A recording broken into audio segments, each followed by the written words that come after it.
Hello. Hi, everyone. Hi, Sarge. Hi, Haru. Welcome, welcome, welcome. Welcome, everyone. It's another stream. Another stream, another day on a stream that we streamed that day. Um, you know, stream? Anyone stream? How we doing?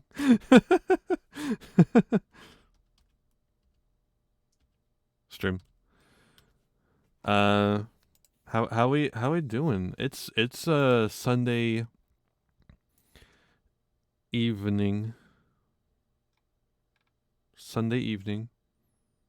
Another Sunday evening. Sunday fun day. True.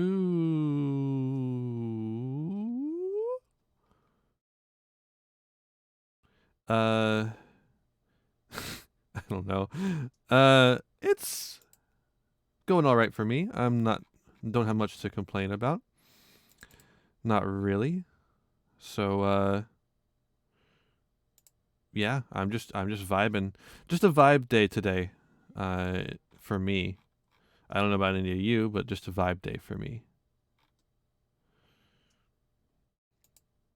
Uh, Trying to think if there's anything that's going on today or gone on today.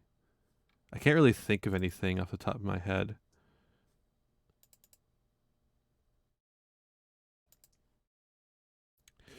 Other than the fact that it's Sunday, you know, really is Sunday. Things, stuff, the usual.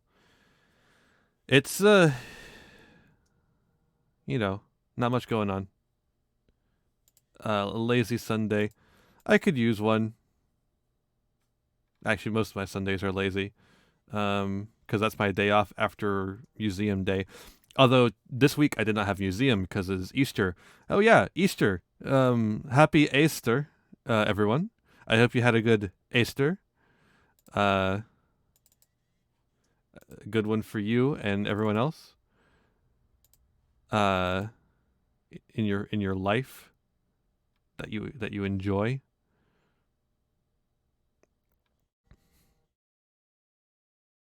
Um, I mean, yeah,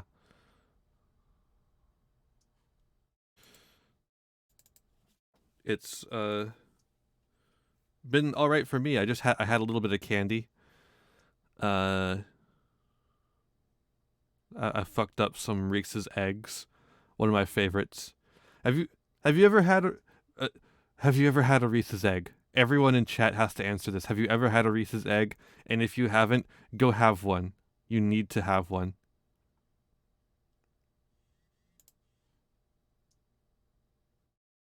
You must. It is law. It is ape law. Yeah, you need to have one. Best candy. Period. It's better than a regular Reese's because the peanut butter and chocolate ratio is just perfect on a Reese's egg. You can also get the same effect from a Reese's tree. Reese's tree is very similar. Whatchamacallit? Nah. No. Nah. Reese's egg. By the way, Tipathon is still ongoing. Um it's, as you can see, this is what we're dealing with as far as the goals go. Um we are currently at 150 and 54 cents. Which means we've unlocked everything up to the deck profile of Speedroids. I'm going to do a Speedroid deck profile at the end of the month. That should be really fun. 50 more dollars, and we will be reaching the Pokemon Legends Arceus stream series. I'll be doing an Arceus stream series eventually, but I don't know when. It could be like months from now. Reaching this goal will make it immediate, basically. We will start it immediately. Um, And then like 250, we get some new emotes for Discord and BTTV. 300, I eat raw minced garlic on stream for your entertainment. 400, we do a karaoke stream. I'm playing around with what to do. I really like the idea of a public domain karaoke stream because that sounds funny. I can upload it to YouTube. And it feels me. You know, I prefer the songs made by the people. The songs owned by the people. At 500, I do Pokemon themed art. I have an artist in mind already, and I'll give the commission info as soon as it's all ready. As soon as we reach that goal, and I'll have Pokemon themed art, me as a trainer. So that'd be really cool. So if you want any of these things to come to fruition, start giving up your dough. But also, if you can't afford to give up your dough, please don't do so. I'll be fine, I promise. All right, I think that covers our usual stuff. I think we're good to go.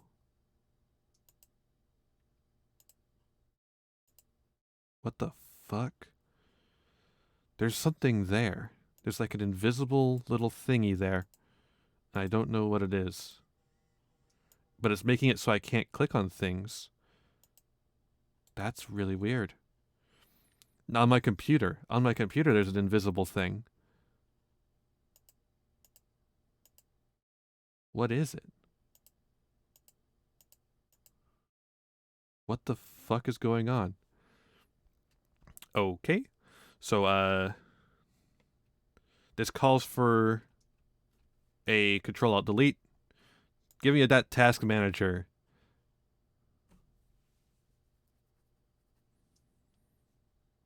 What the fuck? What could it be? The only ones that should be showing up on the front layer. I literally can't click in that area that it's covering up. Wow, that's really annoying. Because I don't know what could be causing it. I can't seem to interact with it in any way. Right-clicking it does nothing.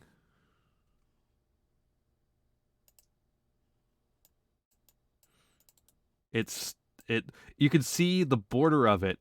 I don't know what it is, but you can see the border of it. And it doesn't go away even if I click the thing that should make everything disappear. Like go to the background. Or into the tray, I mean. So I don't know what's going on.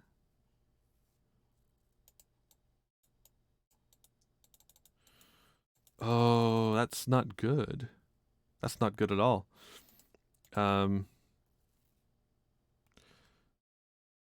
Hopefully it won't get in the way. I mean, it's already getting in the way. I can't move the I can't touch the Tipathon thing to make it disappear.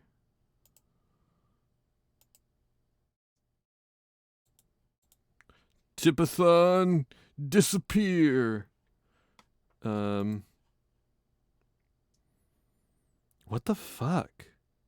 What's going on? You can't see it. None of you can see it because it's not anywhere on the screen. It's on my computer screen specifically. Well, I guess we'll just go to the game screen. No, you can't, Sarge. I know what you can see. No, it's not. Nothing's frozen in place. There is a little piece of my screen where there's like an invisible box that I can see the border of, but nothing else. Like I can see the shadow that it makes, but nothing else of it, and it's blocking everything. So it's basically creating a dead zone.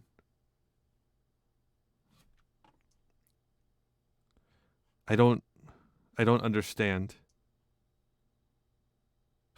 I made it go away. I made it go away somehow. I don't know what caused it to go away or what caused it to happen in the first place. I think it had something to do with this stupid weather thing that pops up. None of you can see it, but the weather thing that pops up. Yeah, if I can find a way to turn this off.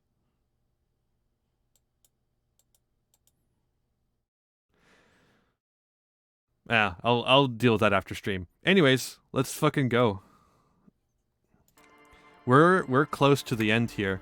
For those of you who weren't here last time or weren't here at the end of stream last time, one, the internet got throttled, and two, we lost a bit of we've lost a bit of progress. The game decided to have a little crash. Wait, what am I doing? Oh, let's go in front of the church. Church is over here. Right? Yeah, church is over here. If we move in front of the church, we can fast travel. So we ended up dying because of some stuff that happened. Since there's probably new people here, I don't want to spoil it. But let's just say that there's a lot of damage coming up, and the amount of health supplies that we have currently is not sufficient.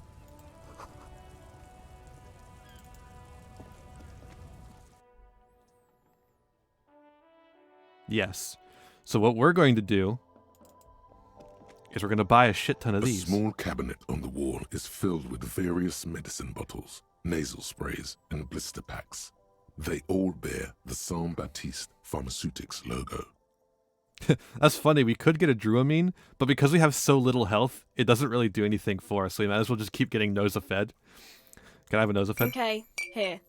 Can I have a Nosafed? Okay, here. Can I have a Nosafed? Here. Hey, can I have another? Okay, I like another one. Here. I'd like another one. Here. Can you give me another one? Here. Can I have one more? Let's make it another one. Maybe a few more. Okay. Just like a couple. Okay. Maybe a few more. Just like, can I have so many? Just a lot of them. Just to give me, fill my bag. Fill my bag, please. Yeah, just like make sure the bag is full. Okay. Here. I hope Saint Baptiste makes you feel better or something. Fuck it, we're also gonna get some of these. Okay. Here.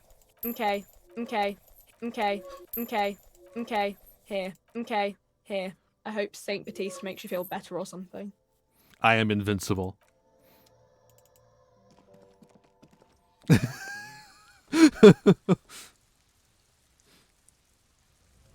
Yeah, no, we can't ask her for 30. We have to buy them one at a time. To be fair, you're not supposed to have the kind of money to just ask for 30. We just happen to be able to tax evade, do tax fraud with our brain. Don't ask me to explain how it works, but somehow we do tax fraud with our brain. And so every time we remember something, we get $2. Brain fraud.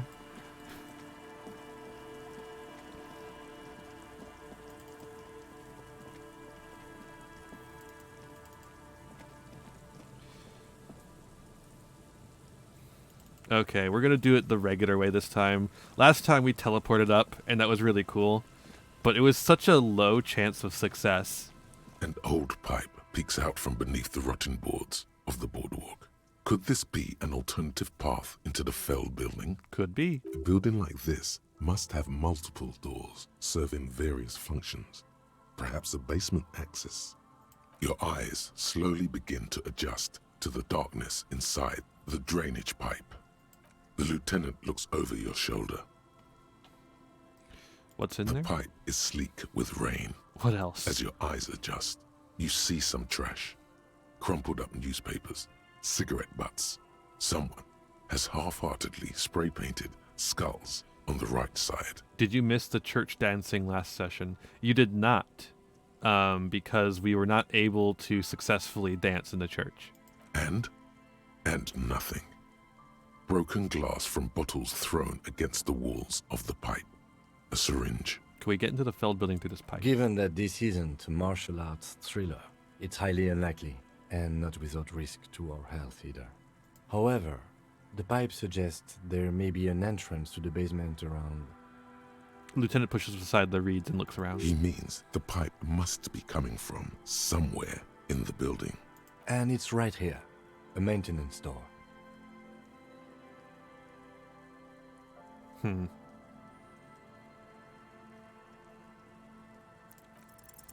You and the lieutenant lean all your weight into pushing the doors apart, but you're not quite synchronizing your efforts. They slam shut again before you can enter. Let's take a breather and try this again later. It's very tough. Wait, is it actually easier to teleport, quote unquote, up the building ladder than it is to pull the door open? At least for our build.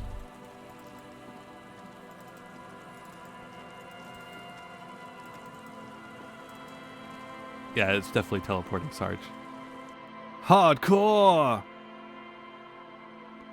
To the max! I'm gonna do the fucking dancing thing. Everyone wants to see the dancing thing. Oh, hey, man. It's good to see you. What is it? Savoir faire? Goodbye, officer. Goodbye, officer. No war but class war. Alright.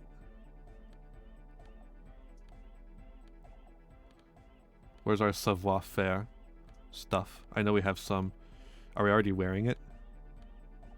No, we are not. Right, because we have our smarty glasses on in order to increase the amount of money laundering we can do. Okay, we are wearing. Oh, these are anti savoir faire.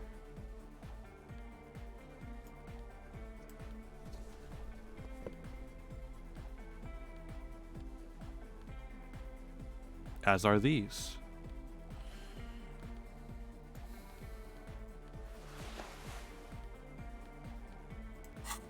Our kit was rather anti-savoir faire. Oh, we missed something. Prayer book isn't left open. Carnassian litany of love. That's the brain stuff. That's the tax fraud money laundering that we're doing in our brain. That's how we make our money, is with brain money laundering. It's all in our brain. I don't know where we're getting it from. All right, we have a couple of skill points, so let's be a little. I think maybe one try is what we have.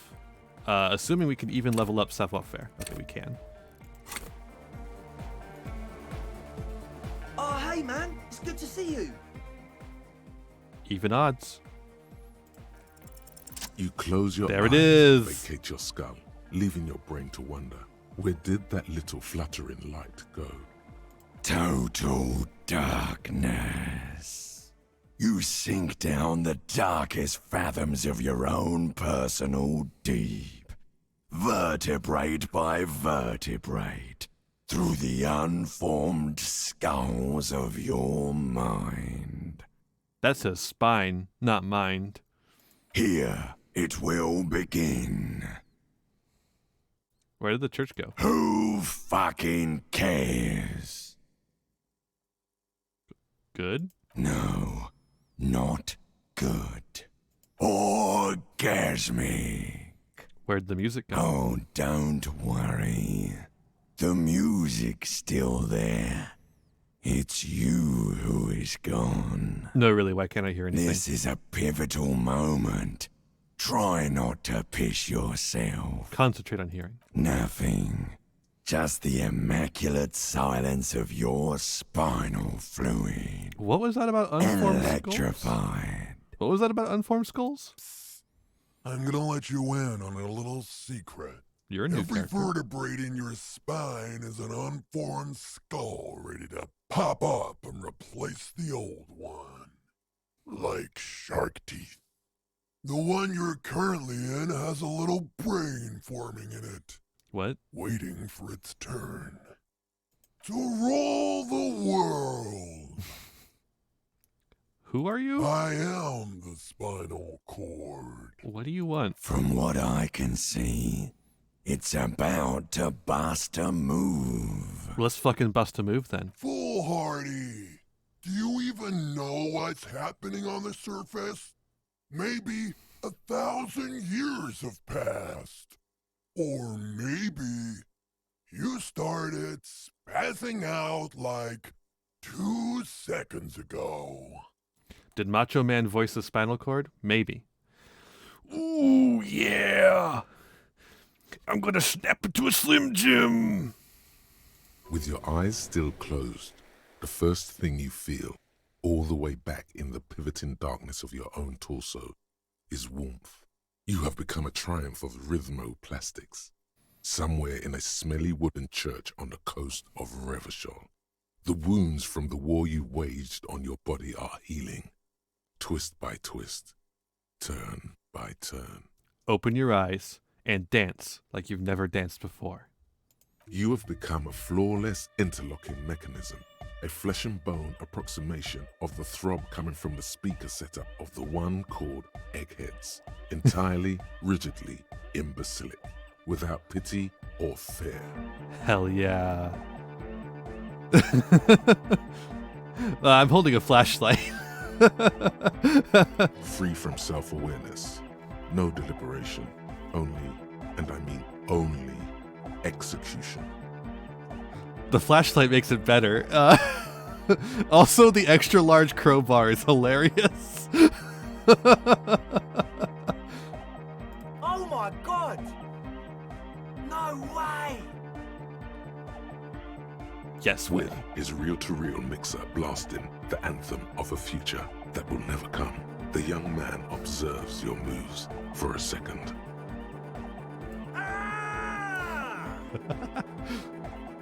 He throws a screwdriver and a bunch of drill chucks into the corner and explodes into dance. What he lacks in sharpness, he more than makes up for in violent enthusiasm. Turn to a cell. What are you doing? The young woman lifts her headphones up slightly and raises her chin, looking at you expectantly. Asil? Aren't you going to dance? No, recording. She turns to Suna, then back to you. She briskly shakes her head and puts her headphones back on. The lead programmer throws the other young woman a knowing glance before turning her attention back to her own work.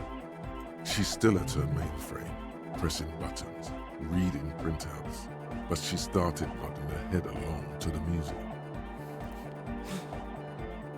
Dance, pointed Andre. It's the law. The young man immediately bounces up and down, then assumes the same dance pattern, embellishing it with some sort of waving motion. Kim, get in here. What's going on here? Delinquents. He crumples. I said get in here and The dance. lieutenant squeezes the bridge of his nose.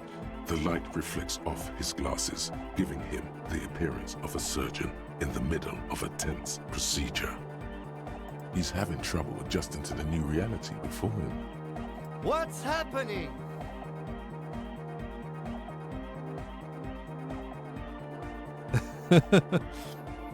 I'm not doing anything. The music made up its mind a long time ago. I'm just implementing. Good for you. Rock on then. Hey, I called you to dance. What? Don't let the lieutenant leave without getting his hardcore on. Come on.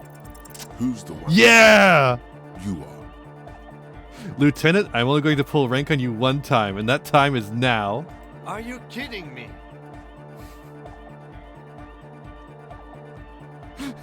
It's all a joke to you, isn't it? Chain of command, joke. Future of dance, joke. Well, no more. Cut a rug, Lieutenant. What? Get a what? I said cut a goddamn rug, Lieutenant. Boogie woogie. Sheesh. Okay. He backs up with his hands raised in the air, observing the crisscross of your feet. Okay, you psychopath. I see what you're doing there. It's jacked up footwork plus some. Is that Ubi folk dancing? Nah, it's not Ubi folk. It's hardcore. Yeah. Whatever. You talk a big talk, Lieutenant. Let's see some moves. Oh yeah? I did 15 years in the juvenile crime unit. I can do age inappropriate. Now, check this shit out. The lieutenant begins to heel kick the Yes! church floor with such intensity, it's reasonable to fear he'll kick a hole right through it, causing the floor to crack and the pillars to collapse, bringing the church roof down on all of you. Hell yeah. It doesn't look like he'd give a shit either. Is there anything more I could do? I want to break the limit. The dynamic motion of your flailing body is bordering on the extreme. You're going off the charts. You feel as if turning on the hyperdrive would be a point of no return. Feels almost melancholy. Are you sure you have the entire posse along for this? Together. Where are you? Here we go again. Hardcore fills the air. The sound above my head. The what now? The sound above your what? Above my hair, man. Okay, this is too imbecilic. Excuse me. Turn on the hyperdrive. Let's go. On the coast of the Martinez Inlet, in a small weather-beaten stave church built 380 years ago by settlers from the Occident, most likely to guard against an anomaly at its center, an officer of the RCM is contorting his body into idiotically rigid shapes as he invents the future of dance music. It's the hardest anyone has ever danced. Well, this is a strange feeling I keep having. This cold, even now. I am la Revacholière. Pardon? I am the city. What do you mean you are the city? I am a fragment of the world spirit, the genius Loki of Revachol. Holy shit. My heart is the wind corridor. The bottom of my air is red. I have 100,000 luminous arms. Come morning, I carry industrial dust and let it settle on tree leaves. I shake the dust from those leaves and onto your coat. I've seen you. I've seen you. I've seen you with her. And I've seen you without her. I've seen you on the crescent of the hill. On the croissant? How are you talking to me? The modulations of my voice are noted down with thermometers and barometers. You feel me in your nostrils, on the little hairs on the back of your neck. I also reside in your lungs and vestigial organs. Everywhere there is space. But who am I? Why are you talking to me? You are an officer of the citizens' militia, Jaunt and Rebut. When you wear your coat, you wear my soul. You move through my streets freely, in motor carriages and on foot. You have access to the hidden places. You also circulate among those who are hidden. I need you. You can keep me on this earth. Be vigilant. I love you. An officer of the RCM is lying on the floor of a small church with his eyes rolled back and his tongue lolling out. Several others are standing around him. He slowly comes to. Had a good rest there? I spoke to the city of Revachol. Fuck yeah! I bet you did. Those were some advanced moves, man. That's all great, but we should really get going. We spent enough time doing aerobic exercise for today. I'm just glad I got you dancing, Kim. You Spooky might shit. be imagining it, but it feels like Egghead turned the volume down. Such is his respect. Oh, he finally figured out how to work the volume. Man! Now, man! Now, The would-be leader stutters with excitement. now imagine if we could do that, right? But with like 1,000 people. End of human development. Mission complete. Right, ecstatic. All right. You're absolutely beat. Muscles relaxed and feet like noodles underneath. That's it for now. Goodbye, officer. Holy shit. That was good. I'm glad I went back for that.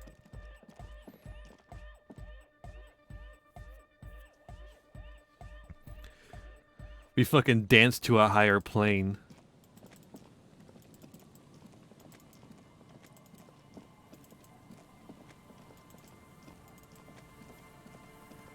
That's good. I'm glad that I avoided any failure. Did you get your gun? Oh yeah, my gun.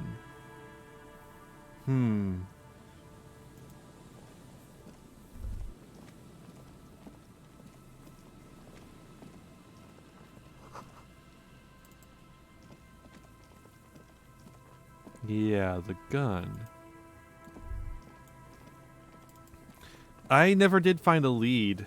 I never did find a lead on like who. I know. What do we know? Oh, the dice.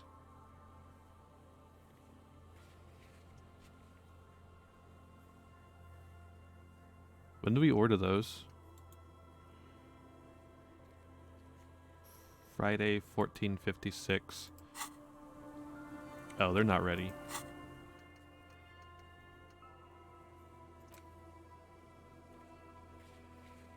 I never did talk to this guy.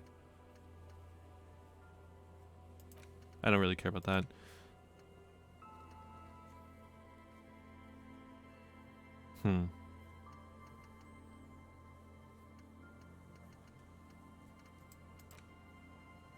Oh, yeah. This as well.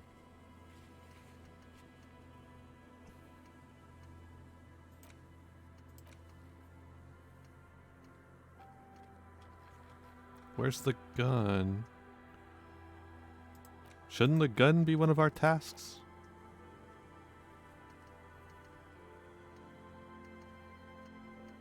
That's fair.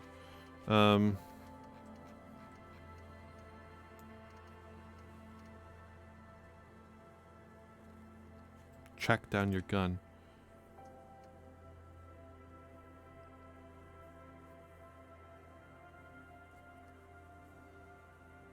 That is fair. There is a lot of good characters here. Okay. I don't really want to do that. That's fine. It's probably fine, right? A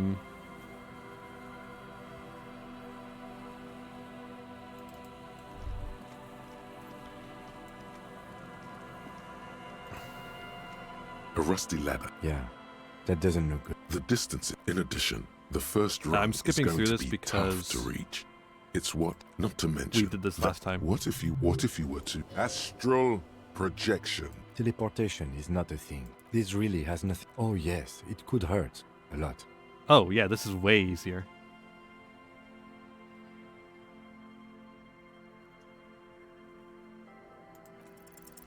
All you need to do is close your eyes and concentrate. Darkness enfolds you.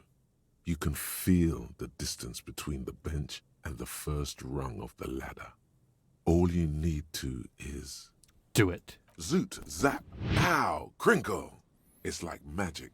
You feel yourself disappear, your atoms fading out of existence. Oh my god, I can't believe it. Bam! You find yourself on the roof, having mastered the art of physical displacement.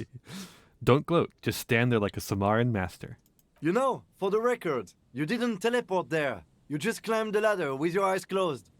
The wind at the top of the building starts howling loudly, blowing away the lieutenant's voice. Faintly you hear. Never mind. Find a way to let me in when you get inside.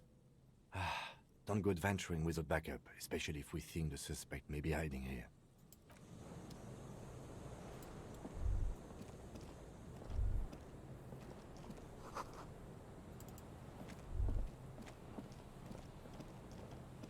All right. Oni danse.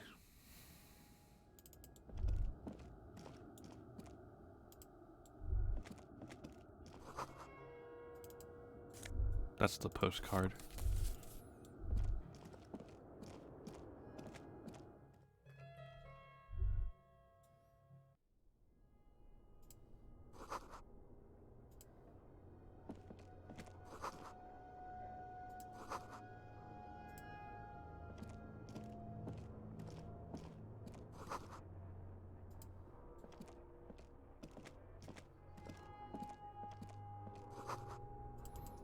All right. 2 rusty metal plates. Who's there? What do you mean who's there? It's me, Kim. Stop playing around and help me get the door open. Push the door open.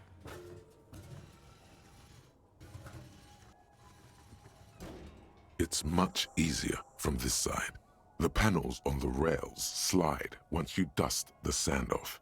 With the help of your partner, from the other side, the doors open with a creak. Huh. I hope no one dangerous heard that. You ready? Yes. Time to investigate these passages. Let's move quietly and not make more sound. Not running is a great way to do that.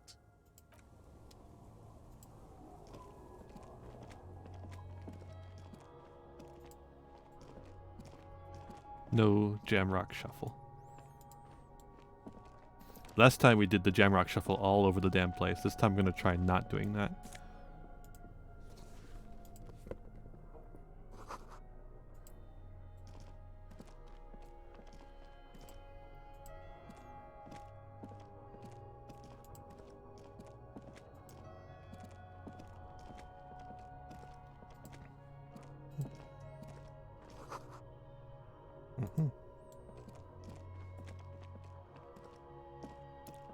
Here's my favorite place.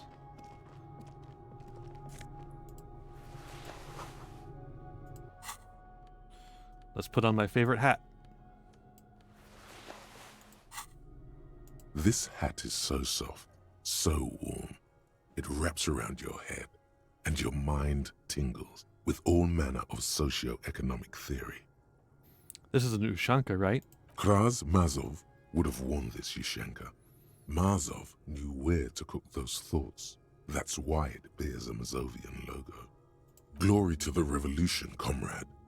Whether you like it or not, wearing this hat has made you more communist. Hell yeah. Oh, speaking of clothes that we want to wear, let's put our smarty glasses back on.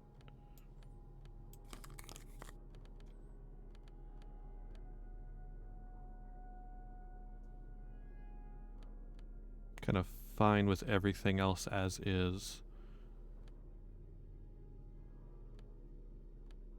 Maybe could replace the shirt.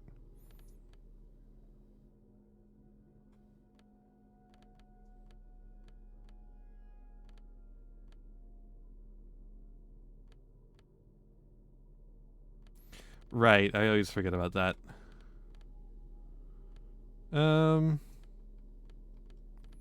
Nah, I don't know about any of these. Heimdall's fine, I guess. We're probably not going to be using authority.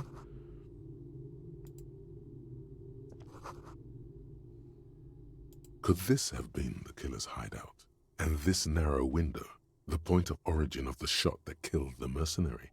Peek out. Outside the window, the day is clear, and as mild as can be in early spring. Could the killer have used this as a hideout? It's a great place to hide, certainly. But there hasn't been anyone here in ages. Kim, I can't see the whirling in rags. The shot didn't come from here. Indeed. No one could get a clear view. Well, at least we've been thorough. I like thorough. Me too. A mustachioed and mutton-chopped man, amateurishly depicted, gazes at you with sad eyes. The plaque reads, K. Mazov. There is a spiderweb in the lower left corner of the portrait. Brush the dust. Years' worth of dust is shaken off. The full head of hair, matched by an ample moustache and sideburns, look a bit silly. Someone crouches, heels digging into wet sand. Hands sweep across the sand, grains sticking to the frayed skin of the fingertips. An old man sits on a slab of concrete and taps his fingers against the glass of a scope. You shudder. Look, Kim, it's Comrade Mazov. Yes, I can see that. Looks like some communists were hiding out here. They left a long time ago. The lieutenant does not seem to share your enthusiasm. Long time ago? How long? Half a century. This was probably part of the network of defense posts the communards built against the amphibious landing. He looks around. I think the purpose of this bunker was to produce propaganda. It would have had radio equipment back then, but that's all been looted. With all the secret weapons and caches and secret bunkers. We have found a lot of those lately. I guess what most people think of as history tends to linger in rundown neighborhoods, Martinez being what it is. No one has gone through the trouble of cleaning out the old bunkers. Good hiding place for someone who's up to no good. Maybe I should move in here. Seems cozy. I won't stand in your way, but only after we're through with this case. Could someone have stopped through here recently? You mean like Ruby? No, I think we've stumbled on a piece of history. He looks at the dust. All right, let's go. I have to be very careful here. I'm very used to double clicking on everything. But I wanted single click so we can move slowly and make sure. Hey, Kim. Are you coming, Kim?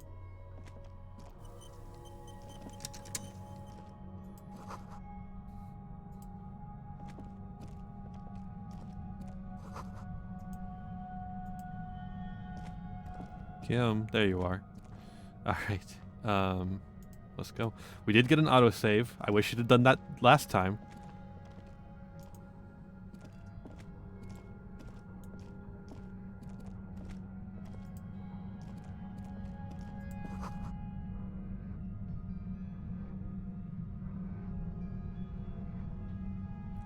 I'm actually going to give it a full save.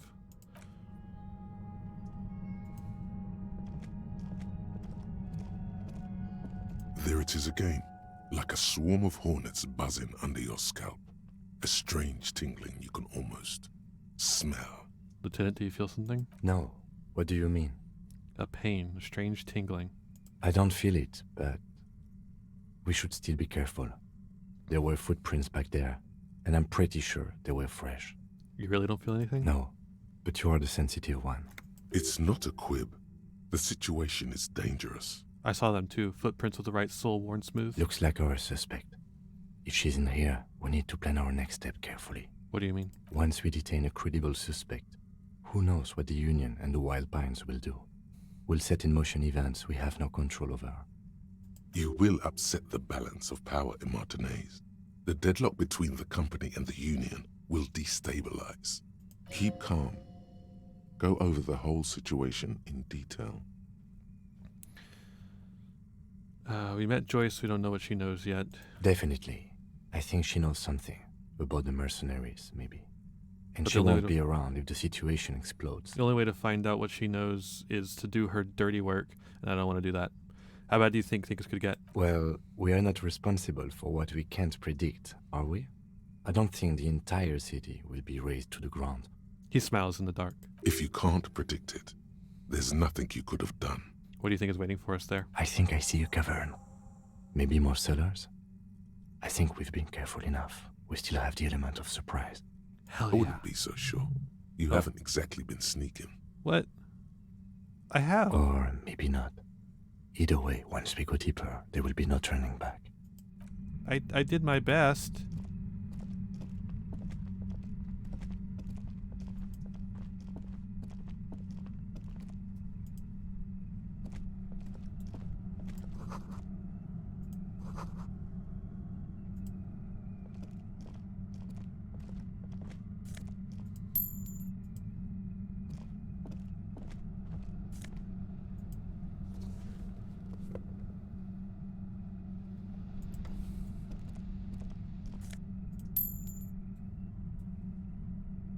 Alright, another save. Very paranoid about what happened last time.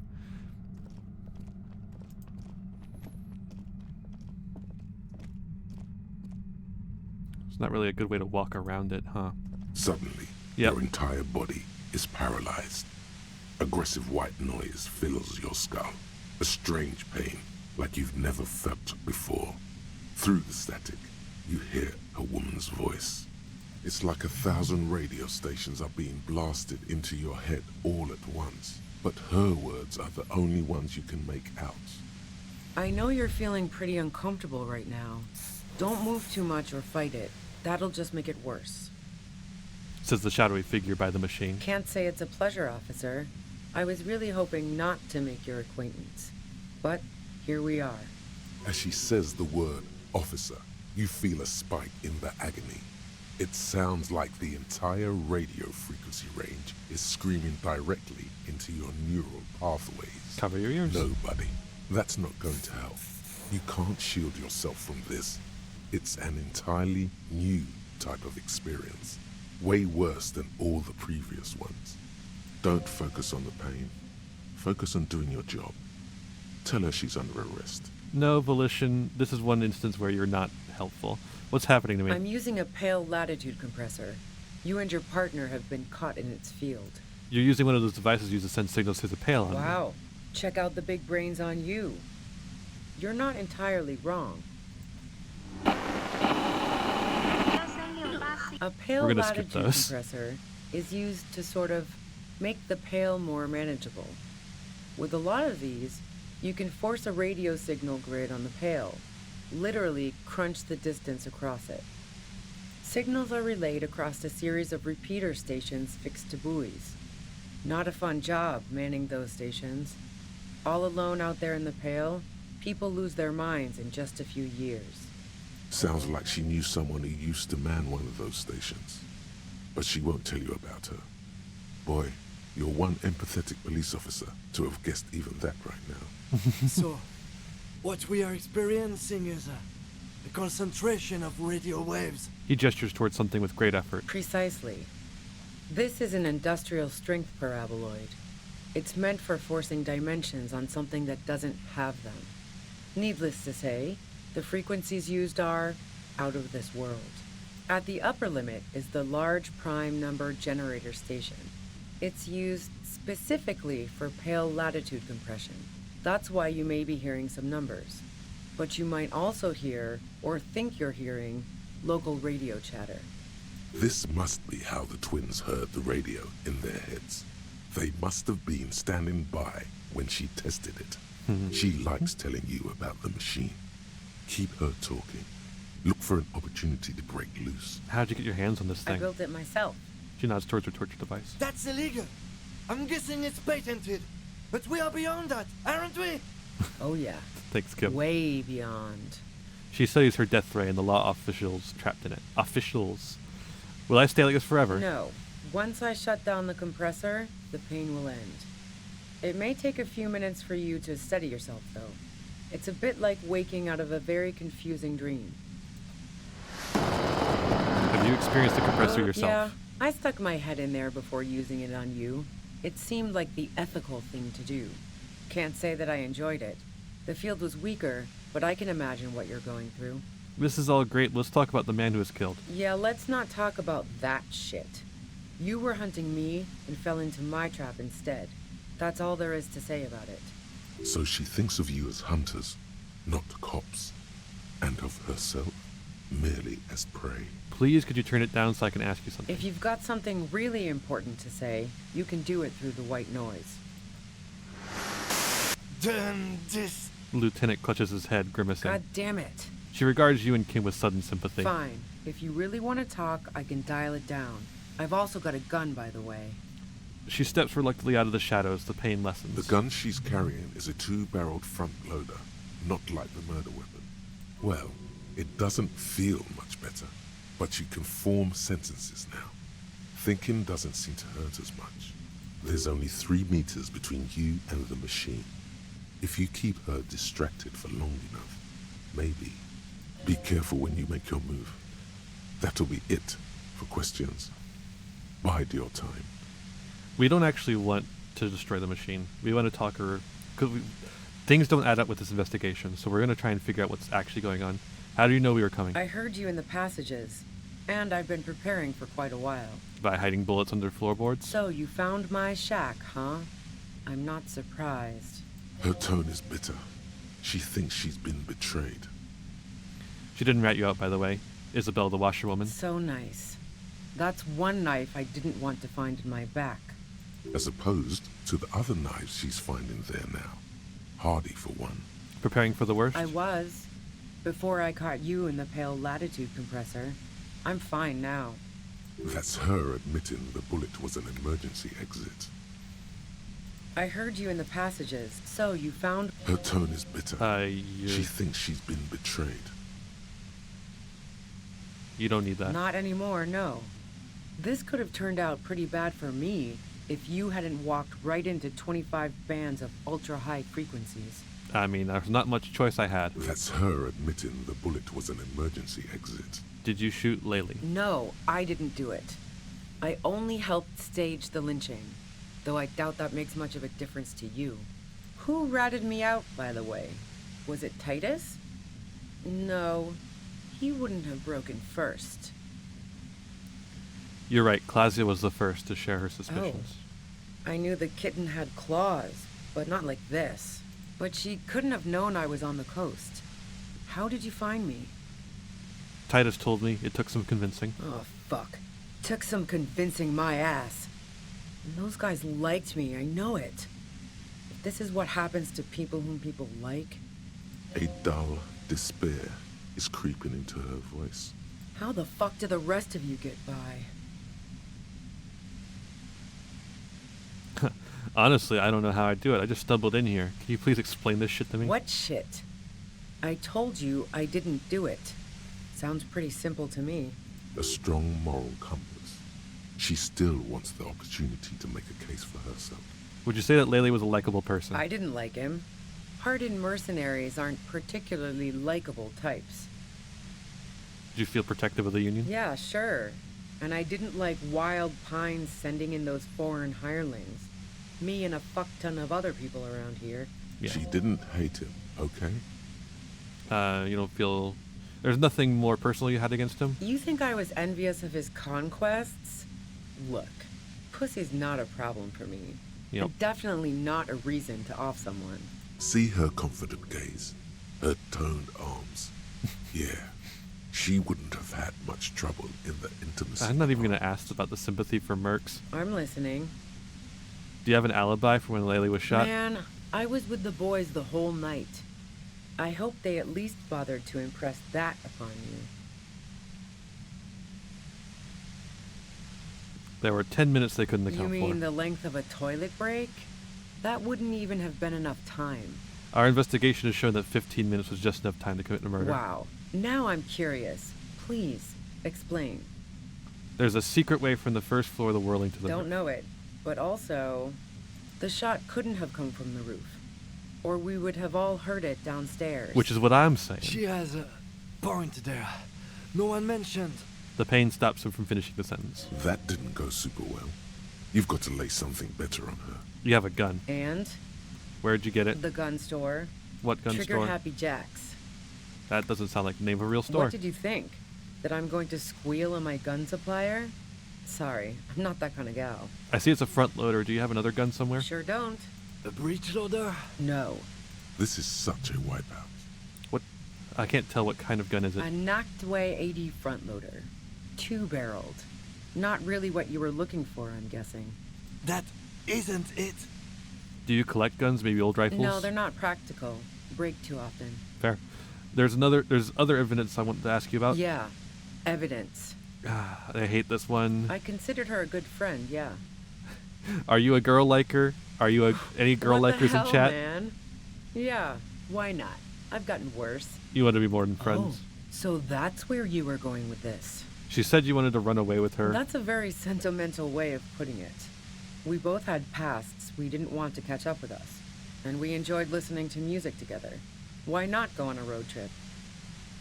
His brain's being fried. That's fair. The lieutenant I just don't really like watches her expectantly, occasionally shaking from the pain. I just don't really like the line of questioning that we have to go on because Claudia was a fucking homophobic jerk. Okay, fine. I was into her. Claudia was into me too for a time, I know it. We even fooled around once. And yeah, after that I thought maybe we could make a go of it. Then what happened? She rejected me with some wishy-washy bullshit about how she was confused because she felt so close to me and valued my friendship so much, and how guilty she felt for leading me on. Yeah, I mean, like, Claudia decided to just, like, pin the whole thing on her and be like, it's because lesbian. I knew that wasn't the whole story, but thought, fine. Predatory lesbian. I'll take it and move on. No ill will there. It wasn't a problem for her. Claudia said you got very angry when she started seeing Laylee threatening her. Yeah. One time when we'd both been drinking, I said some heated things about how dangerous her patterns with men were. I was a little worried she'd blow it out of proportion in her head. All the drugs she was doing can make you feel like you're living in a DeLorean tragedy. By Yeah. the way, DeLorean tragedies are still held in high regard for innovation in language and motifs. They are also known for overwrought emotions leading to catastrophic outcomes. There we go. That we did some money laundering in our brain. And despite everything, you helped her by staging the lynching. Yeah, the girl seemed terrified. The merc was beyond caring what happened to his mortal coil. It was a no-brainer. There are other things I ask about. Go ahead. It's your body. And mine too, he thinks. But keep on. This must be done. Okay, so do you like to hang out in rooftops? Who doesn't? Oh, you probably mean Claudia's rooftop. Sure, I've hung out there. She's got this great antenna. Is that the only reason you hung out on the The roof? view's pretty bomb, too. But you might say the antenna was the main attraction there, yeah. Along with Claudia. What's so great about the antenna? It's very powerful. I used it to tune into RCM frequencies. That's how I knew to be prepared for your arrival.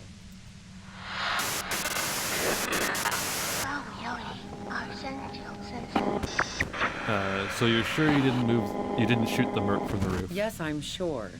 And anyway, as I said before, the shot had to have come from afar. Yeah. Let's take a step back. Yeah? Where? More questions before doing anything. Who killed the merc if it wasn't you? How should I know? As I keep saying, he already had a bullet in his head when I got to him, and there hasn't been any useful gossip over the radio. Those rings around her eyes, her tired voice. She's been staying up late, listening in on the conversations crisscrossing Martinez. Police radio? You've been following the case? Who hasn't? You know, I can still see him there, in Claudia's room, lying on his side. He was still warm, but the bluish light coming through the broken window made him look as though he'd been dead for a good long while. What happened Sunday night? Tell me your version. She eyes you warily, as though gauging your sincerity. It's okay. We just want to... He struggles to finish the sentence. All right, don't kill yourself over it. I was shooting the shit with Hardy and the boys over a few beers, like always. Then Claudia comes in, all pale and shuddering. She sits down with a drink, trying to steady her nerves. So I grab a seat next to her. Did she also seem high to you? Oh yeah, super. But I didn't think too much of it at first. I'd seen her party hard before. Claudia said you knew something was wrong immediately. No, I really didn't. Yeah, because Claudia's She's a not filthy that liar. easy to read. I just assumed she'd done too much blow. It wouldn't be a first for her. But no such luck. She was in some deep shit. She asked me to come upstairs. The merc she'd been going with was lying on the bedroom floor, dead. I knew she couldn't get the authorities involved, so yeah. You made it look like he'd been hanged. Claudia said you seemed to have a plan prepared when you got there. What? No. Faking a lynching was her idea. Her idea? Yeah, in cold blood. It really surprised me how quickly she was able to get a hold of herself once we got up there. It was like she was another person. The party girl was gone. Yeah, we got as much out of her as we could. I mean, who even knows how much of that is true? She asked me to help her drag him into the shower so she could wind the shower head around his neck to fake lividity. Then she dressed him while I went to get the Hardy Boys. Showerhead? Resourceful. Yeah. I wasn't sure whether to admire her or be disturbed. Do you think she killed Laylee herself?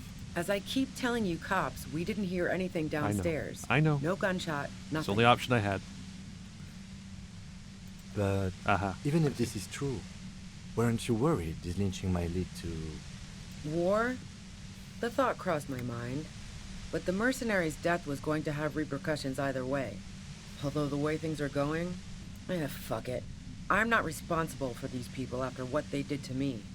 If you didn't kill him, why hide? I saw you roll into town. I wasn't about to stick around for questioning by Here a we go. goddamn La Puta Madre agent. Here's about where we died last time, so what do you mean La Puta Madre agent? Yes, you. Everyone says you're his peon, his human can opener. Through the sudden sharp pain in your head, You hear the lieutenant mumble something to himself. Fucking hell. And why me? You hear through the white noise. It's especially bad suddenly. Felt like a vein exploded. Who's everyone? How do you know this? Everyone in Jamrock. The cops, the criminals. Why do you think I'm holed up in here with a goddamn death ray waiting for you? If she knows that about you, she must know your real name too. Tell me my name. Harry Dubois. One corrupt motherfucker with the disco pants and a funny tie. Agent to la puta madre. Did someone mention a fucked up tie? I call bullshit! You're too crazy to be corrupt! So she knows your name. That doesn't mean you're on the take. Criminals make up bogeyman stories about cops all the time. All of this just means that you're effective. Criminals know you and are scared of you. I'm no one's agent. I don't even know who La Puta Madre is. Right. Sure. You don't know. I'm sure I'm supposed to know, but I lost my memory recently. Yeah, sure. She doesn't believe you. Duh. I'm sure La Puta Madre himself will explain it all to you soon enough. What did you do to this Madre anyways? You know what I did. I fucked him over. And now I have Harry Can Opener in my lair. Fucking Titus. She's not going to change her mind that easily. She still perceives you as a threat. Wait, one thing. Possibly small, but she said you rolled into town. Was that you singular or plural? She might know something. When I came into town, was there anyone with me? Yeah, you had your death squad with you. What happened to them anyway? I don't know what happened to them. Sure you do. I bet they're just outside waiting. I guess I'll take my chances. Who was in this squad? Well, it wasn't this scrawny dude. You had 2 guys and a lady. The guys looked pretty buff. Lady wasn't bad either. What else can you tell me? One of the guys seemed chipper, a blonde. The other had a brooding something or other about him. And the woman was the only one in uniform. All were carrying. That sound about right? No idea who these people are, literally. Satellite Officer Vic Mayer looks out of the window grimly, then puts his coffee down and turns to Patrol Officer Minnow. We can either take a room here in the Whirling or go home for today. Let's go home, Jean. Nothing's going to happen today, she responds quietly. Jean takes his blonde wig off. Call Heidelstam. He can give us a ride. The woman was horse-faced. Are these the 2 cops in the fucking Whirling? Or 2 people in the Whirling who are like being weird with me? Okay, yeah. I think I know them. They're in Martinez. Friction, lock, set. Come and leave me here. Please delete. Fantastic. I've got to get on the road. Then you can go find your friends. Unless you have anything pressing to ask me. Do you know about the bunker next door? What bunker? The communist hideout back there. Don't know anything about it. No one's been around since I set up camp. But I'm sure I'm not the first vagabond to... Her voice trails off into white noise in your head. It feels like an aneurysm approaching.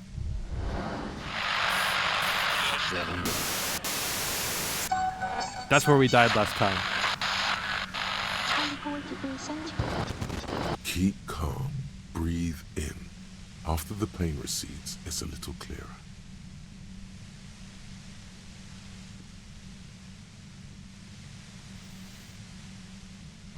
Do we even try it? I mean, I kind of want to let her go just so she gets out of here, because she's obviously not the person we're looking for. Alright. We did it.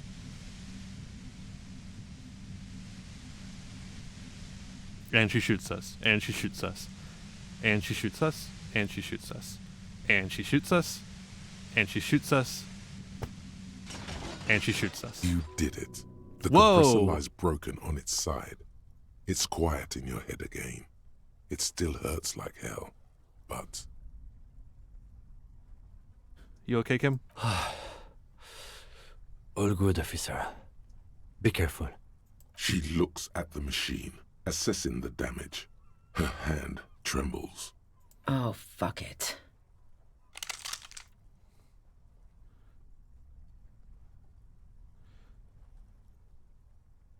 What are you doing? Problem solving. Ma'am, put the gun down. That's not the solution to your problems. You are... Oh, yes, it is. Come on, Rhetoric. Convince her to put the gun down. She's truly desperate. She thinks she has no other options. You need to give her options. What options? You know.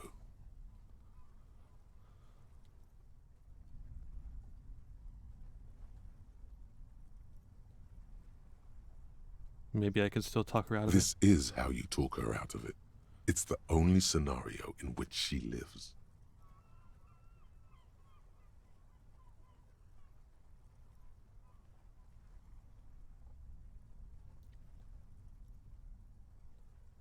Please. Just walk away. She stares at you, frozen, the gun still in her mouth, eyes filled with dark intensity. Then something shifts in her. Gratitude, doubt. She's still ready to go. Her neck and shoulders relax, and her grip on the gun loosens. You don't have to do this. You're not cornered. I'm letting you go. Day of miracles. I'll take it. She runs past you, then past the lieutenant, and disappears into the darkness of the tunnel. Good call. I did my best. I would have done the same, had I not been incapacitated. I think she didn't do it. Her tent. We should check it out. He points to the back of the cavern.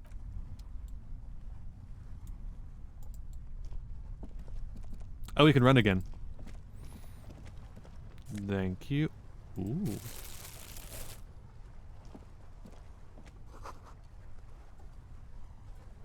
There is no way out.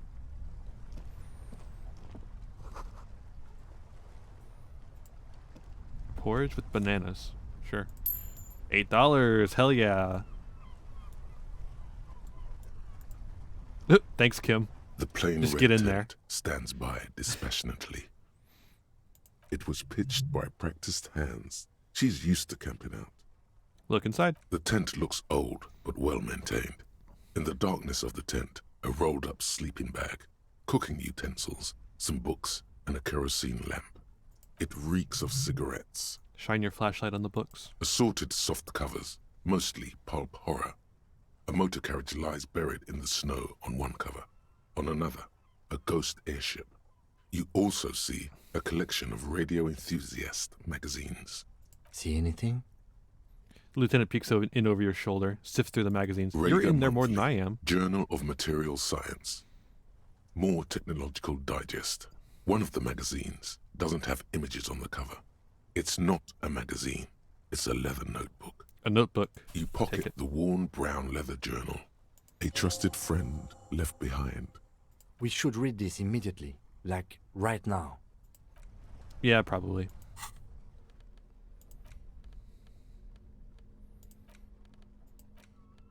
A thick journal.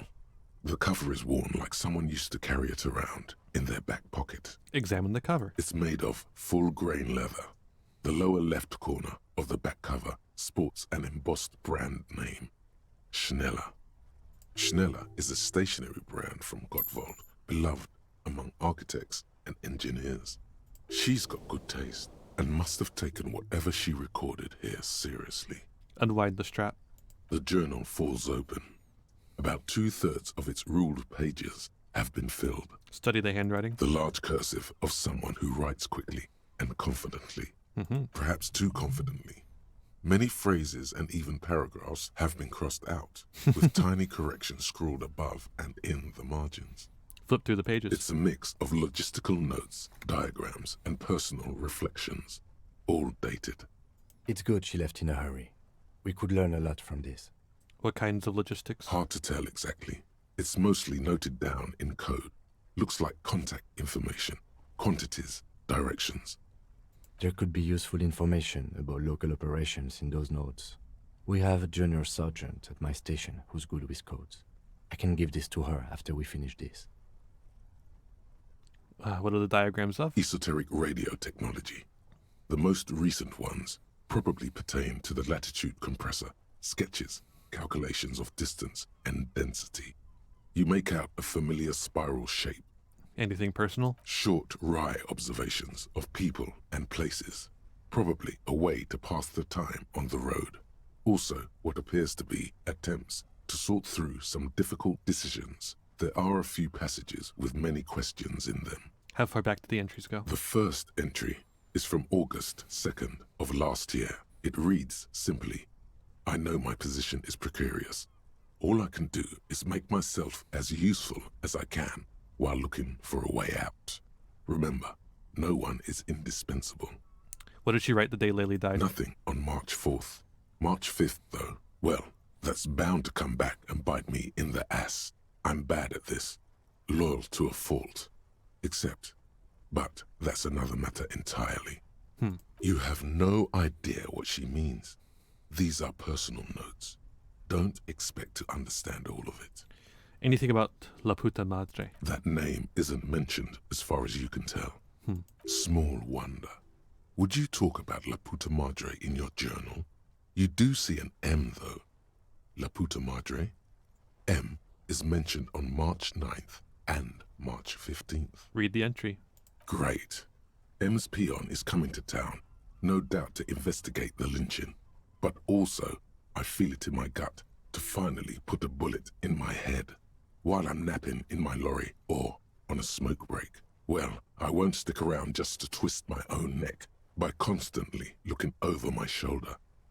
Then again, isn't that what I've been doing ever since I got the call? Were you supposed to find her, even apart from the investigation then? On M's request? No, you wouldn't do something like this. This must be a mistake. I'm sure this is a mistake. Look at me. Whatever you may look like, you don't feel like a hired assassin. Read the entry from March 12th. Been holed up here for 3 days now. I'm used to being alone and all, but I don't know when I'll be able to leave, or if I'll be ratted out. They will rat me out, of course. I've made it a point to believe in the best in people, the boys, for example. But experience tells me, did M feel truly betrayed by me? I was feeling threatened. He'd have to know if he threatened people, they'd take measures to protect themselves. Even I know that. Economic measures first of all. Gotta make a living, right? I can still hear his voice in the receiver. Taste the plastic. The entry ends abruptly. That must have been one hell of a conversation. What's the most recent entry? The most recent entry is from today. It reads, even when I leave here, if I leave here alive, what's my next move? Staging a lynching is a crime, even if I'm not accused of murder on top of that. Forever on the run. Not really my idea of the open road. Man, I was really looking forward to winning. It looks like she might have been framed. Lieutenant taps on the page. That would be a first, or a fourth. But who's counting, he thinks. Very rarely does anyone actually get framed. If she didn't do it, then maybe it's good we didn't catch her. I wouldn't go so far as to say that. We have other reasons to arrest her. Besides, I'm not sure her life as a fugitive is going to be much better than we does. Especially if she has problems with the Madre. Kim, am I really a La Puta Madre agent? No, I don't think you are. Ask someone in your precinct if you want to be sure.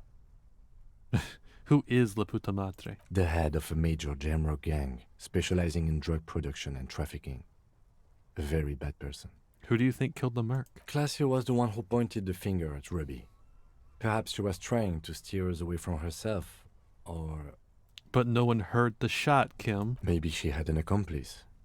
Either way, we need to keep an eye on her. One thing is for certain. We have business back in the whirling and rags. Questions to ask. We should get to it. Yeah, I guess we should. Yeah, that was a stupid one, Kim. You know that's not fucking possible.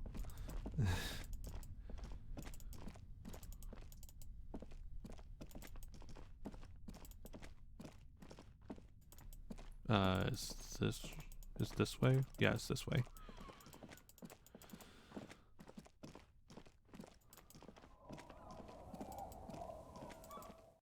All right.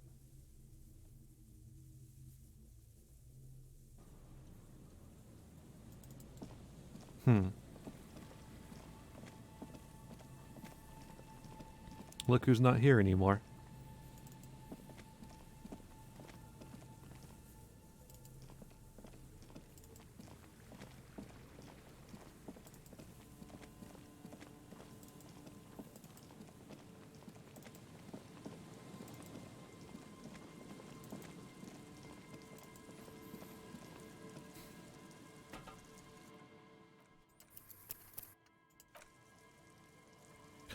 I'm not taking chances.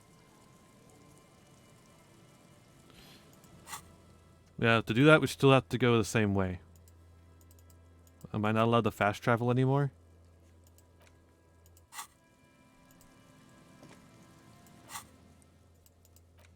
I'm not allowed to fast travel anymore. Oh. Oh my. Uh-oh. That doesn't bode well.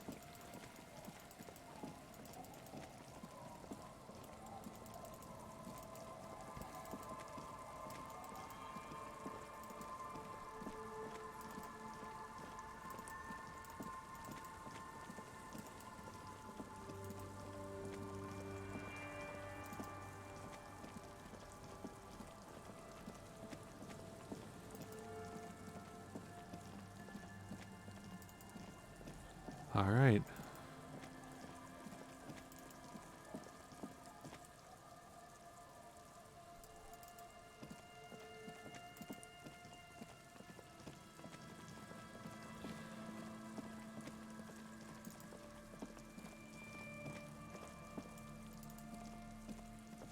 Let's get a zoom out so we can move a little faster. Whoa, whoa, whoa, whoa. Stop. Just up ahead. Danger. What you have isn't enough. You'll need more firepower. A ranged weapon. Water streams down your Kvalzun KR2 multi-tool.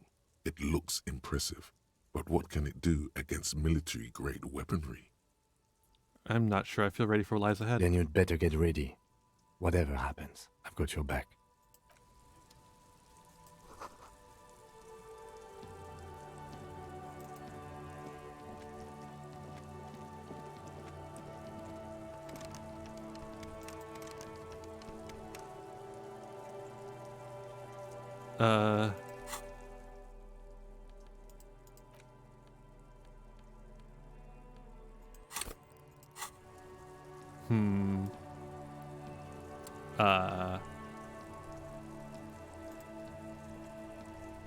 Yes? So, I shaved. Yes. I don't know what to say. What is it? You perhaps, can tell me, Kim. I'm not really sure about this turn of events. I think the mutton chops might have been a better idea. They sort of Come on, seem to Kim. cover up some of the... He stops. Yeah, damage. He means damage. Either way, good on you. You were saying?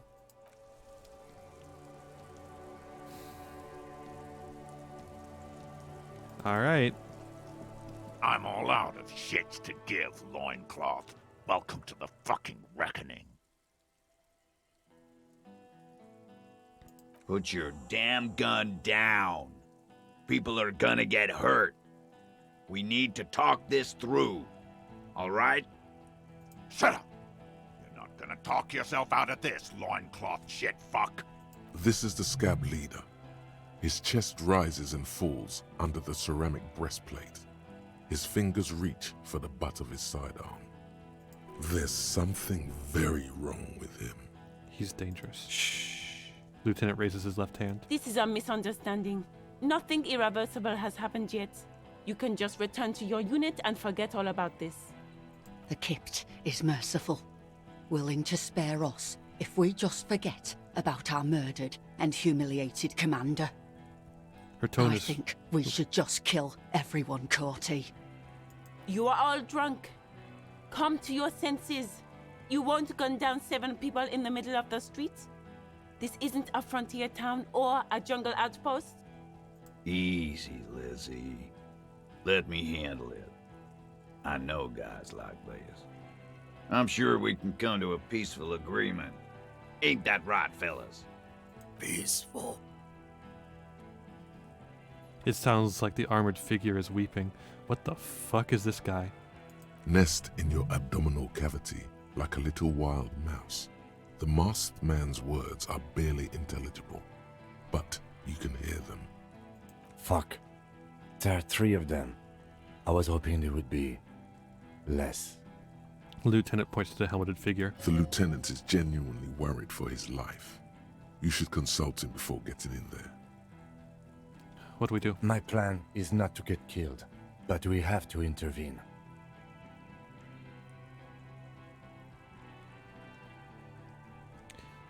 The big one is the damn scab leader. If this turns into a firefight, we should take him out first. He nods. A sound strategy. He's the leader. All right. Stop. This is the police. Get lost, comedian. You cops had your chance. Now it's fucking time for some justice. He licks his lips, waving his gun at the crowd. Losing his balance for a moment, he staggers backwards. I think he's calmed down a bit. Pig fuck! Is the only word you can make out. It doesn't calm down. I can see you're drunk. Ah, yeah. Welcome to the fucking party. You're probably gonna get killed too. I don't give a shit if you're cops. No one is going to kill anyone. Let's just put the guns down and talk like civilized human beings. With a wordless gurgle, the killer loads his long rifle. The leader gives a small nod to the helmeted man. You feel your fists contract as you stand there between these men, all carrying real weapons. No, it's okay. Soften him up and trust the others to attack if it comes to that. Make him talk. Present an argument. I'm barely keeping you together here. This is it. If you talk to him, he will rattle you, not the other way around.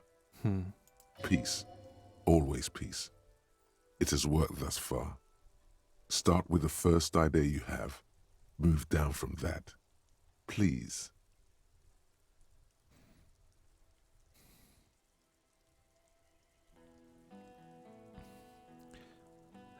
Listen, they didn't do it. Yeah?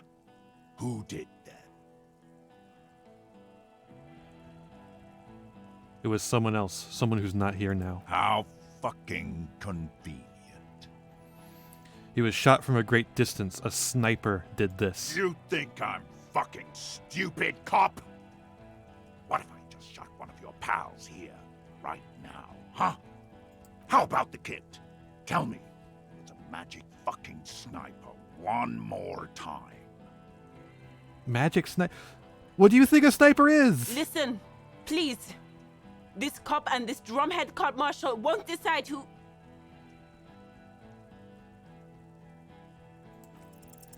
The Hardy Boys confessed to hanging him, all together. Titus said, we took him out back and hanged him. He said it loud, in a public place. Listen, he was shot. He wasn't hanged. Listen to me. You're lying. DePaul heard it. He doesn't move the weapon. You heard wrong. She and these men have been helping us find the shooter. When they confessed, they were lying. Fucking liars. He pulls the trigger. A plume of smoke erupts from the muzzle of his gun. The shot rings in your ears, a low, tinny ring. Then the Hardy Boys yell something. The young woman stands and looks behind her. The shot has flown over her head, crashing a small pane of the glass window behind her. I missed. The man looks at his revolver and smiles. I know what I heard, Courty. They said they killed him. They said it was a good way to end a Sunday night.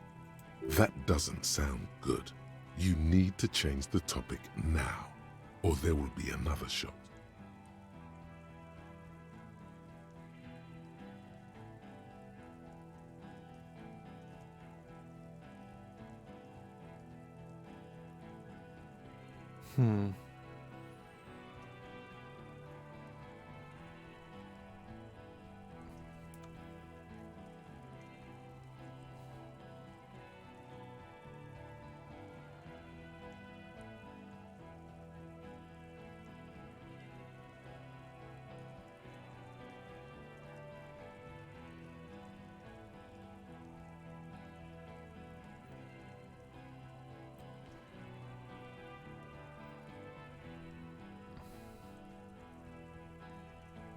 Think of an argument. All right, here we go. This is an illegal tribunal. Krenner would never sanction this. Who's the commanding officer? Take your pick. You only have time for one argument. Choose wisely. You were called Downwell once. What happened? What always happens when you get good at your job? That name meant night raids. Fucking extrajudicial funky time, burned villages. Shit that sounds bad on the radio. The same thing happened when we were called whatever the fuck it was. Probably won't be called Crenell for much longer either. He looks around. Not after this shit. Okay, it's not much, but he's thinking about something else, and his hand is off the gun. This did something. Okay. We're gonna do this one. Dangerous. Ask about him first. You don't want personal facts about his dead friend coming out of your mouth. He has to start it. Who are you? Sergeant Major Raoul Cortiner, reporting in to burn this fucking mud hut to the ground. He points at the whirling in rags. That's the same last name. As he moves, the interlocking pieces of his armor click softly. Click, click, click. The realization comes to you like a picture puzzle coming together. His name is Raoul Cortiner. The dead man's name is Elise Cortiner. He's brothers with the deceased. No, probably foster brothers. Elise was put into a foster home, remember? For killing, maiming, and humiliating our commanding officer, you're all sentenced to death by lead. Cortiner, I know that name. He sways from left to right, inspecting you. Raoul and Eltis Cortiner. Look him in the eye. I'm sorry about your brother, Raoul. He wasn't my fucking brother. We just grew up on the same farm and got beat into place by the same sick fuck. And then went to the same military academy, in the same unit, in the same war. Same fucking mud hut town, too. He looks around and wipes his face with his armored glove. Okay, good. His parents left him in a fucking leaf compactor. Who? Laylee? Yeah, when he was small, just an infant. We researched him. We contacted the ICP and looked at his birth records. That was in there. And other things. They fucking put Laylee in a leaf compactor. And now these cunts finished the job. He waves at the gang huddled by the doors. It's a mind fuck, Corty. He wasn't put in a leaf compactor. They're making it up to fuck with us. Major, permission to. Open fire. We can't have that. Interfere now. Listen, you're Laylee. Everyone says good things about him. He was a talker. Fuck do you mean, talker? We've heard testimony. People say he was charismatic, a nice guy to be around.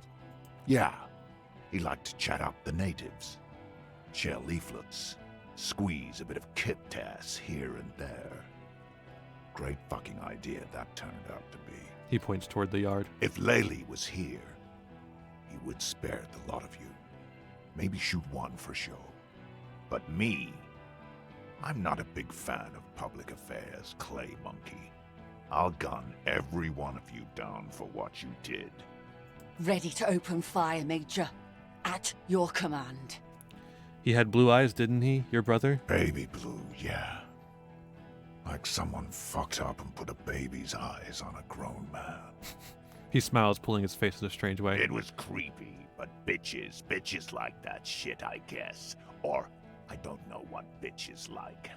I just know how to mow down cloths. Your brother didn't deserve to go out like that. I promise I will find his killer. Find his killer. Cop, his killer stands right there, shitting his pants, and you're standing in the way, protecting them. I know what this tactic is, Silo Sam. You're gonna die for them. Right here. Today. Big talk, but that leaf compactor won't leave his mind anytime soon. It's a small thing, but it got him off center.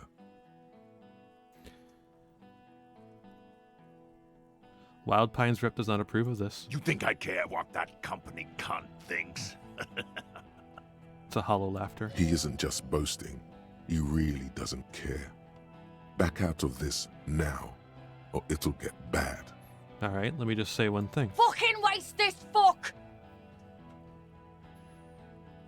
Where is Claudia? She can explain this. Who the fuck is that? Glacia, the woman upstairs. Where is she? She left! The manager calls down from the balcony. Unarmed. Yeah, duh. Hunched, but keeping it together. Guard, what the hell are you doing here? What am I doing? My fucking establishment is under fire! You know how much windows cost?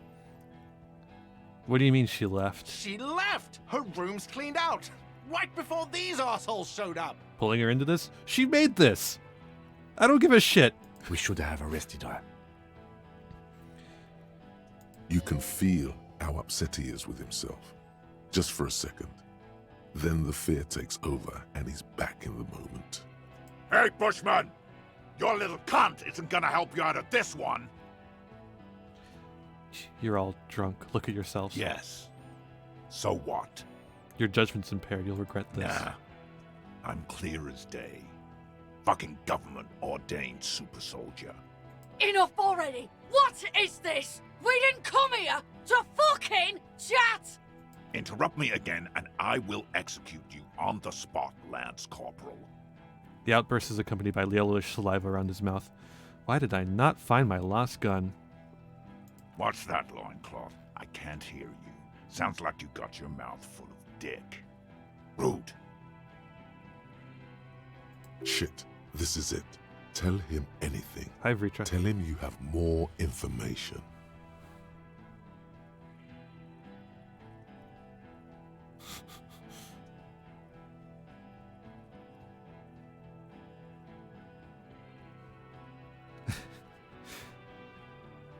Kill me and you'll never find out who killed your colonel. I've been withholding information. Rude. Kill him.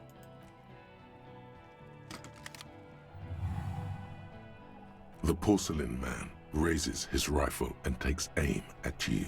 His hands are steady, and the long barrel of the rifle sways slowly. An Easter AR-FA-7, built for taking out light armored vehicles. It will devastate you. Blink. Think. You stare down the barrel of the gun. You see Rude's mask behind it.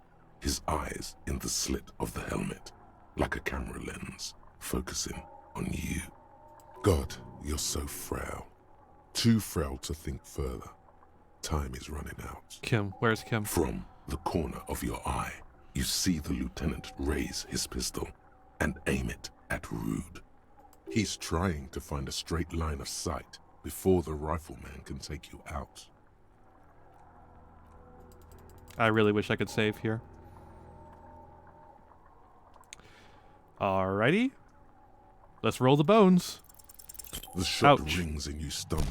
Something violently tugs at your shoulder, pushing you backwards with incredible force. Whew. A volcano of burning pain erupts from your left shoulder. God, please. The lieutenant says quietly without trembling. He aims, pale face. He's aiming for the eye slot in Rude's helmet. An extremely difficult shot. He has to. The rifleman will fire at you again. I have enough healing supplies for that. Then, 2 shots ring at once, and you hear a scream. But you're too hurt to see. who got hit. Exactly. Let me huff this fucking nose shit.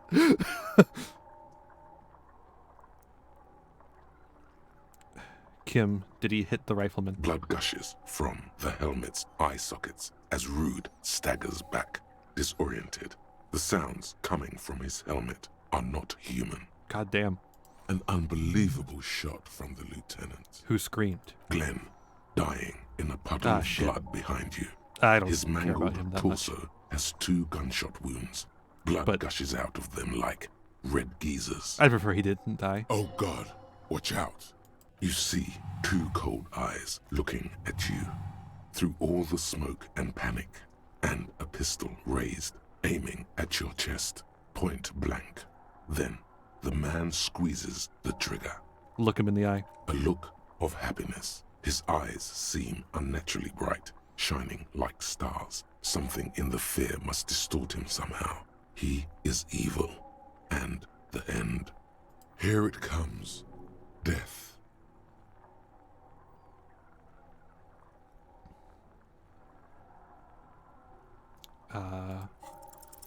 Sixes? You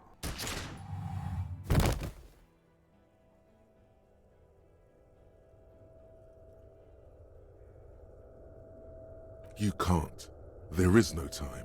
Something inside your pelvis explodes. What about my health Your entire items? lower body is on fire, and your legs can't support you. You fall down like a rag doll. The pain is too immense to scream. It pushes the air out of your lungs. Everything goes dark. A distant blur as you recede into it. Listen through the darkness and the pain. The Hardy Boys are yelling. Someone is running, jumping over you. In the background you hear gunfire shatter glass, and then a man in pain. A familiar sound. It's Titus with a splat like meat. You hear bullets rip into him. His voice, still giving orders, grows fainter. A gurgle. He's not They did gonna one make time. it. They'll do it again. Touch your lower body. Feels slick and warm with blood. The pain is too strong to know what has happened there. Even clutching to your consciousness takes everything you got. What parts of me are missing? Most of what's down there. What the fuck? Oh God. It's all gone. Open your eyes now. You have to see what's happening. No. It's just a fear. Even if... Who cares? No one wants you anyway. What do I see? Nothing. A persisting darkness. Dancing lights of pain. Distant shadows cast by them. Like a hellish play. You're bleeding out.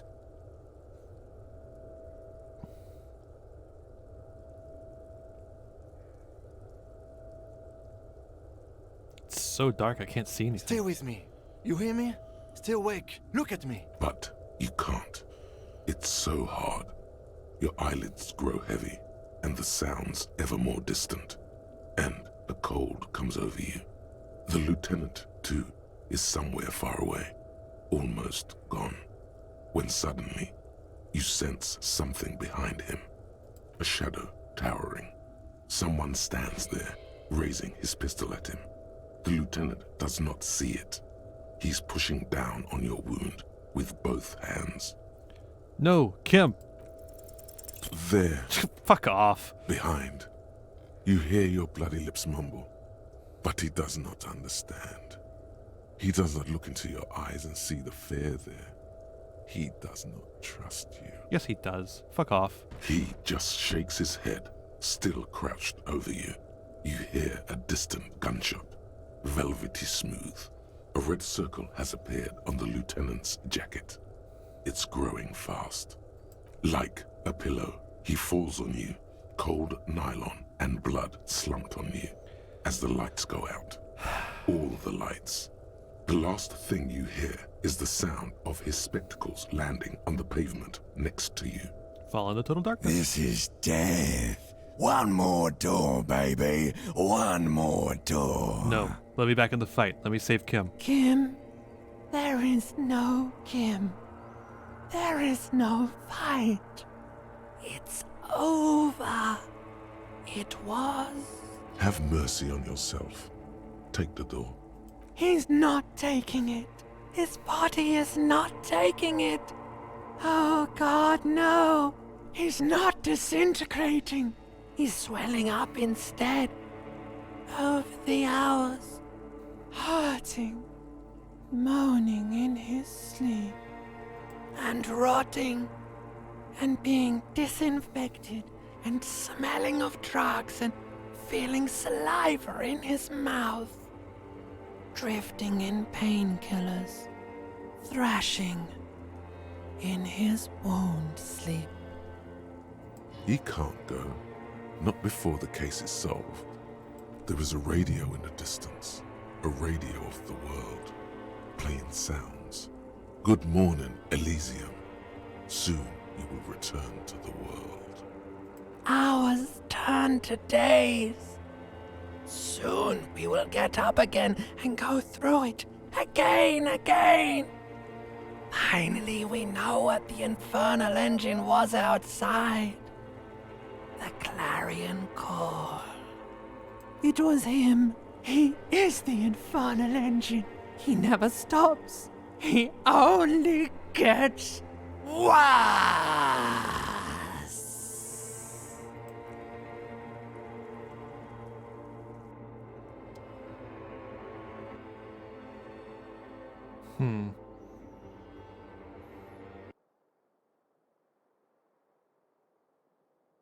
You see Kuno's familiar shape in the found pants. It turns double, then triple from the pain. He says, What the fuck? Kuno? Coinslot's dead? You can barely hear him. The pain is so bad. Wait, what? Just kidding, Pigo. The boo-boo wagon took the Beano Cloud away. He's probably gonna live. The what? Where do they take To him? the hospital, fucktard. Try to keep up with Kuno. I cannot keep up with you, Kuno. He glares at you with something akin to respect. Thank God. Okay, he's alive. They say you got a lot of people killed, like half the town. They say you didn't do shit. I guess that's cool. So I thought I'd stick around. He's not saying Kuno. He's saying I, and not calling you a or a pig. Is he ill or something? Hold on, there's something different about you, Kuno. Nah, Kuno's just off speed for a few days. There's a melancholy look in his eyes. Being off speed makes Kuno sad. Makes Kuno think about shit. He makes vague gestures around his head with his fingers. Be straight with me, I need to get my bearings. Sure, Kuno's gonna help you with that. Kuno's in a given mood right now. You said half the town is dead? Yeah, it was a fucking massacre. You and Kuno are the only ones left here. Relax. The kid is just messing with you. You didn't actually get thousands of people killed. There were only 10 people present at the fight. 10 times more than that is very unlikely. What happened to me? You tore some shit up there, pig. Got shot too.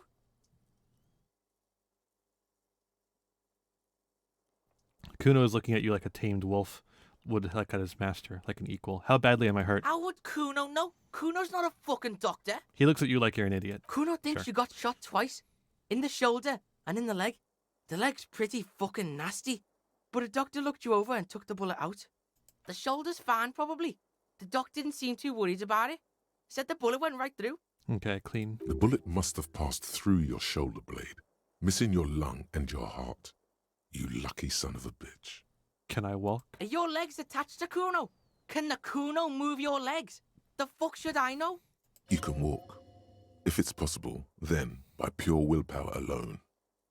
You're a psycho-locomotor. I'm a psycho locomotor, Kuno. That's pretty cool to Kuno. Kuno's also a psycho. Has anyone from my station been to see me? You keep asking all this weird shit from Kuno that the Kuno has no way of knowing about. Do you know who treated me, Kuno? Kuno did? He didn't. You said there was a doctor who removed the bullet from my leg. Yeah, some cunt from your station came over and knife fucked you when you were sleeping. Nick's Fuckleave, I think he was called. Said he was a doctor, then fucked off and told me to phone him if you shit yourself. Nix Gottlieb, station medic, throws a bag containing a small bullet into the medical waste disposer. Then he pops some caramel candy into his mouth and says, "Next." There's a line behind his door. We're detecting druamine in your bloodstream. It's a potent morphine-based painkiller The good doctor must have given you some. It's gonna suck when it wears off. Are you hurt? Why, in the name of fuck, would Kuno You be hang hurt? around the place where it happened. The kid rolls his eyes at you. Kuno's fucking smart. Kuno wasn't in that fuck pile. Kuno knows when shit goes south, unlike you. Get up slowly.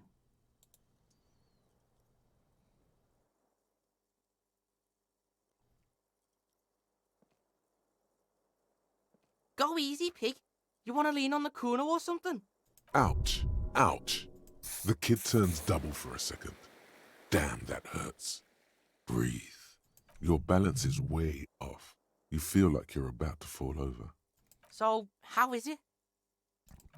Observes you getting on your feet and says nothing. Still, you see something akin to respect in his eyes. What happened to my room? Baby Beard was in here. Was probably a bitch to clean this shit up. This seems to please him. Baby Beard. That can only be Gart, the cafeteria manager. You mean Gart? Yeah, fucking Baby Beard. Cleaned all your shit up. He's like your fucking mum now or something. How long was I out? 2 days. Kuno's been out longer sleeping off the speed train. 2 days is nothing. 2 days is nothing to the Kuno. What happened to the others? Titus died. Shit. Some of his goons too. The whole fucking harbour is in lockdown right now. Even Kuno can't get in. Titus is dead? Yeah, fucking dead. Died in the hospital, I hear. Union's all weepy and shit. It's probably your fault. It probably is, fucking Butterfingers. It's the fault of those who killed him, not you. Do you know if Claudia, the blonde next door, is really gone? Yeah, she's way gone, pig. Kuno's been here for 2 days, and Baby Beard and you are the only fucks in the building. Of course she's really gone.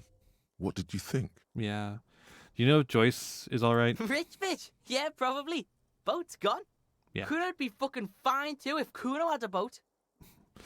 Alright. The whole harbor's in lockdown? Yeah, that's what Kuno said. No one goes in or out. Shit's paranoid now. Thanks for telling me, Kuno. No problem. Kuno shares the info. What do you think I should do now, Kuno? The fuck you asking Kuno for? How would Kuno know? Kuno's fucking 12. You don't know? Tough shit, pig. All Kuno knows is the harbour is in lockdown. Town's fucked now. Half the Hardy bitches are dead, and even your company bitch left. Kuno thinks you're fucked, but I can help you. What you got? Bounce that shit off Kuno. Let's do this tango, Pig, he thinks. Detective Pig and Detective Kun on the case. We bouncing. Kun and Pig. And you're picking him up on your cop frequency too? This is bad.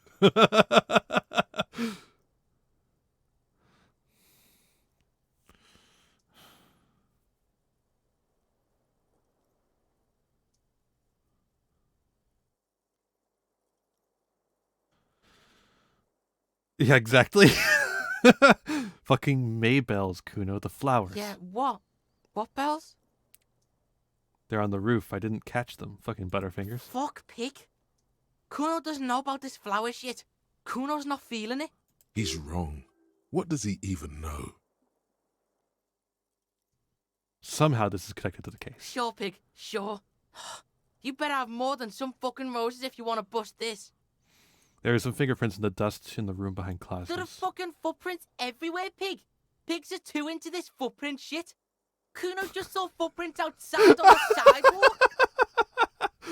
There's a 28% possibility the victim was shot from a distance. Yes, that sounds real to Kuno. Forensic shit, true crime shit. Let's check out some crime scenes and assess shit. Pig style. Anything else? The miracle hasn't happened yet. It's not over yet. Miracle? Shit. What is this weak shit? You gotta watch your own back. Miracles don't fucking happen in matinees. Get real. Thank you for your help, Kuno. Shit ain't nothing to Kuno. What now? I don't know, but I won't give up, Kuno. Will Pig. You ready to walk, Will Pig? I'm ready. So, listen, Pig.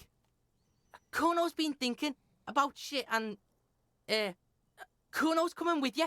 Help you wrap this shit up, final style. Asking for something, even asking to come along, doesn't come easy for him. Why do you want to come with me? This scene is dead. Kuno's out of here. Might as well be a pig. Big up fucky fingers on me way out. Drug asset detected.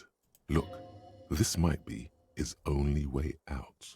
He is streetwise, knows the neighborhood, knows the people. He could be useful. This is a 12-year-old kid. You can't seriously be considering taking him along. What's going to happen to him? All right, saddle up. Accepted the Kuno like a motherfucker. What are we gonna do now? Now, as to what's going to happen next. Yeah, debrief Kuno. Let Kuno know the plan. The kid rubs his hands together. A gust of wind blows in from the bay. The duraluminum box around you vibrates imperceptibly. A familiar cold, a red thread on the roof upstairs. Taut, plucked like a string by the gust. We should check Katarzyne Alesia's room. That's Klage, right? Bitch next door. Kuno's thinking the same thing. Let's rock it, Pigman.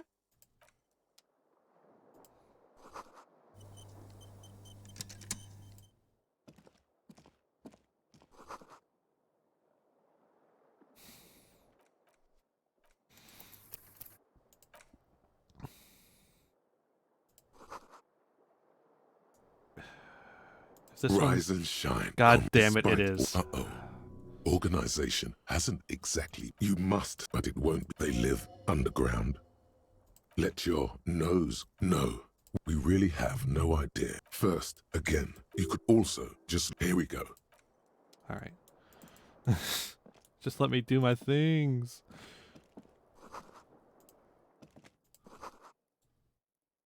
Door's open. We can walk right into Kim's room. The bathroom mirror has been wiped completely clean. You see the reflection of yourself in the mirror. It belongs in the new, the third decade of the current century. Enough time had passed from the failure of the revolution that, for a fleeting moment, free market economy seemed like the ultimate, uncontested way of life for our species. Things were good. It was smooth sailing. People made gold and champagne-tinted interiors and facades to suit the times, calling this the new style. But more importantly, disco happened. Forget about ostentatious orchestrations. For Revachol, your city, that meant only one thing. Guillaume Lamillion, out of the dazzling swirl of disco music, in an open-air boîte de nuit somewhere in Revachol West. Guillaume's blonde mane appeared on the screen. He sang some bullshit. Then he made the expression. So I adopted it? Why? Everyone loved it. Maybe you thought some of the stardust would rub off on you. Maybe it did. Either way, it's all gone now. Hello. Only the grimace remains. Welcome to the stream. Glad to have ya.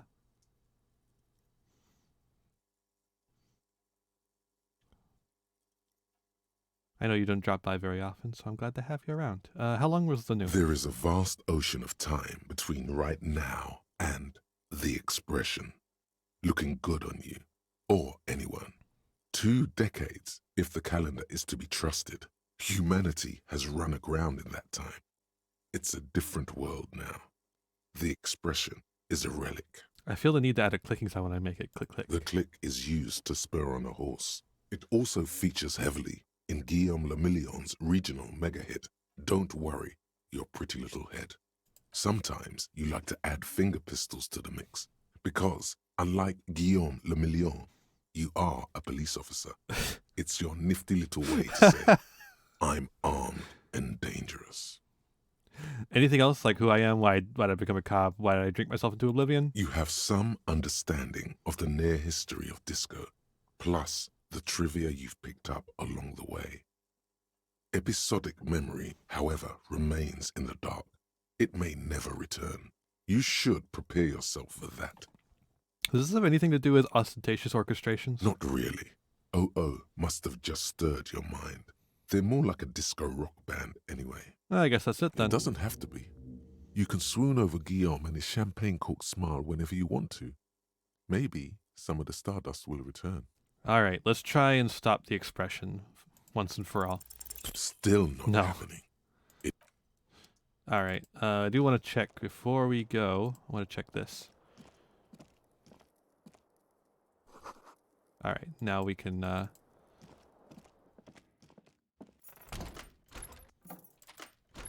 Enter his room. Wow, he gets a tiny ass room. 650. These papers bear the stamp of the RCM. They appear to be fragments of the lieutenant's paperwork, half finished. You may have notes on this and other recent cases. Look, Kuno, Lieutenant Kitsuragi's The notes. child.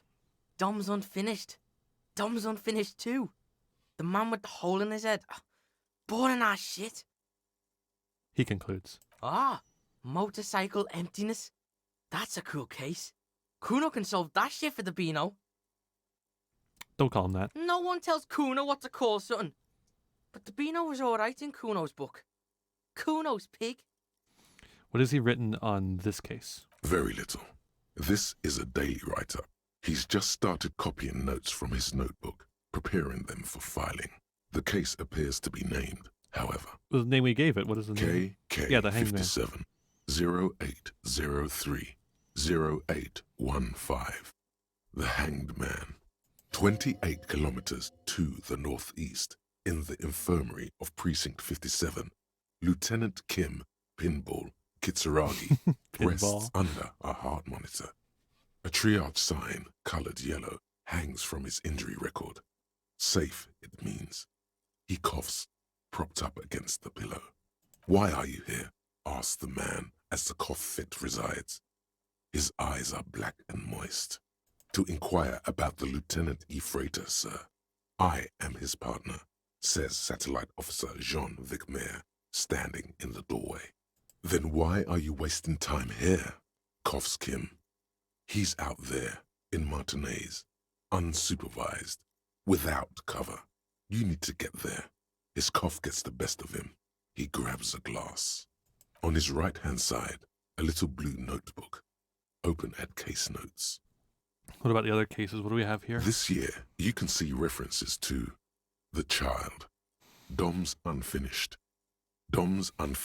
2, Motorcycle Emptiness, and The Man with the Hole in His Head. Anything more? Half a dozen stolen property cases, titled Crossword Puzzles 2 to 2000. Close the notes.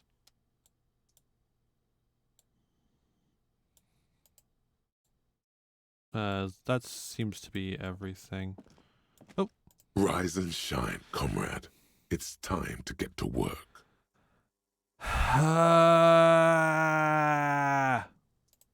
Despite all the thinking, organization, you must, but it won't be. They live underground. These commies let your nose know. We really have no idea. First, again, no. You could also just look. Here we go.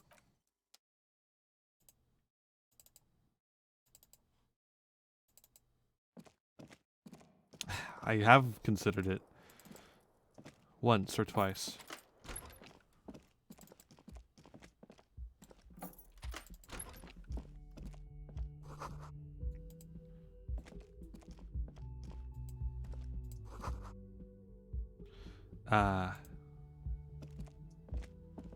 Next to the stack of bills, you see a note, a few lines jotted down in large, uneven handwriting, just as the writer was about to rush out the door. "See you at the return. P.S. I didn't kill him. P.P.S. Gift upstairs." The return. A gift, huh? That's fucking suspicious to Kuno. What could this gift be? A trap, probably. But don't sweat it. You got the Kuno spot on you. Let's go in. Relax. Not everyone is out to trap you. Seems she left in a hurry. Yeah. Fugitive on the run shit. Kuno's seen this shit before. All right.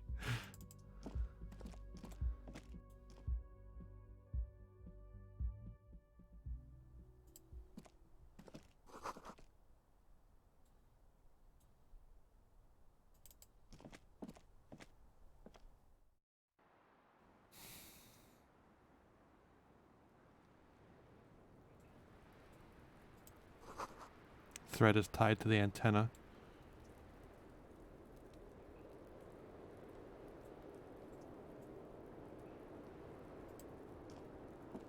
Talk to Kuno. I've had these weird shakes recently, something like visions. Sound familiar? Totally, pig. Kuno's in the same shit every time he's coming off speed. You need to medicate that shit. No, it's more than that. It's like the city is speaking to me. Ah, Kuno's not into that hallucinogenic shit. That's for pussies. No, I don't think it's actually drug related. If you want to take a real blast, though, go down the coast to the old church where the speed freaks hang. I already solved the speed Tell freak them situation. Kuno sent you. They'll know what it means. Oh, I might have to talk with them if they're continuing their drug operation. Kuno, I have a couple of questions about Martinez. Shoot. Kuno knows this shithole better than anyone. What are your thoughts on the strike? Well, you know, Pig, shit's fucked. And, like, Kuno's got no time for this small-time shit. Kuno's got enterprises to run. Apparently, he has never formed an opinion on the matter, and isn't going to do so on the fly either. So whose side are you on? Whose side's Kuno on? Kuno's on fucking Kuno's side, Pig. This is beneath the Kuno. Don't talk to me about this playground bullshit. You're getting shit in Kuno's head. Being put in the spotlight like this makes him feel exposed, makes him lash out. What's going on with the traffic jam? What do you mean, what's going on? This is good shit. You wouldn't believe the crap Kuno's getting from the trucks. Exactly. Which side are you on? Which side are you on? Which side are you on? Which side are you on? What have you got in there? Oh, Pig. Kuno's done with that shit. Kuno's a pig now, living the pig life. That Reaver shit's behind him. Whose statue is it on the roundabout? It's Kuno's. He says without pause or hesitation. I'm pretty sure it's of Philippe III, the Squanderer, the greatest of Philippian kings of Regent If you know that history buff shit, then why are you fucking Kuno with this? Kuno's a pig now. Has important shit on his mind. Pig shit. I just want to pick your brain so I can understand you.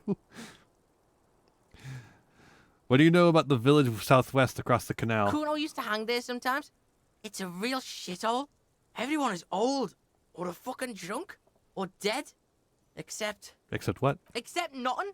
That shit is behind Kuno. Keep your nose out of it. You know who isn't old, drunk, or dead? Lillian. True. Does he have a little crush on Lillian? Just don't ask him about it. Boys in that age can be quite sensitive about such matters. Lillian is nice, though. She's okay. I mean, with all the fucking drunks and relics around, she's like the only one who isn't a walking shithole. She's okay. Can you tell me about the boardwalk with the ruins and the fish Cool market? place. Lots of shit to do there. You ever been inside the ruined building? Kuno's been everywhere, Pig. Yeah, what's in there? Kuno ain't spoiling this shit for you. You gotta climb in there yourself and check it out. No, but I have. What's in there? Why would you tell me? Thanks, Kuno, but enough about Martinez. Sure thing, Pig. What now? Where's Kuno S? Kuno doesn't want to talk about this shit. There's a moment of thoughtful silence. He almost looks behind him. What the fuck? That is a look of a man who knows he'll be looking over his shoulder for the rest of his life. That toxic shit's behind Kuno now. What the fuck happened? What happened to your art thing? Locust City. Kuno dropped that art shit because Kuno's fucking poor and has shit for brains. Aw. A truly rare moment of self-pity. You better not make Kuno fucking cry about his art shit, okay? Change the subject. Kuno doesn't do that shit no more. Fuck that shit. Fuck everything. Dude. Let's move. Alright, with that red string.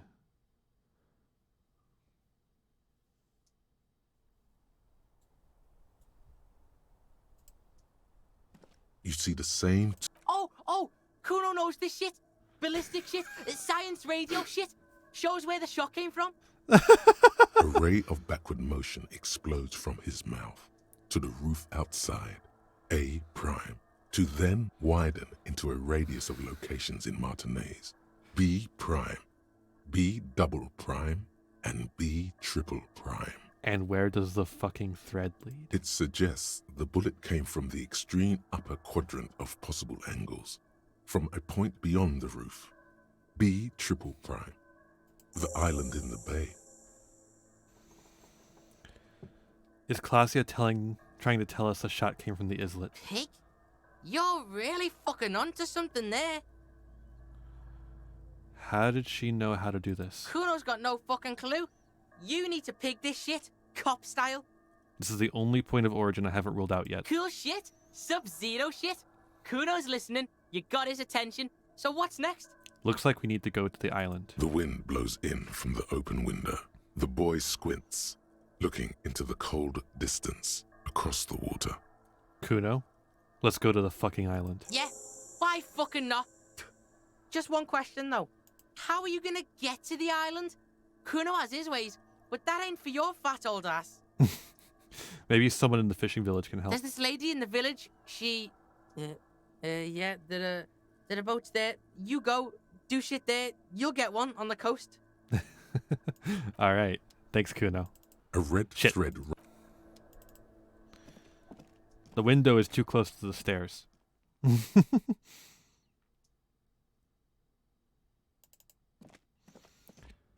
I'm a little concerned about what happens when I go down these stairs.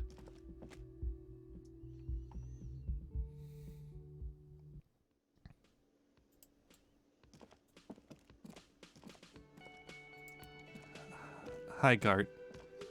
Oh, you're up. It's good to see you back on your feet. Did you like your room? I cleaned it for you. Fucking cleaned it. He hisses something under his breath. What a dick. Dancing around in his maid uniform. Hold up, what was that, Kuno? Kuno forces an unnatural smile. I did, thank you. Big improvement. You're welcome. I thought it would be nice for you to wake up in a clean place after you, let's be fair, defended this establishment and its clientele from gunfire. Okay, I'm glad people aren't mad at me for this. Defended may be putting it a bit generously, though. I had a great view of you doing nothing to stop those psychopaths. Then I crawled inside. Bullets started flying. Anyway. He clears his throat. I mean... I hope at least your partner is recovering quickly. Also, you're staying here for free now. That's right, this establishment supports cops. The stay is free. Fuck this establishment, the then. drinks are not. Just felt I needed to specify that. I'm not drinking. Where did everyone go? Oh, you know, people don't tend to stick around after shootouts. Turns out they're not good for business. What happened to the man with the sunglasses? I don't remember everyone who comes here. And many people wear sunglasses inside lately. Must be a fad.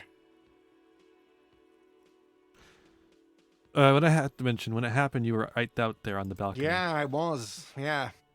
That's because I'm a badass. Yeah, I guess you are a badass. Yeah, I don't know. Clients were panicking. And also, I guess I sort of found out that I don't give a shit if I die. God damn, Gart. He means it. It's not just boasting. It's something he discovered about himself. Stepping onto that balcony. All right, thanks. No problem. They'll come back. They always do. Here's your trash container key. Thanks. I hope you found what you were looking for. I found the victim's clothes. How strange. I certainly didn't put them there. This was stuff I was supposed to find out earlier. Who else has keys? The trash collection service, CS Municipal. I don't see why they would put anything in the trash, though. Do you know these guys personally? Nope, there's nothing more mysterious than the Martinez trash collection service. Never know who's coming or when. Weird. On Clinton Street, near the Boogie Street Diamond, a small truck rattles down an alleyway. It stops by a rusted trash container. Two men, their faces rough and swollen, jump out. They look at the container despondently. CSM is written on their backs. Maybe you don't remember putting them in there? Maybe you were sleepwalking or in a I think fugue state? fugue states are more your forte, officer. Fair enough. Could someone on your staff have put them there? Sylvie had the keys before I got here, and I can vouch for her. I can vouch for all my staff. None of us would tamper with the crime scene. Thanks. Let's talk about something else. Yes? All right.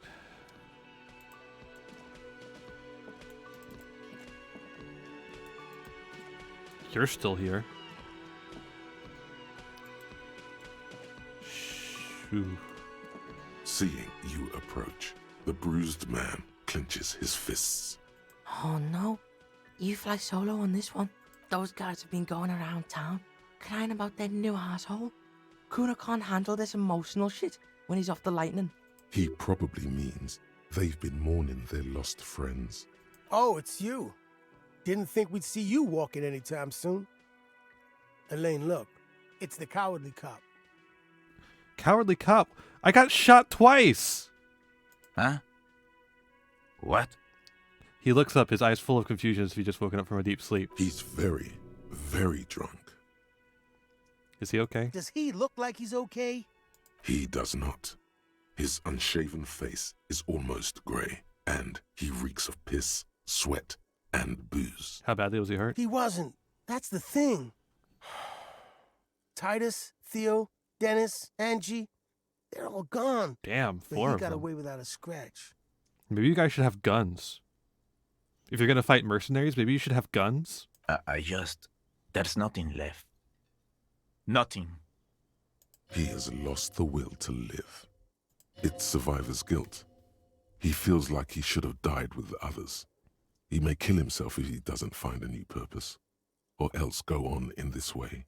Not dead, but not really living either.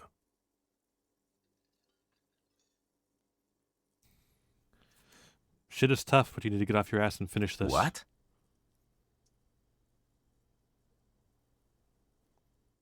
Nothing. Just thinking out loud. The flicker of light in his eyes goes out, and he collapses back on the table. I'm not going to encourage him to do violence.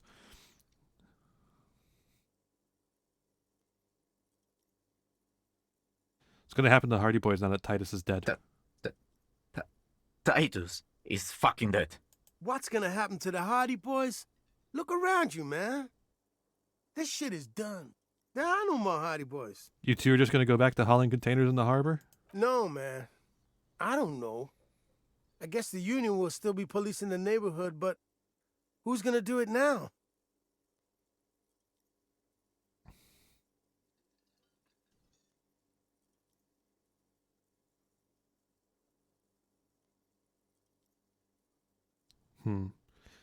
Didn't Titus have a brother, Tibbs? Tiberius, he don't want to get mixed up in our shit. Titus has been buttering him for years, on account of all this being fun as fuck. But he's got his window fitting business, a wife with 2 kids, and a 3rd one on the way. No way he's gonna leave all that. What's gonna happen to the Hardy Boy? No, man.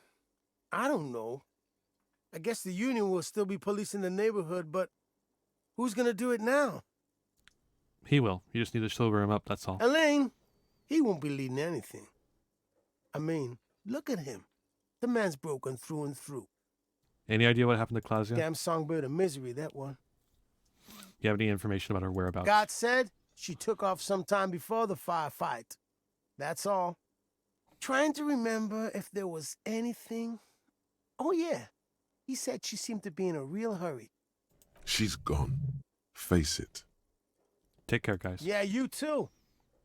It's a rough world out there. It's not easy being a cop. We were too hard on you. We shouldn't have fucked with you like we did. You got between us and a lot of bullets in that fight.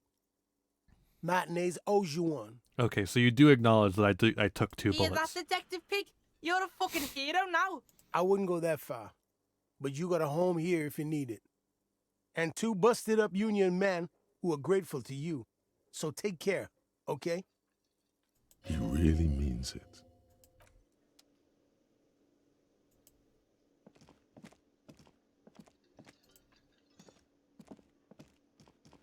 Kuno's gonna scram now. Can't be seen with pigs.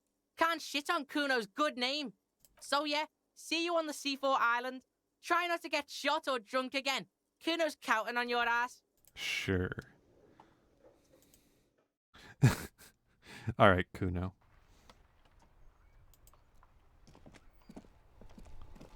One day.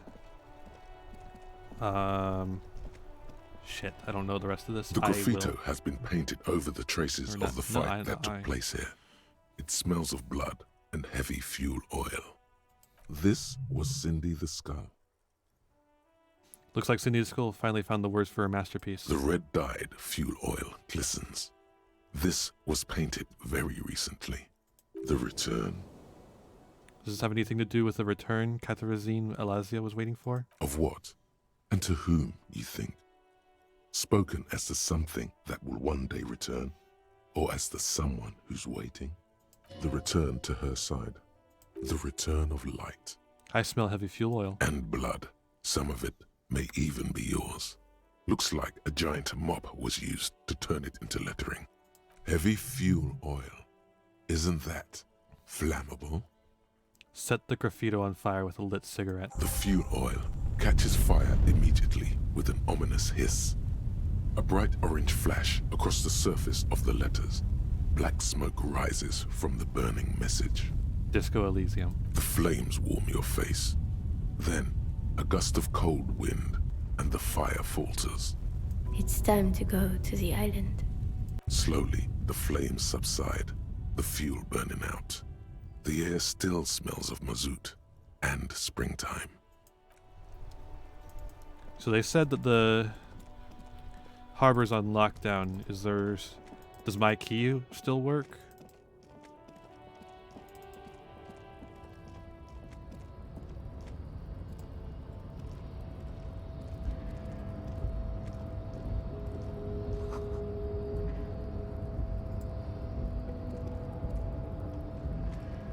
Let's talk to Mañana. The boyadero stares at you with respect, then gestures towards the trickles of blood adorning your clothes. Danger comes to the boyadero lifestyle, right? There are types of danger. The one I'm usually concerned with is lung cancer or getting mauled by wildlife, not bullets. It calls back to an older era where this was commonplace, though. You have a true boyadero heart. Right. So where is everyone? Hiding, gathering themselves. The harbor's in full lockdown, friend. No getting in or out, for the time being. You can't help me get inside? No, man. Not today. Today is war. He says it matter-of-factly, like it's no big deal. What's going to happen next? Time will tell. I'll tell Evrak you dropped by. I'm sure he'll be glad. What will you be doing now? I'll be okay here, doing lookout. Quite the sight, aren't they? Getting to like that rare I am. Don't worry about me. I live to alleviate the worries of our brothers. See if any insane killers turn up. Then I'll run. And live. I'm sure you'll do good. You know it, friend. Smooths his mustache with his hand. Good talking to you. Gotta run. Alright.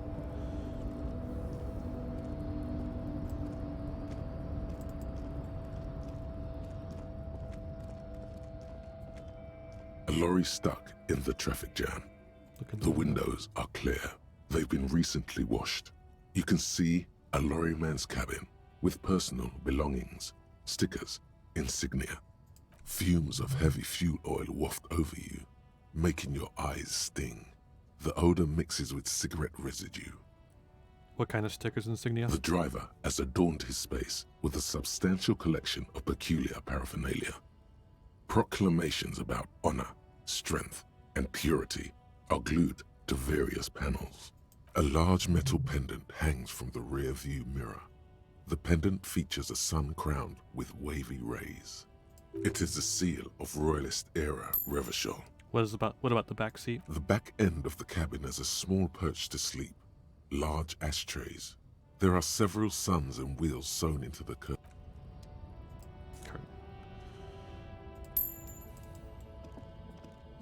A Stars Ryko, one of the finest Zhimsk-made motor carriages ever. An oldie, but a goldie. Who drives these? Not many people outside of Grad. And Revachol West, too, it appears. What a beautiful motor carriage. I want to know more. Glad to share. The value of the motor carriage has been seriously diminished by its color. All Stars Rykos are baby blue by default. The paint would be considered unforgivable to collectors. Zephyr blue was also the color Sigismund the Great used for his banners. Strange. This is really all you know about the Stars Ryko and ancient Zhimsk rulers. A Stars Ryko, one of the finest Zhimsk, not many glad to Zephyr. Okay, that one we only had to do twice before it went away. He's still here.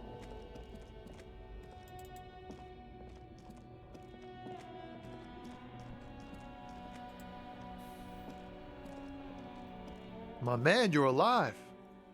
Almost. Kind of. Sort of alive.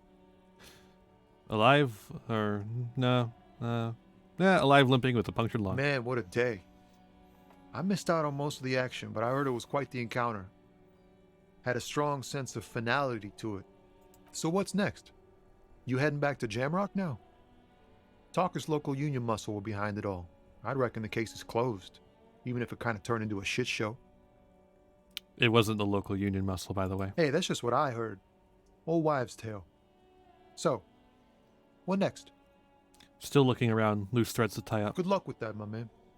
Ain't easy being you, but hey, you're still breathing, right? That's all for now.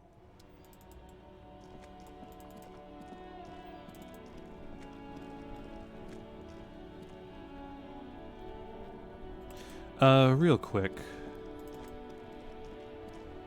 I have a few people over here I want to talk to. Well, specifically, I don't want to talk to Prudence. I want to get my dice. And I want to talk to her. Hi, Ace Detective. Okay, nothing to say. Sure. But let's go get our dice. Aha. Now is the time to get your dice? Yes. What if I need them?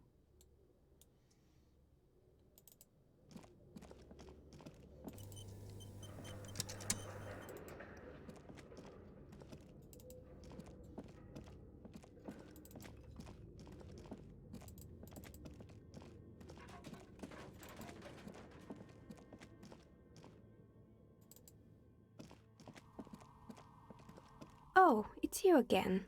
Are you looking for a die? Came up to pick up my die. Excellent. That will be 10 real for one set of magnetic dice. This was an Boom. especially fun set to make. She says as she opens her drawer and hands you the sparkling pair of dice. Look at them. Dazzling. It's like you have a pair of tiny disco balls in your hand. Perfect. But yeah, we literally couldn't pick them up before now. Because of the time wait you had to do. I mean, I guess we could have like wasted time instead of going immediately into it, but I didn't really want to.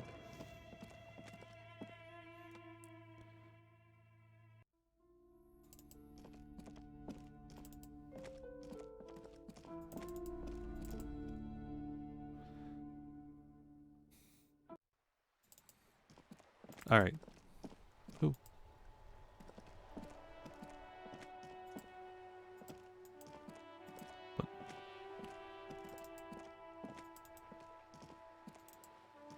Wait, what?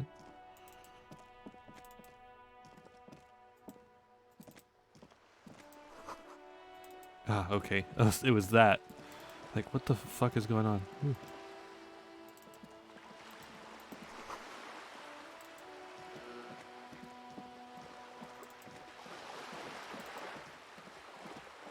Whoa. What have we here? A bridge? A bridge with loose nails and rot-infested wood that creaks in the wind. A construction code violation if there ever was one. Guess I'll have to take my chances. Guess so. Just be careful out there. One false step could cost you dearly. All right.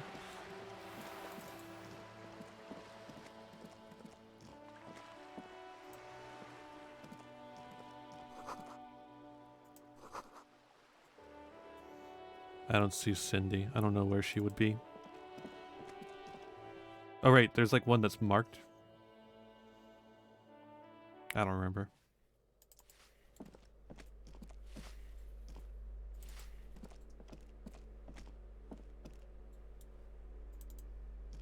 You hear someone walking around inside.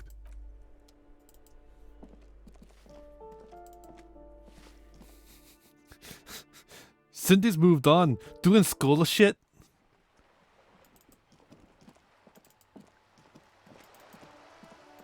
I just wanted to tell her that I set her thing on fire.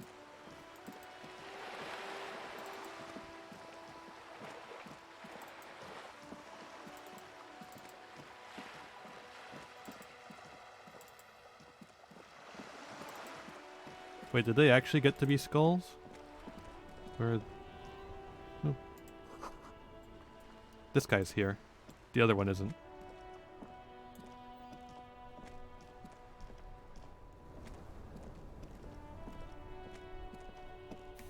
Officer, care to play a game with the lonely old man? Actually, never mind. Wouldn't be the same. Where's Renee? The prick is gone. I can barely believe it. But he's really gone.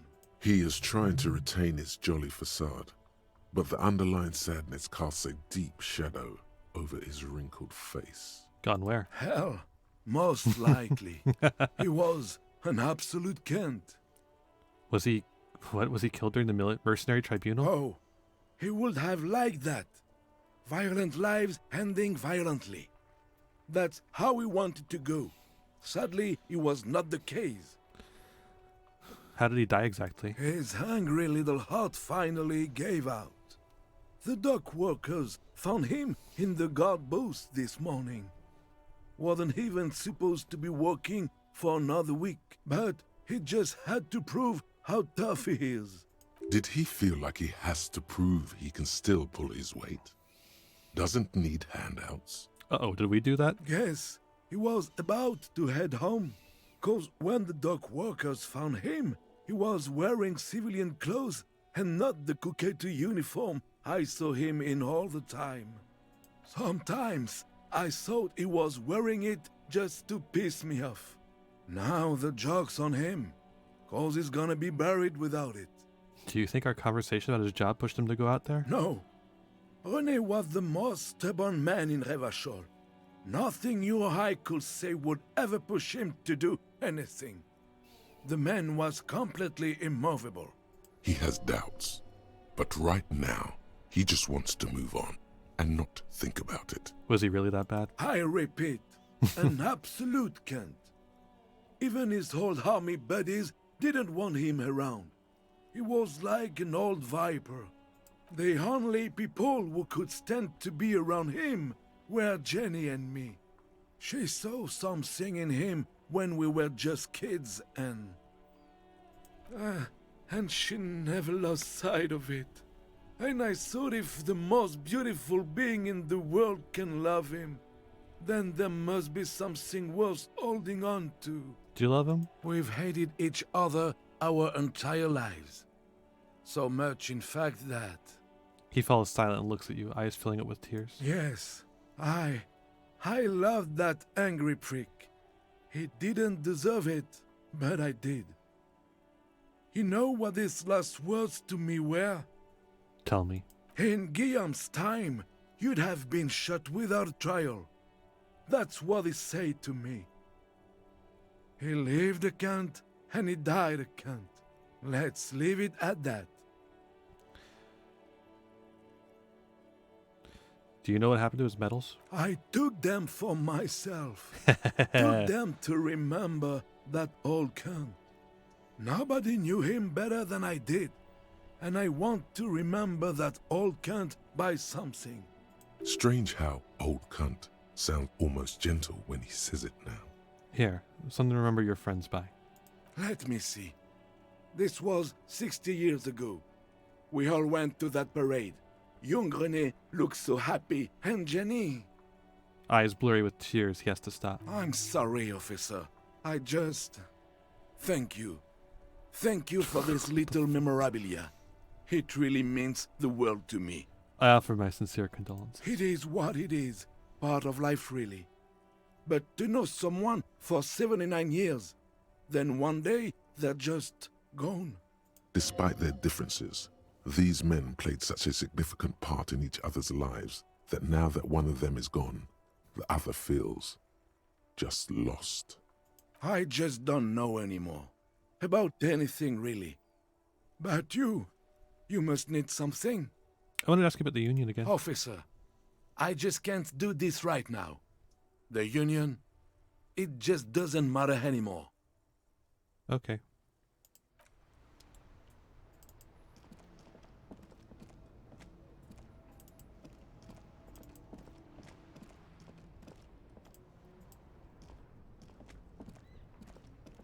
What's up with you? Wow! Wow, what? A cop limping down the street, bleeding from the shoulder, face bruised, looking like hell? You know what that is? Cool! That's cool!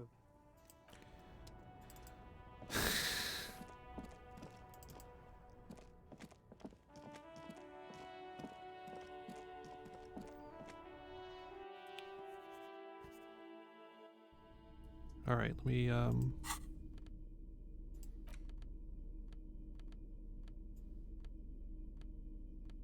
put my flashlight away.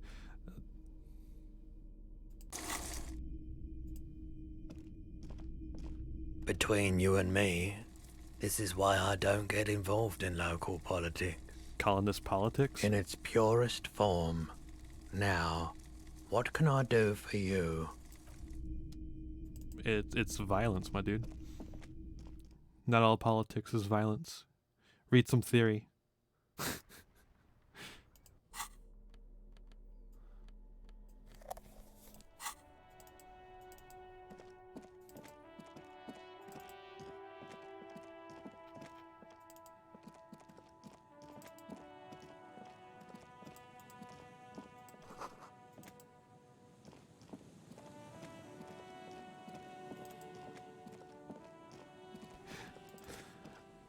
No, I don't think so. I think like well, it depends on who murdered him, but the violence was caused by a guy being murdered.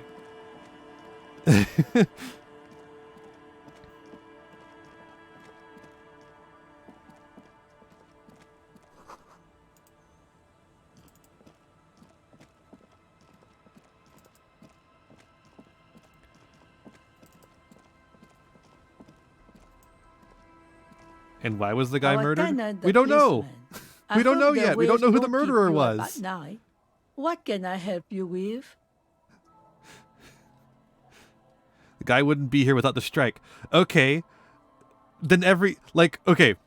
If you want to blame this on politics, you have to blame literally everything that happens in the world, including like a butterfly flapping its wings, on politics, which I think is kind of an insane way to look at the world. This butterfly wouldn't be here if it weren't for politics. Like, everything is political, but not everything is caused by politics. I got shot. Even I can see that. I told you not to bring your trouble with you, policeman. We've got troubles of our own here. Though Exactly, I suppose Sarge. you took the worst of it. Turns out you were your own ill omen. My partner got shot too. He's still in the hospital. What do you expect? Police officers get put into dangerous situations all the time. Sometimes they get shot. It's a rough trade you're in. Yeah. Still, I'm sorry to hear about your partner. He seemed to be a decent enough sort. I'm sorry I couldn't warn him in I time. warn you. I warn you men with guns will be coming after you. They always are with your kind. Her features softened. So, be careful and don't be a hero. I'm off. I mean, I can't choose that option, right? Because I didn't fucking warn him in time. Can't choose the half-brother option if I didn't warn him in time. Even though I should have been able to. That was a 72% chance, and we failed it. It's fucking Pokemon XCOM luck right there. Yeah, that guy's still gone. Asshole.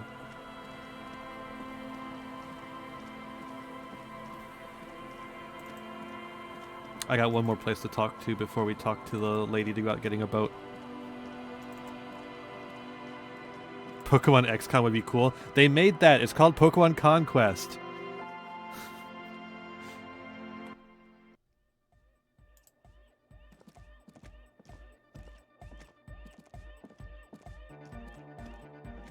Oh, the god of dance is back! Goodbye, officer.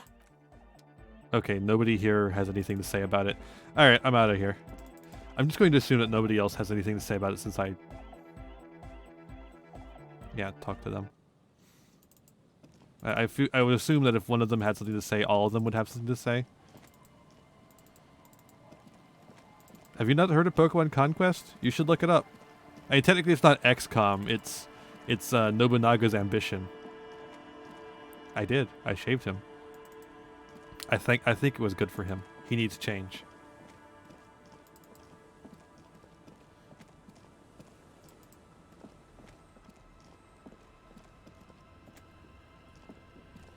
Officer, what happened?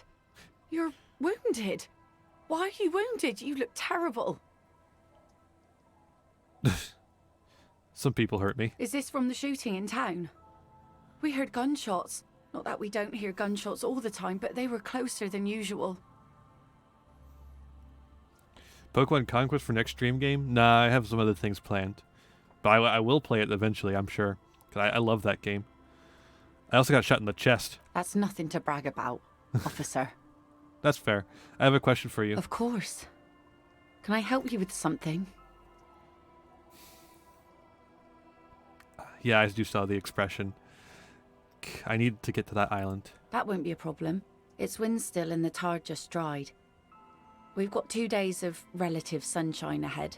Can I borrow your boat? If you promise to bring it back, and no scraping the hull, I just got it nice and yellow, and no drinking on the boat, and no joyriding either. Not along. The crow's feet disappear from the corners of her eyes as she smiles at you. What's on that island? Aha. Nothing, just ruins. Used to be some kind of fortifications there before the war. For the communards. An anti-aircraft gun, I think. Bombed to bits in the landing. I haven't been there myself, always steered clear of it. Where's Kim? In the hospital. Hasn't been there herself. Who has then? You said I haven't been there yourself, but who has then, if not you? My husband used to drink there. Him and his drinking buddies. Always seemed like a bad place to drink to me. People died there during the landing, you know. My mother told me. This must be one of the many fortifications that was used in the dying days of the revolution against coalition forces before they took this city. The kids sometimes go there too. I know they do, on rafts. I tell them not to, but they bring back old bullet casings and such. Which kids? The twins. God forbid they bring the girl along on some rickety barge. Is there anything I should know about getting there? Well, most of it's sunken. Underwater. That means concrete underwater. Cut your boat if you're not careful. Be sure to enter from the south side. Water's deep there. Good to know. Aye, aye, Captain. Thank you. I'll use your skiff to get there then. Please be conservative with the fuel, will you?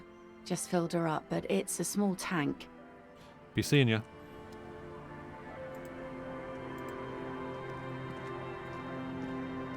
Alright, I think it's time.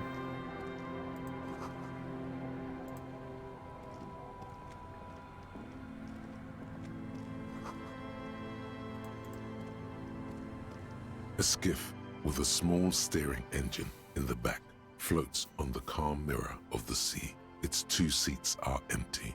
Once you get in, that's it. One pull of the starter handle, and you're off into the bay. A strange trepidation comes over you. Are you sure you want to go now? Have you made all the necessary preparations? Closed all your accounts? Remember what the net picker said. It's a small tank. You won't be going back and forth on this. First, tie your porter-reel boombox to the breasthook to keep you company. There. This is now a rock and roll skiff. What did I just do? Why did I do that? Why? Because rock and roll. Yeah. Sad rock and roll. Tune it to Sad FM. Sad FM is a radio station specializing in sad, slow rock songs. You seem to know its frequency by heart. All right. Get in and ride to the island. We've done everything we can.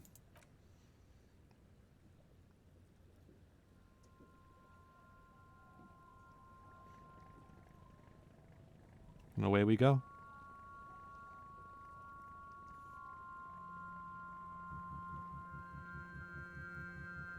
Want to be free. Want to be free. It will last forever.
The boat comes to a slow stop.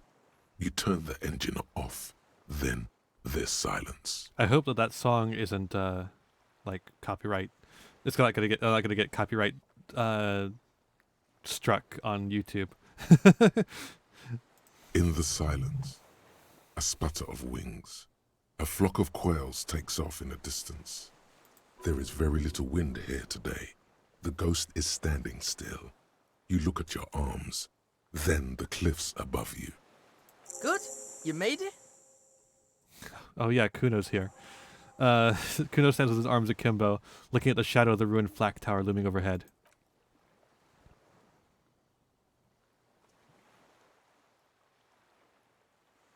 I mapped the place out, and it looks like both of us aren't going to make it. This is Death Island, the Hellmore. He's wiped snot from his nose.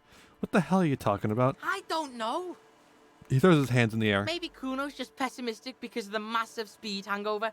I did scout the place out. I can fill you in. The kid turns away from you, cautiously looking to his left and right. He's on the edge. He hasn't been here before either. Cleaning out the rooms. What if you didn't lose your memory? What if something in Martinez came and stored it all away, for you to slowly open one box at a time, so you can choose which parts to keep? Keep almost none of it. Only the flowers on the windowsill. Only the distant sound of a radio. Lose all the actors, the dark shadows. Leave only the still lifes, the blissful distant wash of waves. If everybody knew, you never did. She'll be coming soon. That is all. That's pretty good. Wake up in a new life by the seaside.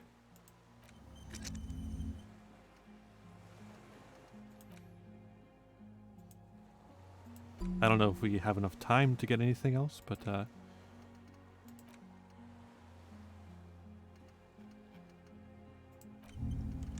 might as well.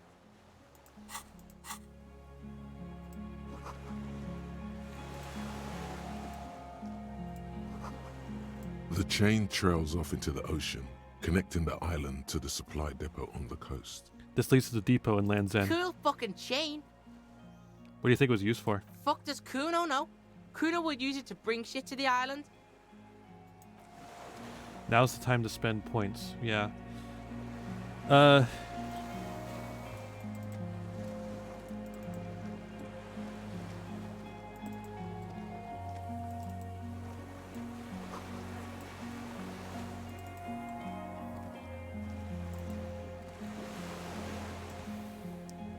Talk to Kuno. You said you scouted, but useless.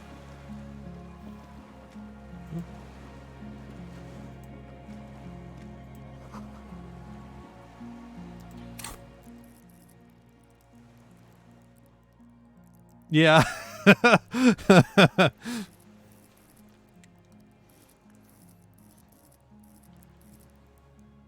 Should I level them up now, or should I hold some to level up mid-conversation?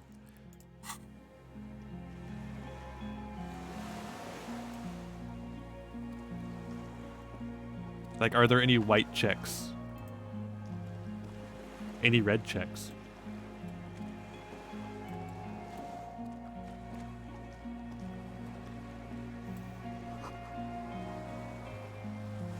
Fine to spend them now. All right. Well, what should I spend them on? And there's lots of things I could level up.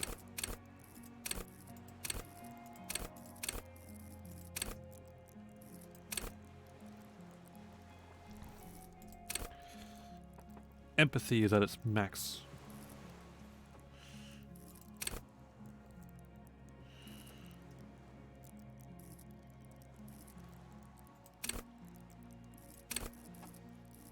I will take suggestions here on what to level up. Perception and Encyclopedia. Alright, Encyclopedia is already pretty good. Where's Perception? There it is. Maybe Half-Light? Ooh.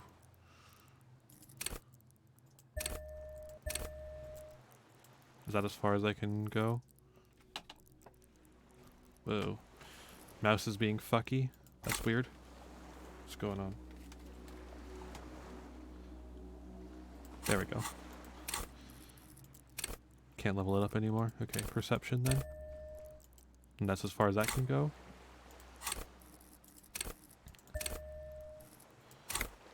Now encyclopedia is max as well.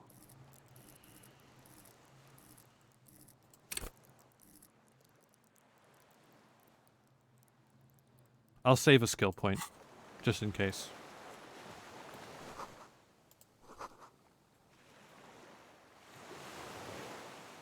Or maybe I shouldn't. Should I save a skill point, chat? Or should I put it into suggestion? Or maybe volition. Volition's been doing very well for us. Despite the fact we haven't put much care into it.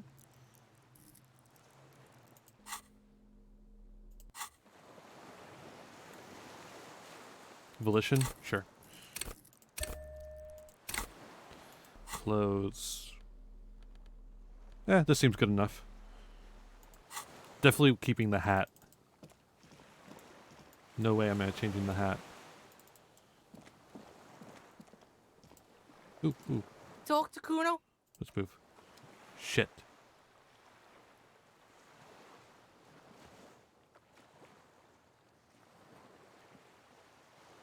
Oh, what the hell? The dry grass crackles under your feet as you stop. Far away, birds' wings touch the still surface of the sea. What is that flutter? The flock of quail departs. Now more than 100 meters away. 102, 105. Underneath the flutter? On the islet, there is almost no wind. Just the light movement of air through the reeds. Bulrushes swaying on the waterline. Long dried leaves chafing against each other. I was hoping the Insulindian phasmid would be on this island. I guess not. It didn't fix itself, by the way, Sarge. I just used the scroll wheel, and that's what fixed it. Like a silent orchestra tuning at the beginning of some major work. Of great importance to the few who attend. To the west? A silent hiss. Sea air moving through the needles of a pine tree. To the east? The faraway roar of the city. Distant like today's dream. Before it, the sound of sand, the low tide filtered through its grains, a bird tending to its feathers. Ahead. A low hum. The air slowly moves through a concrete box, through its ancient slits and cracks, resonating, hollow. A big building. Beyond that, further north. Air flows out of a pillbox window. There is very little there. The air cossets flowers on a meadow. Absolute silence. Reeds motionless. Bulrushes motionless. Below the silence? Col de Mamadakwa. We are way out now. Way out in the west. No, it's just your imagination. You can't hear such things. Kuno. What? Momentarily, the sounds are swept away. Pain shoots up your right foot and into your groin. Pretty silent on this island. Spooky ass island. That's how it is on spooky ass island. Silence and shit. I have to wait. Listen to one more thing. Open your eyes. Stop listening. I guess I didn't actually have to listen to one more thing. It's warmer than that. Okay.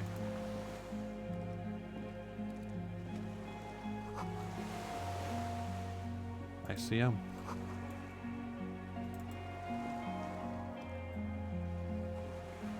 Ligature is off. Shit.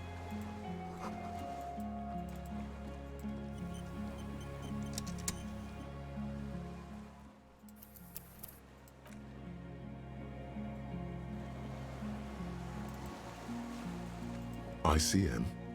This feels familiar somehow.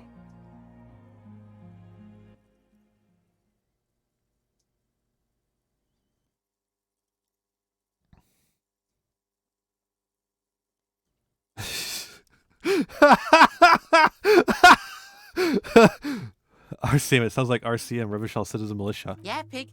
That's letter shit for you. The alphabet. Kuno, what is the ICM? Is this a case for Detective Kuno? Idiot Cat Moon, Inside Car Motors. Is Kuno magic? He is. Case solved.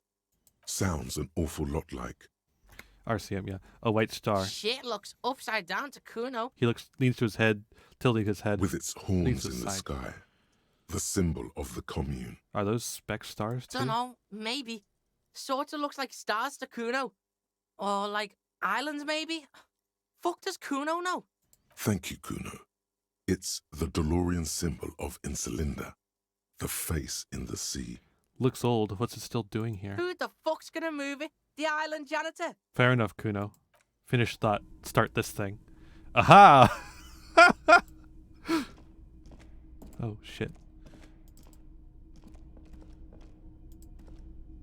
Oh, no.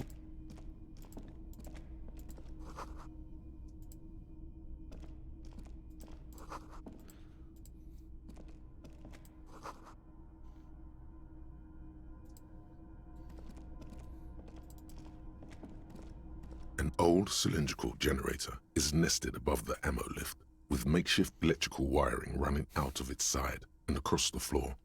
The cables disappear into the wall to your right. This shit's cold? No, this isn't right. Where do these wires lead? Dunno. Looks like downstairs somewhere. What kind of generator is this? Smells like mazout. Heavy fuel shit. Tap on the side. A hollow ring. The canister is empty. Dust falls from the generator and down into the ammo lift. What does this mean, a generator here? Fuck does Kuno know? Is it not the wisest man who knows he knows nothing? I meant, why is it here? Probably because it's winter. Some bums who camp here don't want to freeze to death. Maybe. Probably. Kuno's probably right. I'm not going to pour fuel into something I don't know anything about.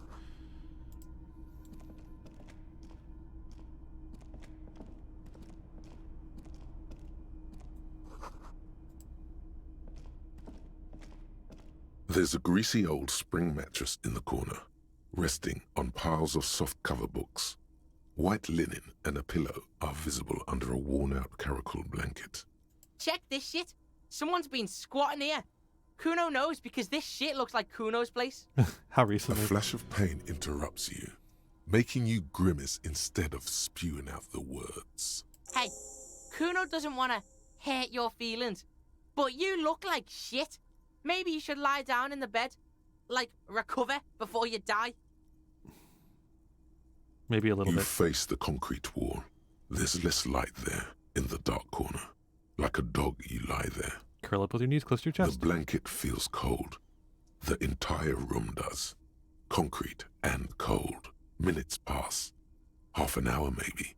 The sounds of the sea beyond grow distant.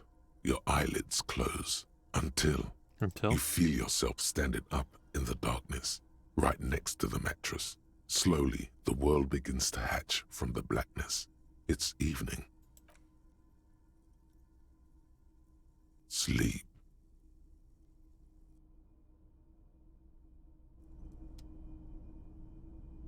Oh shit, where's Kuno? Actually, I don't care.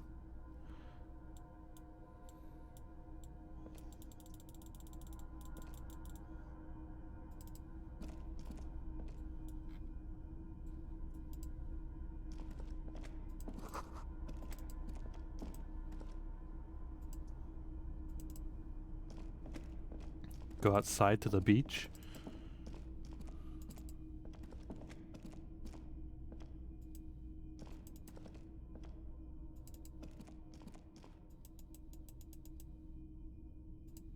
Hello?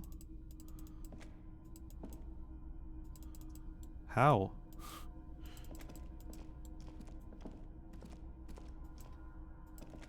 How do I get out of here?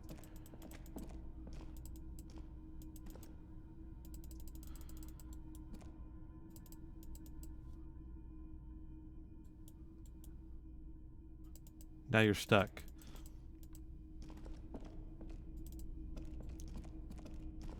Okay.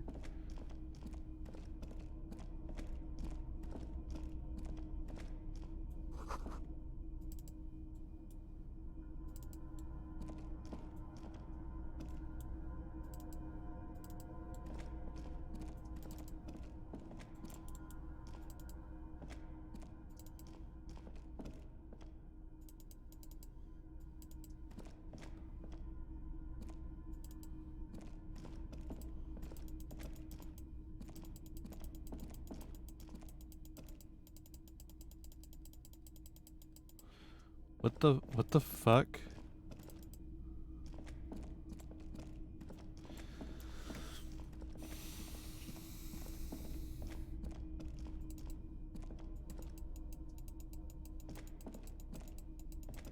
Ah.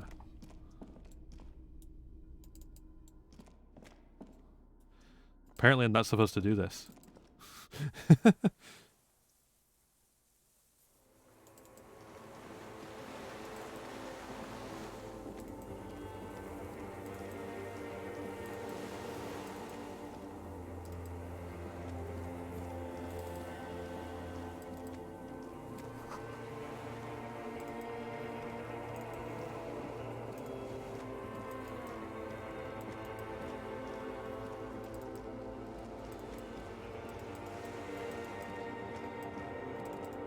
Down to the chain. What do you mean?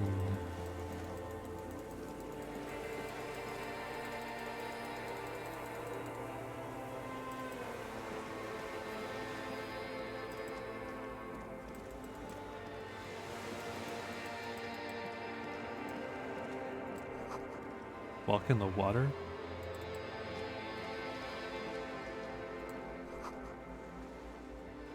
What? Ah. I see.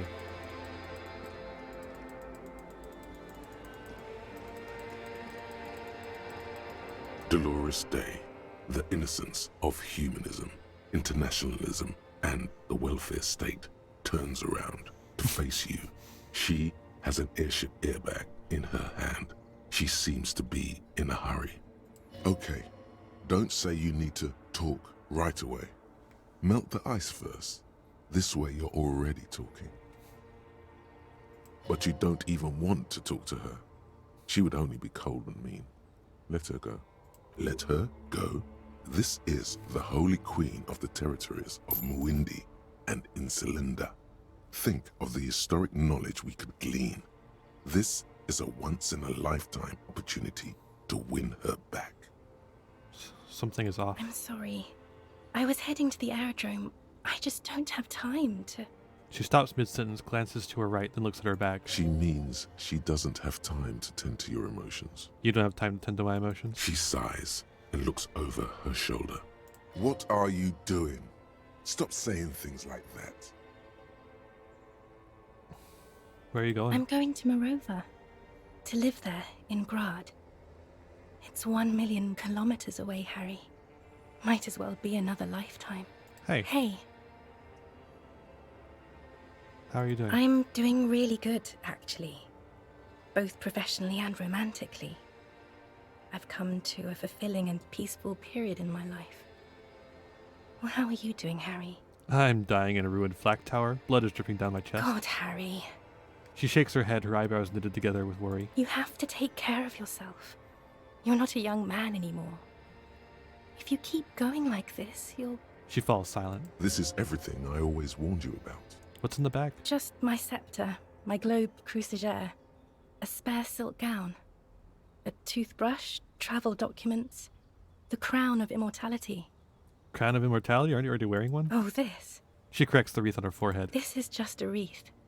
The crown of immortality is made of rarefied light, mana and raw palladium.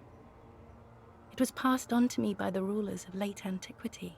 She looks at the suitcase, not knowing what more to say. Then, over her shoulder, silence. Her nuptial gown flows in the wind, wraps around her holy body. Anyway. Your skin is holy and soft. No, Harry. It's just regular skin. I'm not as beautiful as you always thought I was. Let's not get into... Yeah, let's not. Sorry I said It's that. okay. She makes no effort in deciding if it's actually okay. Can you stay for a moment? We need to talk. We need one more massive epic showdown. No. Well... No, Harry. No. I don't want a massive epic showdown. I want to go to the aerodrome. I have tickets for the 10:20 flight to Morova. Really, we don't have anything to talk about anymore. Every combination of words has been played out. The atoms don't form us anymore. Us. Our love. Our unborn daughters. It's all gone. I have to go to the aerodrome. I have to leave Ravachol and you. And you have to be alone. In hell. Forever. That's just the way it is. Some things will never change. Oh God, whatever you do, don't try to kiss her yet. Not after that. You're still reeling. You'll fall over if you try now.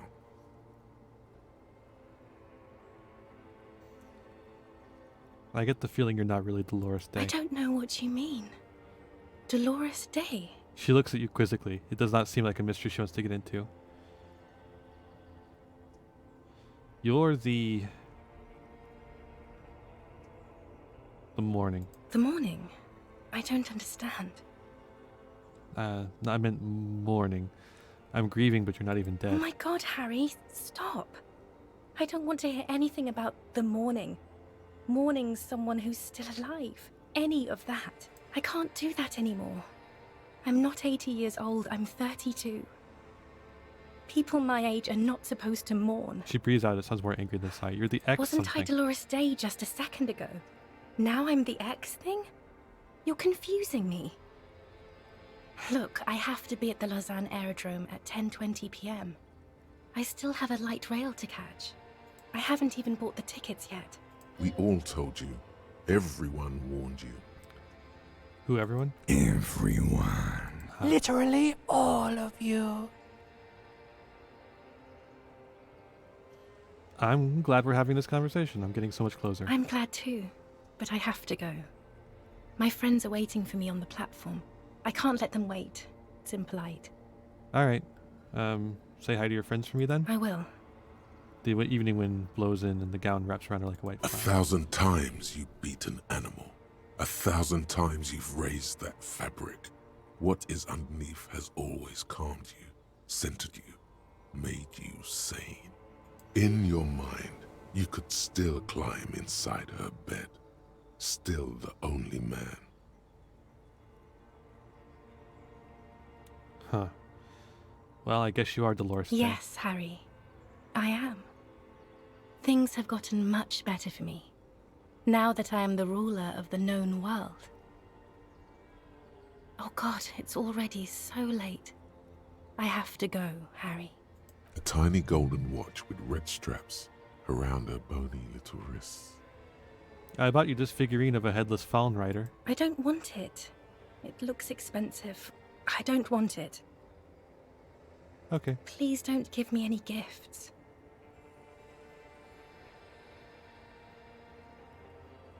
Not a good way for things to be. It's not.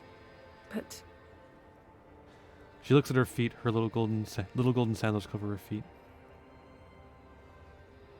Tell me there's something good? I don't know why I said but. There is no but. I can't answer your other questions, Harry. Not anymore. I have to go. Jesus. Don't go. I have to, Harry. Really, I've already missed the 8:30. I'm gonna go now.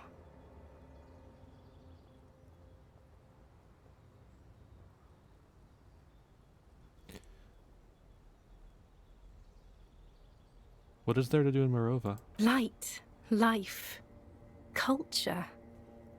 It's so much better than here. Everything here reminds me of you and the horrible times we had. The nights we stayed up fighting for our dying love. I have to wipe it all off me and be clean again. I want to be a good person again. Not this. Not what you made me into. Okay, I understand. No, you don't. You're just being a martyr. And I'm really going now. The time is up. I must be on the 10:20 flight. Will we ever see each other again? I won't see you, but you will see me. How can that be? Oh, Harry. This is a dream. Can't you see? I'm already in Morova by now. Who knows how long ago this happened? A year? 2? 5 years ago? How will I see you again then? Right here, tomorrow night. Once this dream starts happening, it keeps happening. 3 times a week, at least.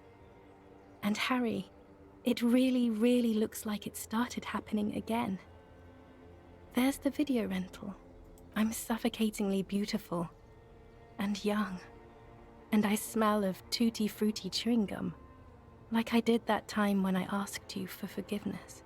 After leaving you the first time. So long ago. But this is intolerably bad. Oh yes, this is real darkness. It's not death or war or child molestation. Real darkness has love for Weird a face. examples. The first death is in the heart, Harry. See you tomorrow.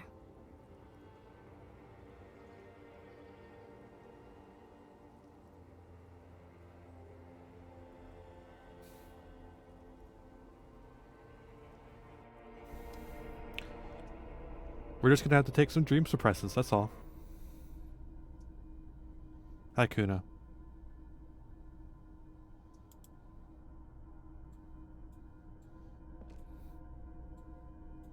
Oh, there, man.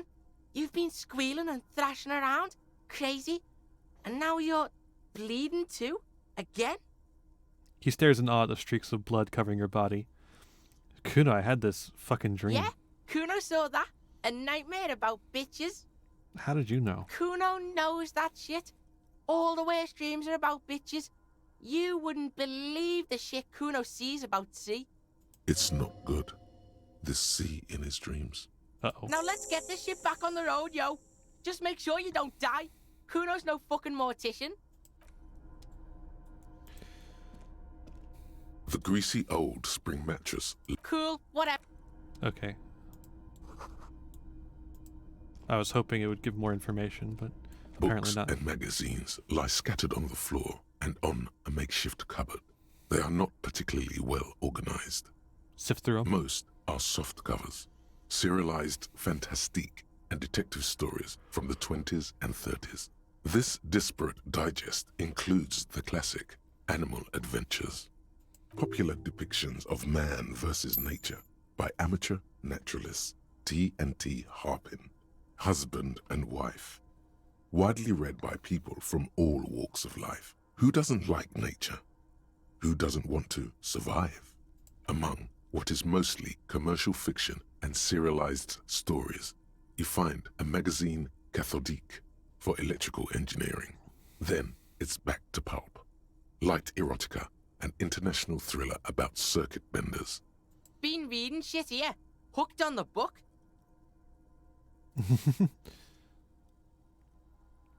Conceptualization. Let's deck ourselves out for conceptualization.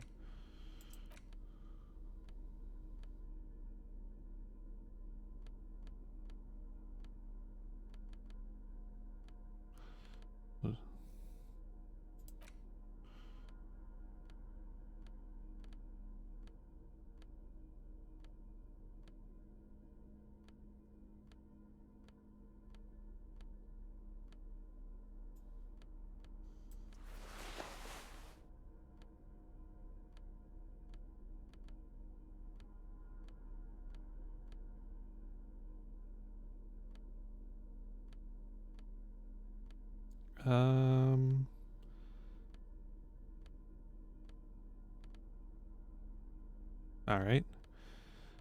Are any of these anti-conceptualization? No.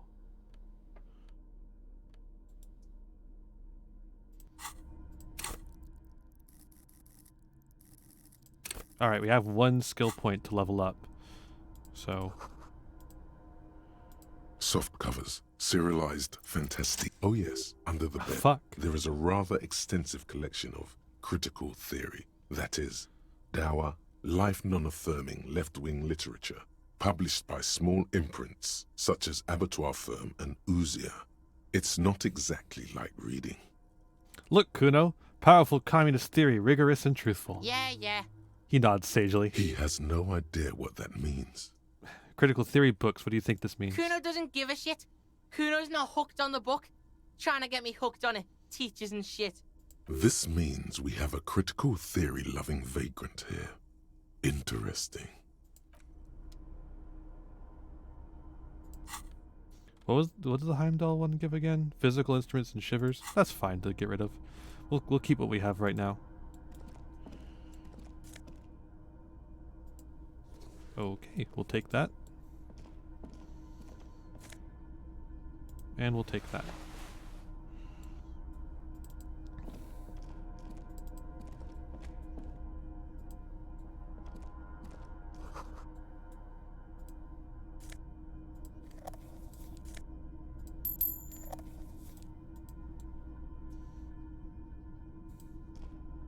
You see a small metal door nested inside a larger one, a heavy steel blast door. There is a conventional keyhole above the handle. It's very small. What's on the other side? Another part of Death Island. Some secret hidden shit Kuno thinks. Important shit. How do we open this? Kuno don't know how to pick this lock. This one's military shit. He looks at the door, then at its bigger brother, then at the lock. He's right. It would be better to open its big brother. A powerful engine hangs beneath the ceiling. It must control the blast door.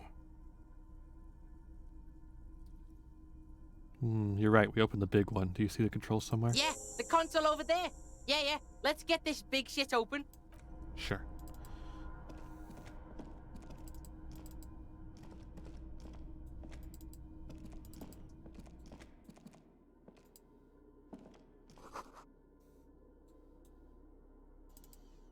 I want to inspect the beach.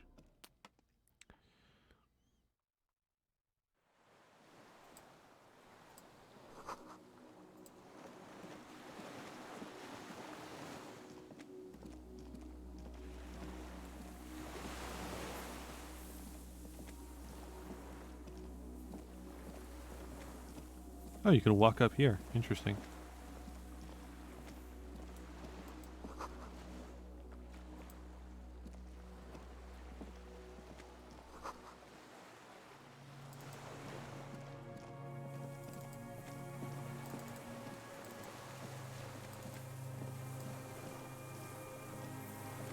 I probably should stop running before I kill this man.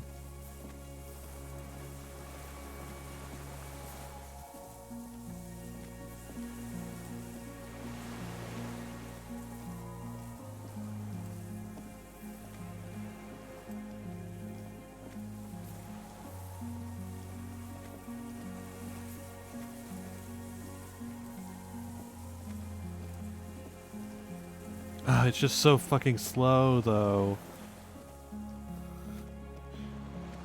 Alright, we'll go back in. We'll try out the controls there.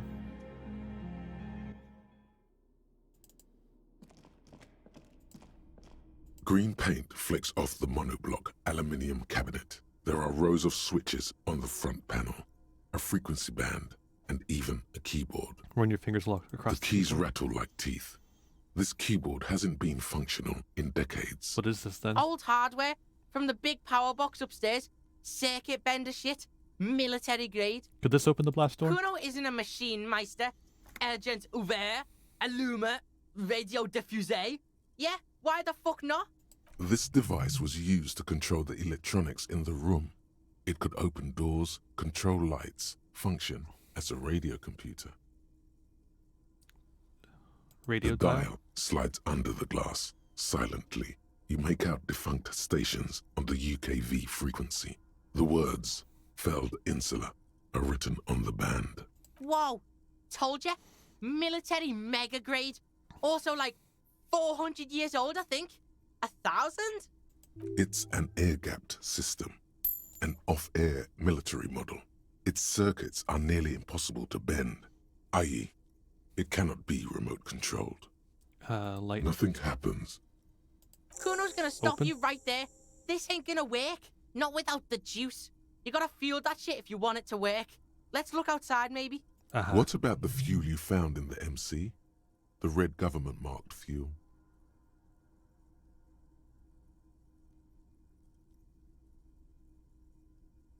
What about this? It's sweet you got government fuel. Yeah, there's not Way enough. sweet. But there ain't shit left in there. You need, like, a full load. Let's check outside when you're done with this. The console stands by. Over here, there was something. Alright. Let's start going up those steps.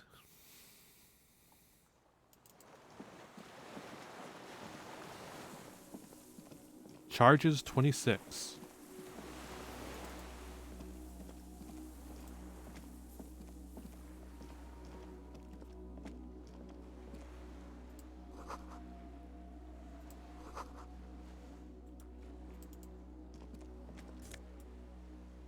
Hell yeah. There's a rain-soaked mattress on a concrete slab, only half covered by the crumbling roof. At the head of it, double embrasures, firing slits like two eyes in the wall. This is B triple prime on the island. A nest. Inspect the mattress. A single-person mattress, modern, civilian use. Brand name, Marjorie. There's a fuel stain on the cover, along with cigarette burns, and an empty can of beans on the ground next to it, filled to the brim with cigarette butts. Pick one out of the can. The silhouette of a tobacco picker adorns the paper filter. The brand, Tio Moteri. The same rare brand from Land's End before. Interesting. Inspect the wall. There's a firing slit in the wall in front of you, Touch like the a little window. Touch the concrete first. Quite old and grimy from years without cleaning by anything other than the rain. Look through the hole in the concrete. The springs screech as you lean on the mattress and crane your neck to look out. Trepidation, a tingling feeling in your stomach. A small piece of Martinez coastline opens up in the square in front of you, like a tiny landscape painting. 1 kilometer across the water. The ruins look familiar. On the left? A towering skyscraper, its top floors shaved off by artillery fire. Capeside apartments. Rue de Saint-Ghislain, 33A and 33B. On the right? The red chimney and collapsed back of the 4-story tenement in front of the whirling in rags. Rue de Saint-Ghislain, 10. The doomed commercial area. And between the two.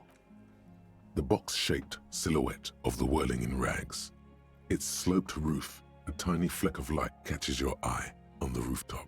Sunlight reflecting off the upstairs window of Clausia's room. Motherfucker. Motherfucker! You see in the window or not? More than that.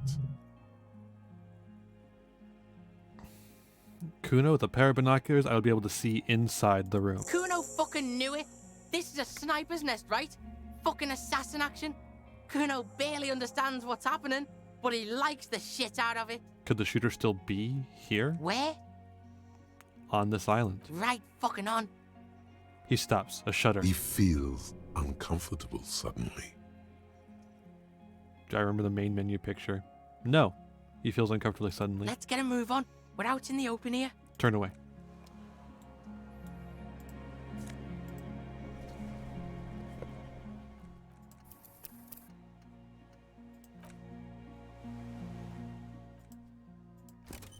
Let's get a look right now. Ah. I see.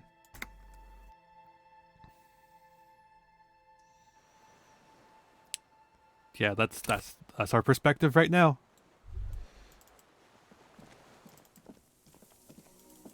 All right, let's get back down. Feel eyes on your back. Someone's watching, but you can't say where.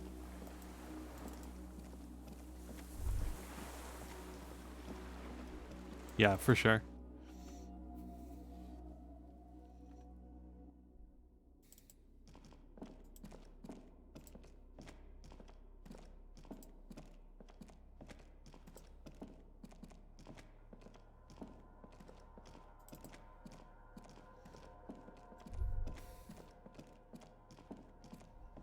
This old cylindrical jet. The For the boy fuel. helps you out, holding the canister up to the fuel tank as you tilt. Dark brown, viscous fluid pours out, and the room fills with a chemical smell. There's a red starter switch on the side of the cylinder and a start rope on the other side. Kuno flicks the switch. Pull the rope. The recoil start wakes the old generator up instantly. The machine sputters like an old warhorse before settling down to a rattle. We're in. We're doing this. He says over the sputter. Alright, but whoever's here now knows that we're here, for sure. Guaranteed.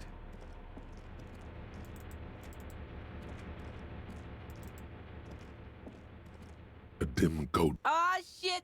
It's on! 10 emergency, open!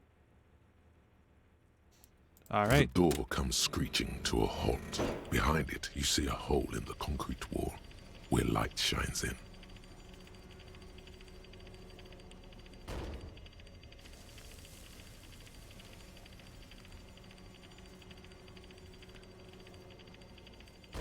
It's open. Oh, no, it's still going.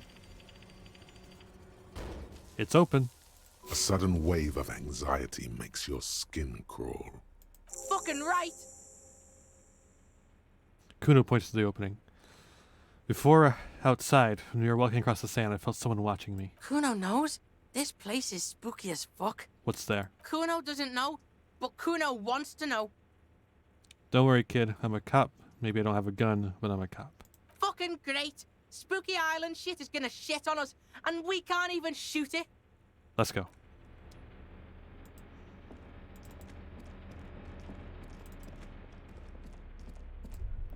Ooh. Walk slow. Might be dangerous. Alright. Moving. We're schmoving.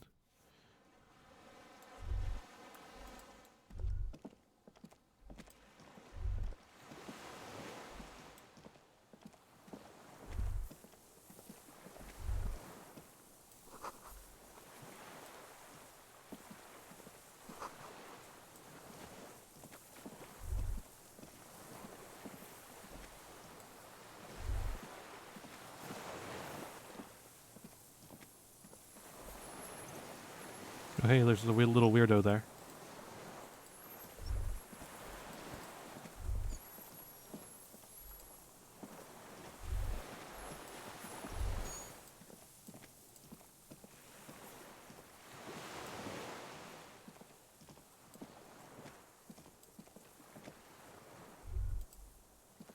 I wish when I did this, it would also tell me where I can step. Alright, I'll talk to the fucking guy. Fine. An old man, wearing tracksuit trousers, leans on the frame stock of his rifle. He gathers a big ball of spit in his mouth, then spits it out into the extinguished fire before him. He raises his black eyes, hooded by creased eyelids, to meet yours.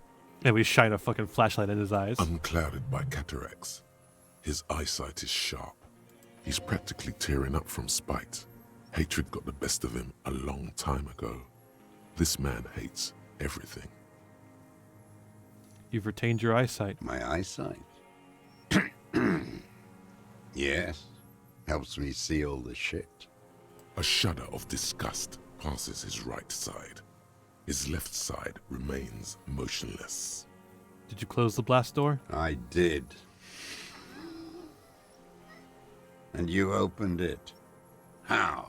I fueled the generator, then used the console. I should have burned that console down. He shakes his head. How'd you know I was coming? Reactionary rock and roll music. Playing on the water. I told you not to play shitty rock. You didn't say that, Kuno. You weren't even on the boat. Fucking old man. Couldn't keep his rock in.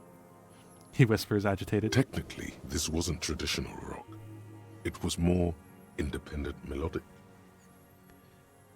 It was not reactionary, it was cool. The fascists were right about rock and roll. It is degenerate. Hip gyrating, mental illness music.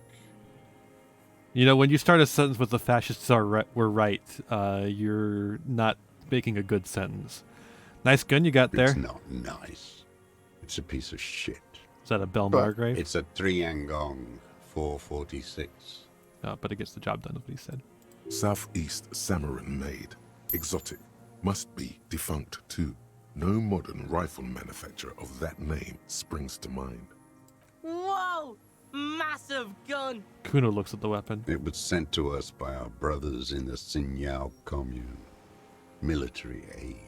The Sinyao commune? You heard me. It's good now. like chalk wiped from the board. His gaze turns inward. He's right. Almost no one remembers there was a third metastasis of the world revolution in the Safre Empire, extinguished in 06. Hi, Morphe. It's not wiped from the board. I remember it. They wouldn't like hearing their name in your mouth. Damn dog. The time will come to win his trust, comrade. It is not now. You need to take care of the gun first. Sir, I need you to put down that gun so we can talk further. We're with the police. You are a glorified night watchman. This is a service rifle. I can only lay it down before an enemy commander of corresponding rank. Sure, we'll try it. It's a good line, but your voice slips on, Commander, producing a little squeak. Sounds like you're afraid. Sounds like you're afraid. A big-time operator of the pederast army. How about I keep it, huh?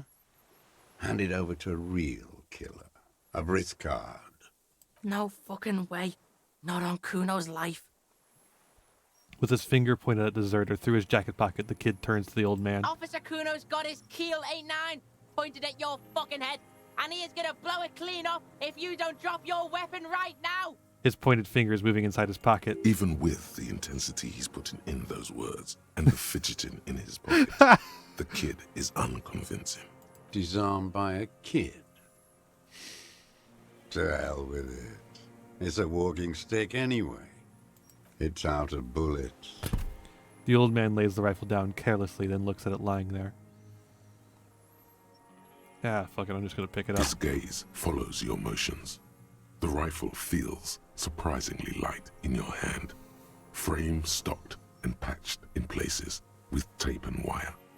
Inspect it closer. The rifle's in a shabby state, like a crutch that's seen too much travel. Hieroglyphs are embossed into the forearm, made of walnut. They say Triangong 4.46, Sin Yao Commune, for Safre and for all mankind. I know Serays. This is the Vulgate Seraïs. You can barely intuit the words. No is stretching it. Kuno, I know Serays. Super cool. What's it say? He sounds incredulous. For Safre and all mankind. That's what the little guys told us.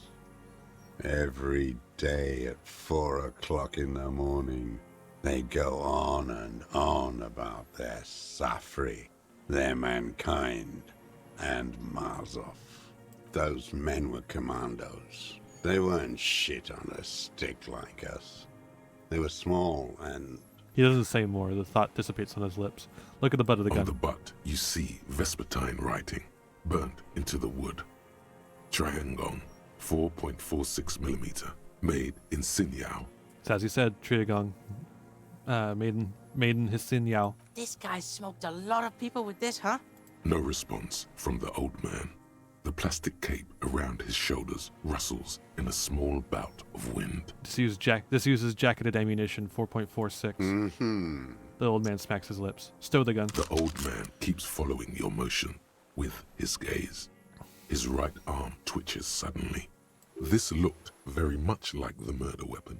It could be used against him to get a confession. In time. Who are you? My name is Josef Lilianovich Dross, Political Commissar of the 114th Anti-Aircraft Division of the 4th Army of the Commune of Revachol. I am a deserter, a partisan, and a prisoner of war. This is my termless surrender. His eyes turn to the reeds again, dead and dull. So something said in the beginning of the investigation is communism killed him, and apparently that's true. Wait! Like the fucking ancient army? You're a holdover from the ICM, the Insulindian Citizens Militia. Yes. Recruited from Jamrock in 07. Trained in the École de Contrôle Ariane. Consigned to emergency defense duties in 08. I left my unit on the eve of the landing.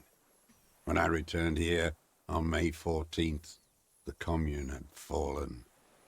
Still armed, and ideologically trained, I wrote a criticism of myself and resumed partisan duties. 51 minus 8 equals 43. You've been on this island for 43 years? No. I've been on other islands, too. I was in a resurrection until they turned it into a spa in 18. Then I was an E-48, a nameless sound, until the sea washed over it. Then I came back here. That was 22 years ago. You've been hiding here for 43 years. 43 years and 10 months. That's steadfast. It's not how a human being should live. But I had to. I couldn't just forget. I couldn't just forget what I saw. He just couldn't. You couldn't give up. He nods, but he can now. What have you been doing all this time? Hiding, fishing, waiting. He looks across the water. Where the afternoon grows late, on Rue de Saint-Ghislain, people walk home. Street lights will soon be lit. Further inland, the streets are alive with workers, men, women, children, street hawks and migrant laborers. The temperature is steady. Alto cumulus clouds form above Precinct 41. 2 police officers step out of the Whirling in Rags cafeteria. Satellite officer Jean-Vic Mayer inspects a series of burnt black letters splashed across the plaza mosaic. Patrol officer Judith Minot points west. The fishing village. She glances at her watch. We meet in 15 minutes. It's a 10-minute walk. The officers go, leaving behind the writing, still smoldering. One day, it says, I will return to your side. Always waiting. The old man turns his eyes from the shore to back to you. For what? For her to return. Her who? Girl child. Revolution. She better come. I too have given my life to Mazovian socioeconomics. A waste. The material base for an uprising has eroded. The working class has betrayed mankind and themselves. The historic opportunity for a revolution has passed. It will not come back anymore, however hard I try, whatever I do.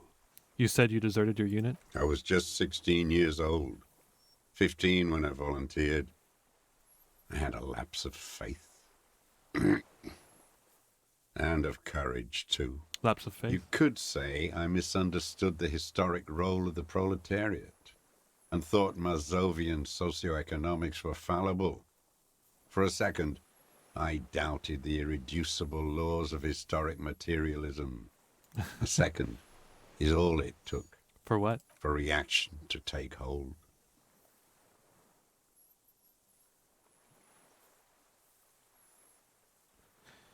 Wasn't reaction. You were just afraid. It's the same thing. You haven't seen it. Not really. Not naked. It's impossible not to be afraid. It remains unclear what it is. He makes leaps he doesn't expect you to follow. And when was this exactly? May the 13th, 08. 44 years ago. The horizon was black with coalition airships.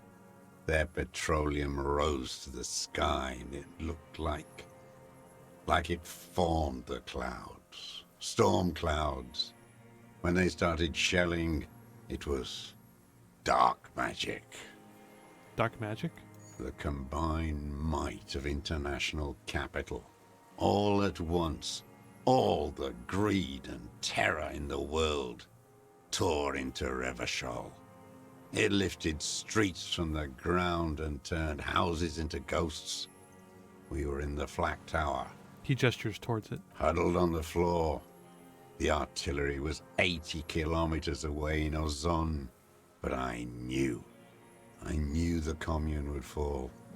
We would all be turned into ash. So I said I was going to the map room. He looks east. A terrible shame, still within him. The lobes of his ears are red with it. The shame and smallness of what he became. You didn't go to the map room. No. I climbed the chain link across the water and hid inland, in the bunkers there, like the weakest of the weak. A mouse, frightened at the ordnance all night, and the sound of the rotors in the morning, whirring.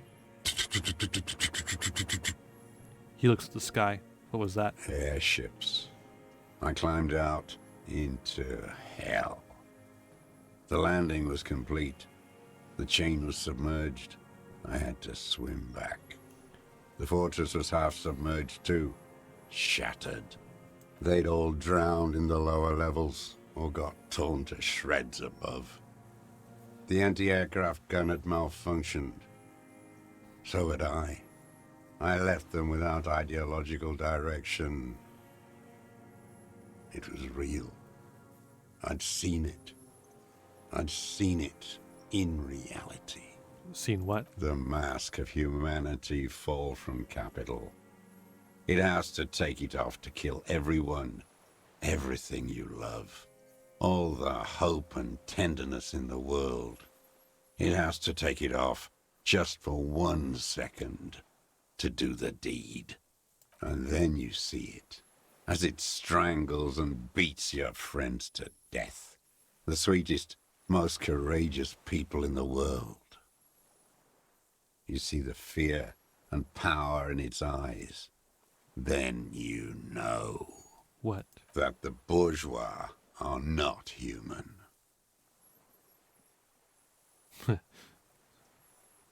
Suspected the same. I had to. I had to fight it. I could not stop anymore. The old man falls silent. His black eyes keep piercing your skin as he looks to some great distance behind you, shaking his head slowly, retreating from it. What is this place, this island? It's not an island, Dwat. It's a defensive fortification of the commune of Revachol. And I am its last surviving defender. What was it used for? The congenitally deformed King Philip II built it to restrict access to the Bay of Revachol. We captured it in '02, retrofitted the fort with an AA gun to defend against an airborne landing. Against the whole world. You mean the landing? Retaking of Revachol? Coalition military called it Operation Deathblow.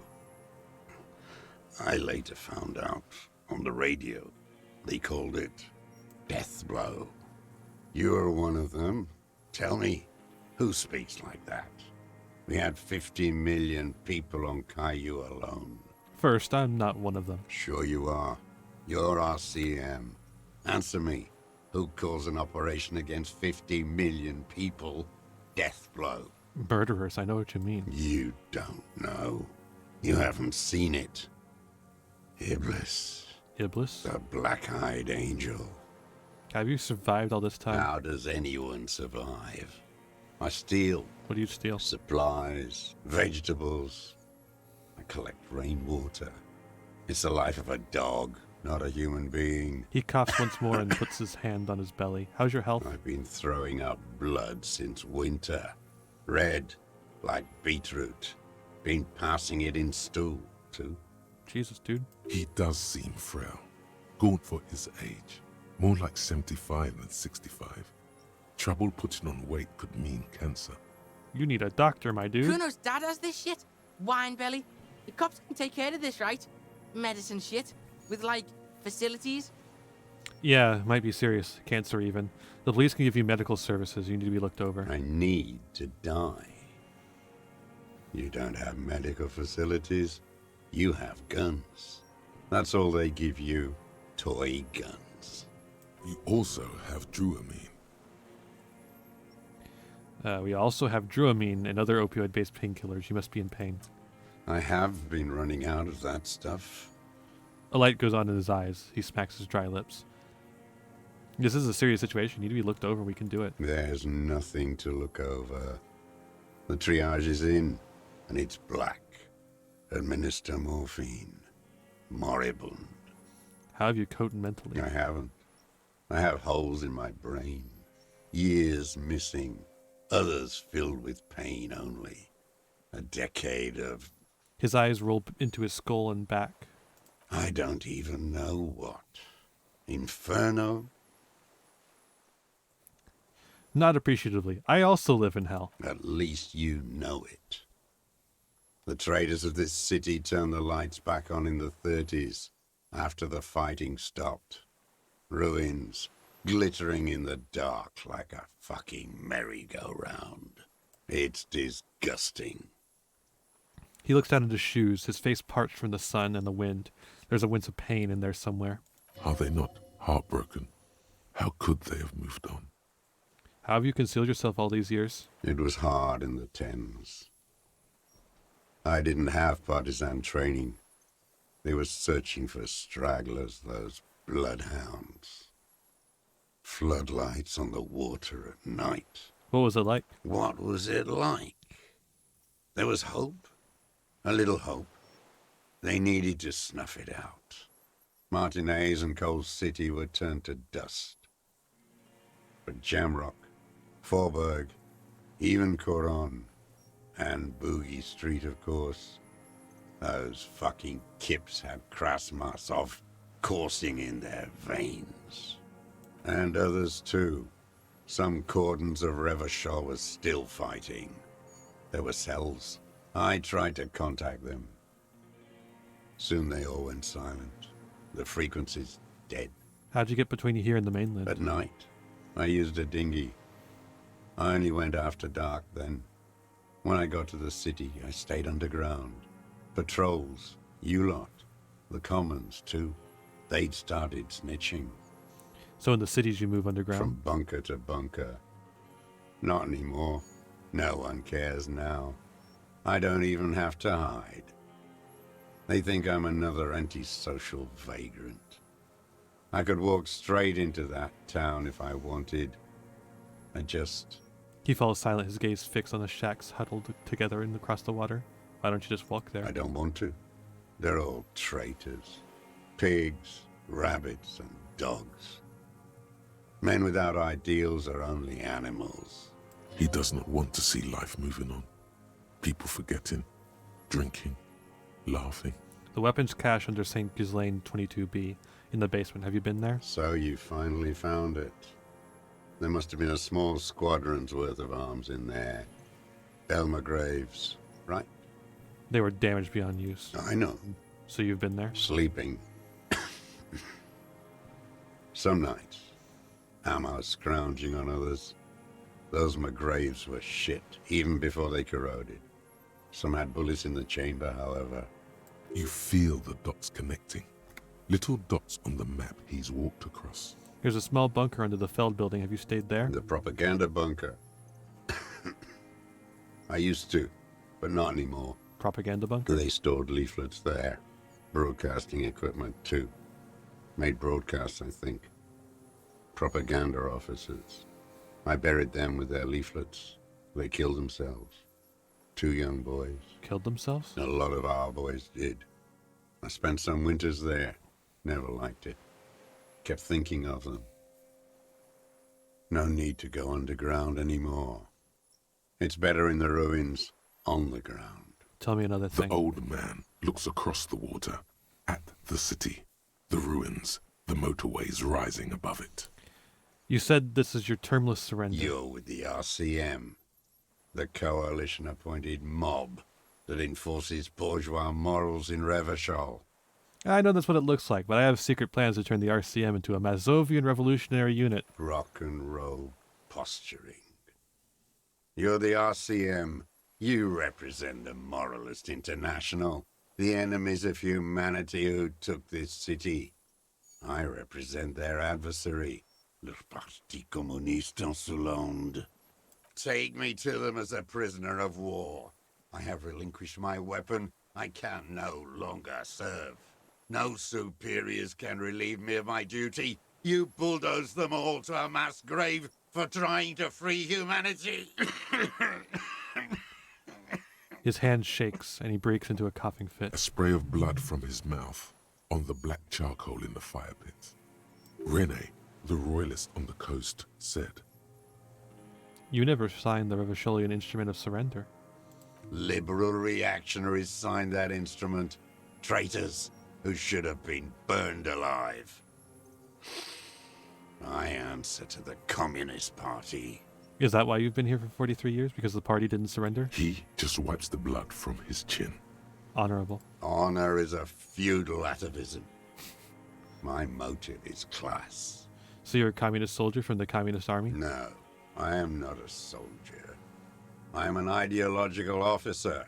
I belong to the party, not the army. But you said you were trained and assigned to the Defense Corps. Trained in historical materialism, then assigned as a political commissar by the party. These things used to mean something.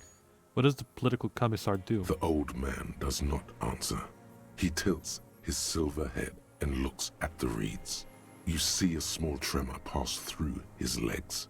My pig asked you a question. Quit spazzing out and tell him about the... The kid doesn't get to finish his sentence. Scientific communism. A commissaire politique is a knight philosopher of the revolution, a future human. He was like a cleric, a shepherd. So you were like a priest? No, the opposite of that. A future human, not a human of the past. That means you're a trained communist, right? He nods slowly. Then another tremor. Point to yourself. I'm also a communist. No, you're not. You're a liberast. Liberast? A liberal and a pederast. It's what most liberals are. I'm not a liberal. Told you I'm a communist. The old man spits into the fire pit. He does not say anything more. A jitter passes his lower body. I have another serious question for you. There's nothing serious in this world. It's a farce. He's been Jokerfied. That explains everything.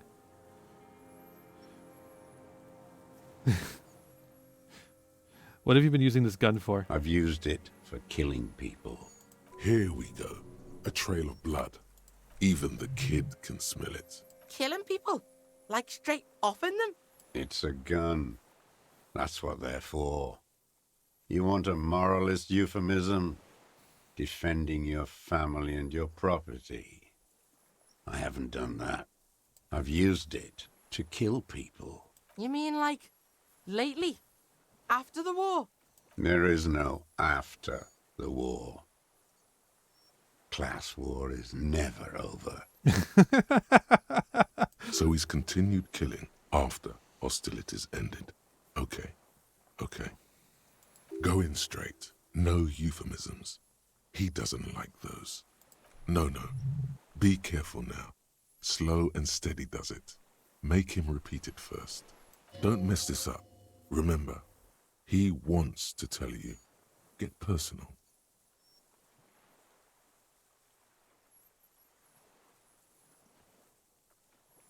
Wait, so which one do I say then? Nothing comes to you.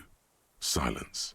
His black eyes look at you, and in them a chill, like electricity running up your spine, crawling into your skull. What?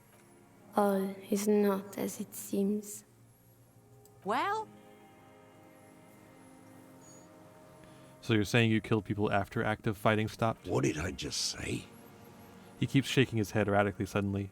He brushes something out of his eye. What did I just tell you? Don't drop the ball now. Did you use that gun to shoot and kill a colonel of the security contractor, Krennel? The who now? He leans in and cups his ears. He heard you. He just wants to hear you say it. You're in.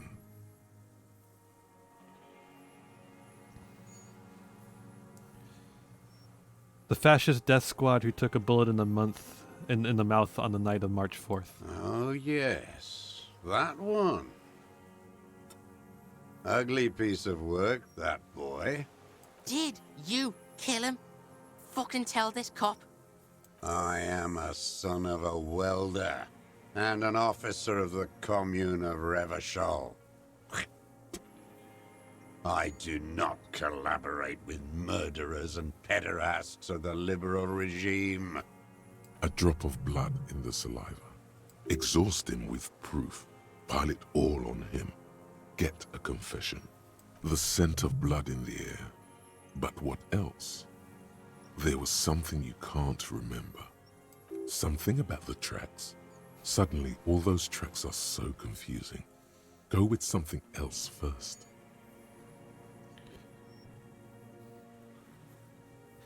We've done the ballistics. The shot came from this island. I saw you poking around there, looking for evidence. You're damn diligent when it comes to dead fascies. Did you like the view? He's practically admitting to it. Just one thing remains unclear. The rifle does not seem to have a scope. One thing, where's the scope? How'd you make the shot without a scope? You have everything else. Forget about your stupid fucking scope. I don't know where it is. Find it yourself. It's your problem now. He lost it. He just doesn't know where it is. Forget it. Push on. You said fascies. You're admitting you killed him? You're sad for your fascia brother, aren't you? One twig got broken. Now the others are sad. He waves his hand. There's a twitch and one more in his right eye. I don't need your cooperation. I've got this. Got nothing to say about that boomstick, huh?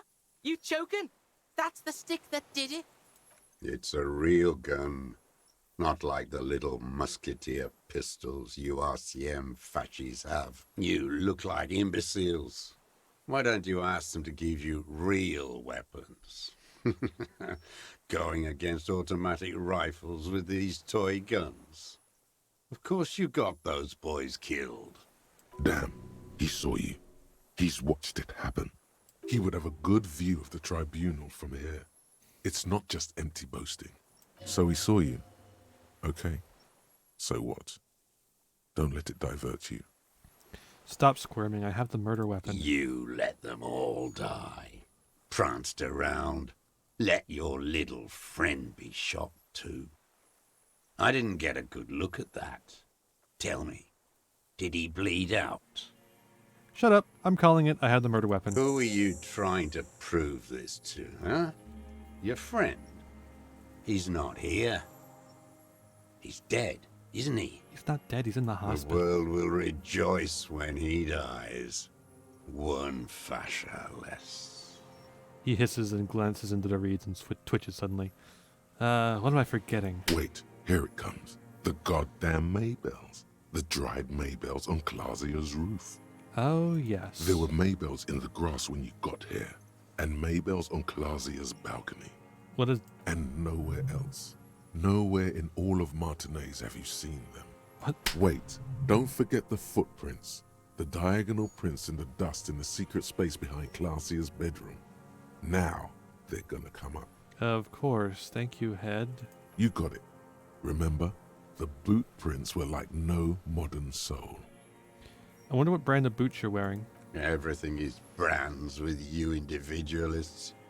Who cares what brand my shoes are? Sansa. Some shit. Show me the soles of the shoes, please. Fucking imbecile.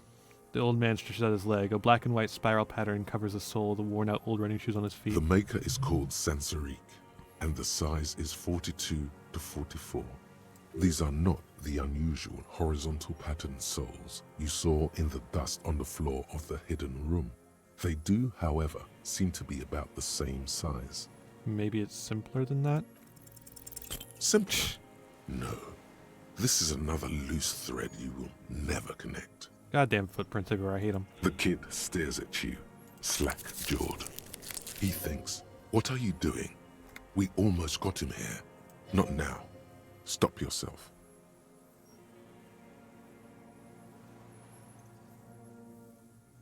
Yo, people change shoes. You were sneaking around, right? Casing the joint or what? Yeah, you were in the whirling in rags. What were you doing there, sneaking? Trying to rack your brains. You're desperate to report something back to your masters. They must have really loved that dead fuck. Yeah. Hey, I'm just trying to prevent some people from killing each other. The old man stares at his own prints in the ash around the fire. Silent suddenly, some strange process within him.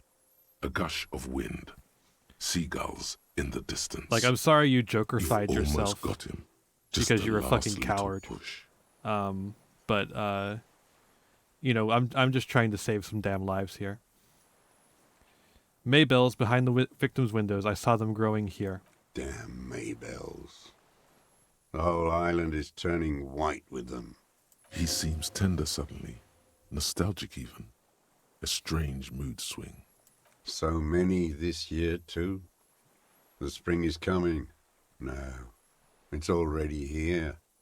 Wash the filth away. I haven't seen these flowers anywhere else in Martinez, only here. They blossom on the islets before. We fertilized them with our blood. Resurrection was snow white in May, before they ruined it. South, the Bay of Martinez is dotted with little freckles of islets, turning green, with white flowers in white snow.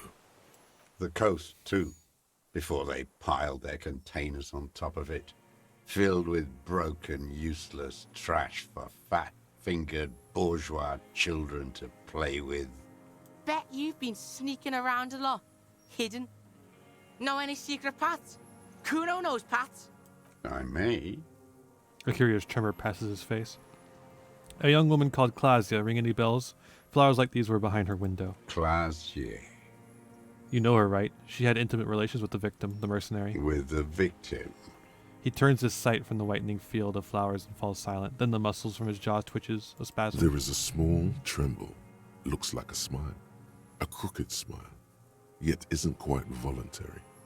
He's about to burst. You know who he was. A coalition-trained murderer.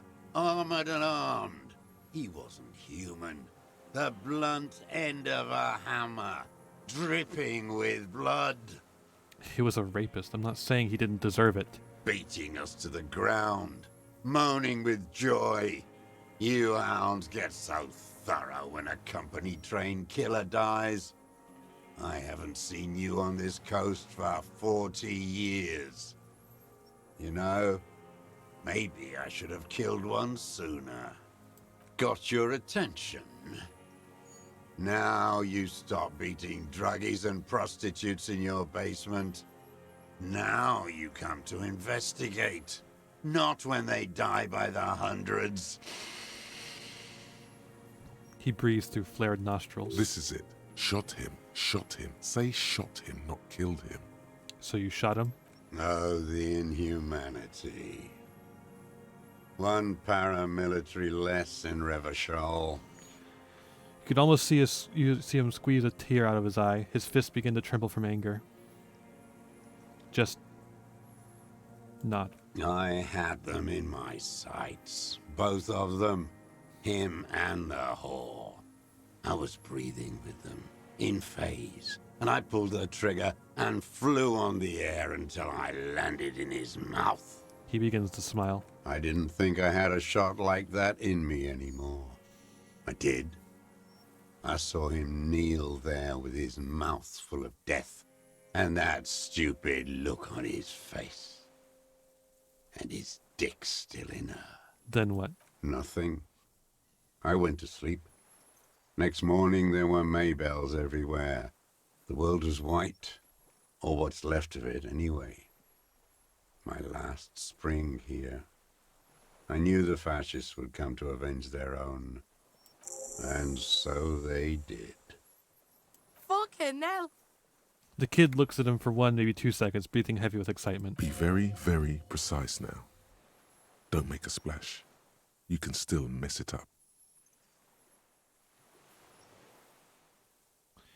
Do you understand you're confessing to murder to a police officer? Yes. A single word is all he gives. A motive. A real cop gets a motive now. Motive? Why? He could say he was taking the fall for someone. It's useless in court without a motive. Go be a cop now. Don't mess it up. Coax it out of him. He's still warm. They were fucking. One more thing. Why were you looking at them that night? I'm always looking.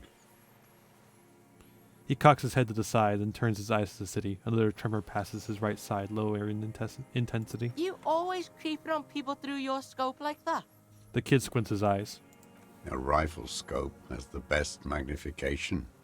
Helps him see all the shit. And if you don't like what you see, If it's part of the shit you see. then you pull the trigger. Yes. Think of it as a form of critique. You got him going. Connect every little piece now. Wrap this up like a gift. What specifically did you not like about what you saw the night of the murder? Them. Fucking. I didn't like that. You were jealous? Jealousy is a reactionary concept. I didn't like the Reaver enjoying himself. Drugged out, soothed in the arms of a young woman. I wanted him to die so he could not enjoy life anymore. And I wanted to see his head explode. That too. She should know better than to hold a child murderer between her thighs. I knew he'd be there for one more second, writhing. That's all it takes for the bullet to reach his head. Now that I think of it, I wasn't aiming for his mouth. I wanted his brains to spill out on her. But you can't have everything. This man has seen past her, like you did. How long had you been watching her? Since she came to Martinez. I saw her sneaking in the reeds early in the morning, behind the Fell building. It was dark, still winter.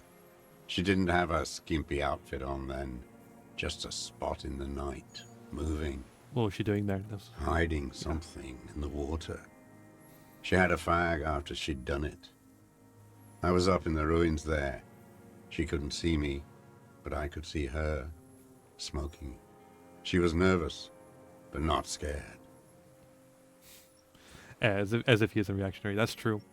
This guy is he's a old school communist, let's say. He's an Adorno Horkheimer type, let's say. And beautiful. What do you think she hid there? I know Her what you hid passport and tickets to Villiers. And from there to Cachet Brut. In the free state of Seminine, hidden away at the edge of the earth, near the Pale. That's the hidden buoy she told us about. You looked into it? After she was gone. He nods. Did you keep the materials? When I found the submersible, it was empty. No. Why would I do that? I didn't need tickets to Villiers. I put them back. If I wanted to extort someone, I'd do better. This implies that he's thought about extorting her. Also, a little inconsistency here. He was surprised to hear her name Clausia before. Would he not have seen it on the documents? Are you sure? I checked the submersible. There was nothing there. Why would I need that trash? I'm not going to Villiers. A strange confusion comes over him from time to time. Some kind of aberration of the nervous system. We know why. It's not her real name. I don't know why this is even an option. You saw her name on the passport. I didn't recognize it. So no, you didn't remember. You didn't say Clausia in there. What did it say her name was in the passport? It was something. I don't remember. It was dark that morning. I only remember her face on the photo. Moving on, did you continue watching her after this? I did. She had a face like an archipelago with those birthmarks. And a body hard and lean and bruised all over. Black and yellow. I could see she's taken a beating. I could see who she was, too. A spook. On the run. Revachol's the cloaca of capital now. All the bagmen and arms dealers end up here to do drugs and have sex like animals. The bruises. Can you make that out in a scope?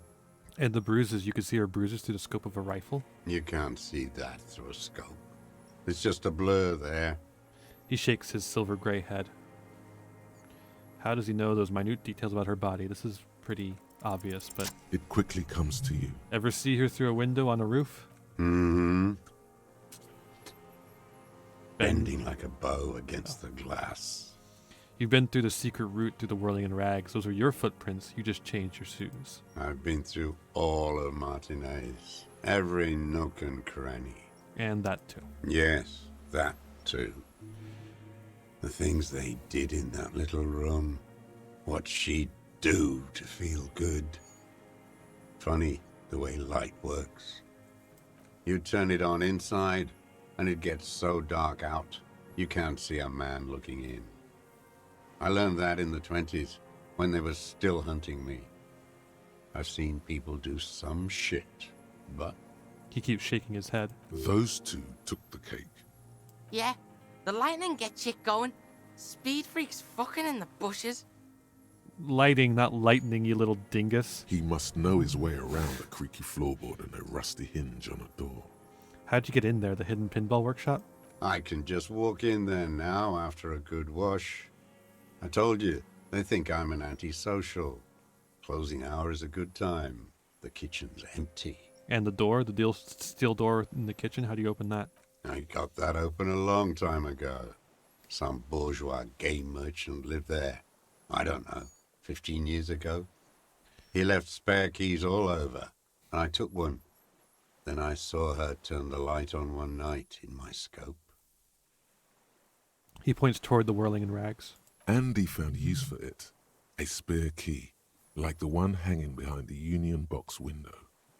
Do you have feelings for that woman? There's nothing to hold on to. Only this. It's not enough. The coals of his eyes glisten suddenly, like stones dripping with water.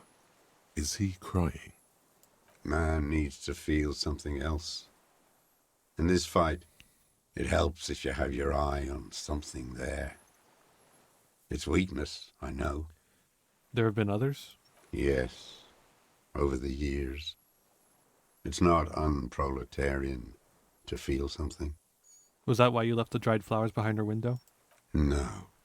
He starts to shake his head again, a sunflower on a withered stalk. Why then? I don't really know. I was there one night and she was crying, like a child, in the corner of her room on the floor, like she does sometimes. When was this? The day after I killed him. And you brought her Maybells? Yes. I don't know why I do the things I do anymore. You wanted to console her. Maybe. I told you, I have holes in my brain now. I wouldn't just sit here waiting for you.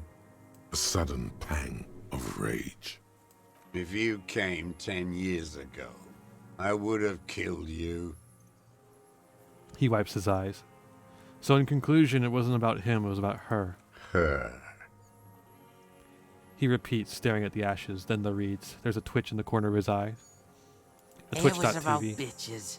The boy nods grimly. Shut the fuck up, Kuno. There, motive, detective. We have it. Where is she, that Clasier? I haven't seen her there for days.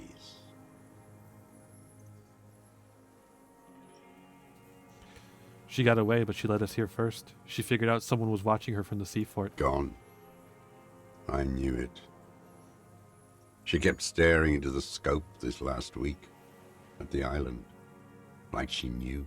He sighs. She'd look at night, crying or smoking on the roof, staring right into me. It doesn't matter. Midtown, across the Bay of Revachol, the oceanic wind washes 40-story towers. Above them, Lausanne's Central Aerodrome, a cocoon suspended in the sky by a web of suspension wiring, encircled by hybrid aircraft. Look north. On the platform, a young woman is withdrawing from amphetamines, barbiturates, and alcohol. Yet still she smiles among the crowd, among the great ghosts of the city she's leaving, for another, far south, smaller, distant, hidden, not like the great chandelier she sees sparkle in the night below her. Streetlights, towers, tenements, and water, and across it a dark strip of ruins, barely visible if she didn't squint her eyes. There, on a dilapidated jetty in a nameless village, 2 police officers and 1 special consultant look across a narrow strip of sea. The ruins of a sea fort stick out of the water, built by Philippe II, reappropriated by the Commune, then lost in the landing. He's there, doing what exactly, I don't know. Satellite Officer Vic Mayer points at the ruins. Behind that anti-aircraft something. That's why we can't see him. Special Consultant Heidelstein is optimistic. We'll see the boat when he comes. Let's go get a coffee until then. I know this interesting little place. Where? His voice trails off as the three walk down the jetty. As the men go, Patrol Officer Minnow looks back over her shoulder at the crumbling fortification like a rotten tooth rising out of the water. Good luck, Harry, she thinks.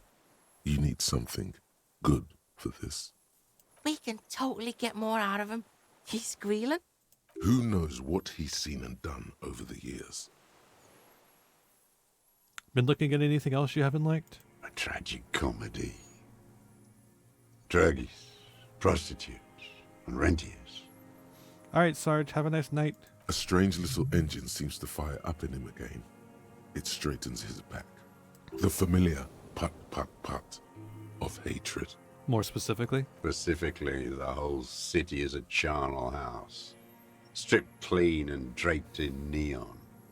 But Martinez is the worst. How come? Because of the racists. Everyone is a racist in Martinez. It's their favorite thing to do in the whole world. Listening to race-themed radio shows. In the ruins, in their lorries. He points inland. Dude, you were saying a racial slur earlier. Pump full of steroids and Radio Revachol 92. Race this, race that. It's all sanctioned by that Social Democratic Union and the farce of a Social Democrat who runs it. Mr. Clare? Yes, the fly larva in his container. He let some nihilistic advertising yuppies erect a statue of Philippe III, a syphilitic murderer, on the town square, to spit on the working class.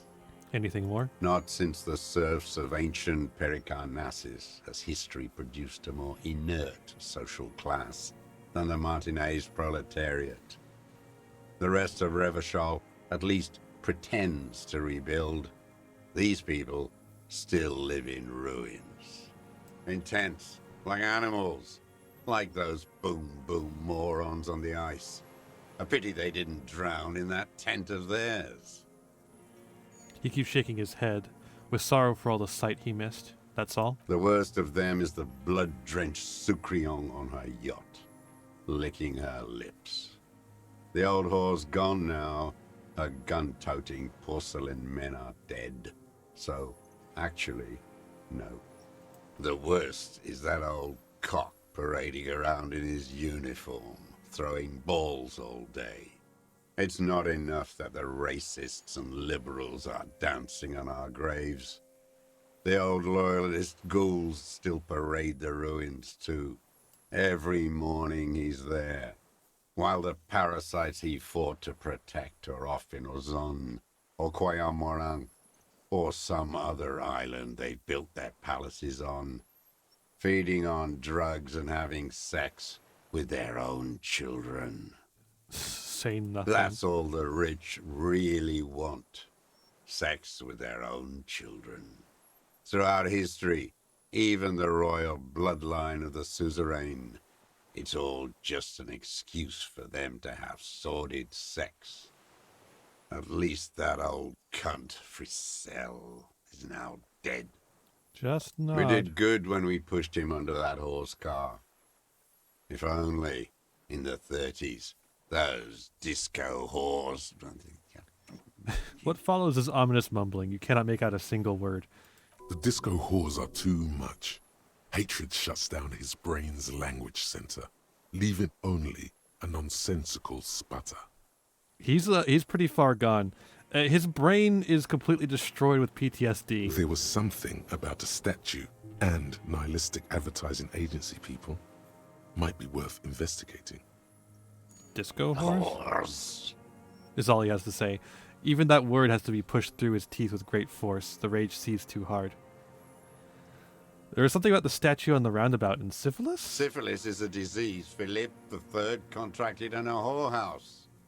The statue is an abomination. Abomination? The bacteria entered his brain and made him squander trillions on sparkling wine, cocainum, and monuments of himself. His son, Philip IV, the insane, contracted syphilis in the womb. He breathes in with a wheeze of hatred. That is technically possible, although Philippe III was not actually syphilitic. He was just mad. And he still went on to govern Revachol for 25 years. We lost 2 million lives toppling that mode of government. And those grotesque statues, too. Hundreds of them. But it's still there. What a keen remark. Yes, it is, isn't it? It's still there. Do you know why? Because cynical advertising yuppies erected a deconstructed version of it? That's right. Some advertising cockroaches erected a cynical deconstruction of it. We tore it down with honest working-class plastic explosives. And there it is again. He shakes his head in disgust. Art is a bourgeois establishment.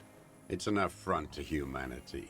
That's pretty fashy talk you're Every talking right gallery now. should be bulldozed, and the artists should all be given 30 years of hard labor in Yekokata. Wait, the bullet hole in Philippe's heart. The statue had been shot. That was him. It had to be. He's already proven capable of taking a far more complicated shot from here. It was you. You shot the statue. That's a bullet hole in his heart. I did. A needless, sentimental gesture. I should have spared the bullet for a deformed monster of liberal capitalism. Probably. Shameful, really. That's it for the statue then. Tell me, Mr. Dross. The fat union man let them put it there. Corrupt as he is. Probably got a fat check for it, too. Shared with the law. You pretend like the Union shares anything with the law. You mentioned the Union is social democratic, and Mr. Clare is a farce of a social democrat. Another hideous disappointment. Unions are the real enemy. The true enemy of the proletariat. Placating the masses. Disappointment. So personal. He displays a familiarity with the Union's top brass. Who's a disappointment? Everard Clare? That deformed toad? I wouldn't expect him to wipe his own ass. I mean, the brains of the operation. The smart one. Doesn't Everard run the Union? That mobster toad couldn't run a shithouse. He has no political education. His twin, Edgar Clare, that one's been to one of those East Revachol universities. He talks a big game about uprising and alienation and so on. You've talked to Edgar? First against the wall with him. He stopped poking at the ash now, just shakes his head. The Clares know everything about Martinez. Of course they know him too. Maybe they asked him to. Have you approached them? I haven't approached anyone. I hid. It was Edgar who came to me. How do you know you were here? He didn't just stumble in like an oaf. He figured it out. Some kids told him about a monster on the island. I told you, he has brains. He points to the path leading you to the tower. Stepped right off the boat and walked down where you came. I even kept the door open for him. Thought he was a man of the left. Wouldn't rat me out. I was right about one of those things. When was this? 20 years ago. Neither of them could walk now, could they? They were less fat then. That's around the time the Clares came to power. What did you talk about? Edgar did the talking. Paid his respects like I were a fossil in a uniform. Offered platitudes about the struggle. Flaunted his pink degree. Even quoted Marzoff. Never trust a social democrat who quotes Marzoff. Oh, and charity too. They love their charity. Offered me blankets and social housing. I still have the gas cooker he brought. And he let you be here? Let me be here? The ZOC is an unlawful successor of the Commune of Revachol. We took this fortification from the Loyalists. Even the Clares understand this. They let him be here. Understanding was a courtesy. But why such a courtesy? Mr. Dross, did you kill the Krenel mercenary for the Clares to incite a riot? You know why I killed that fucker, Dwat. As to Edgar, I'm not doing anything for that swine again. Oh, are we having another fucky wucky with the internet?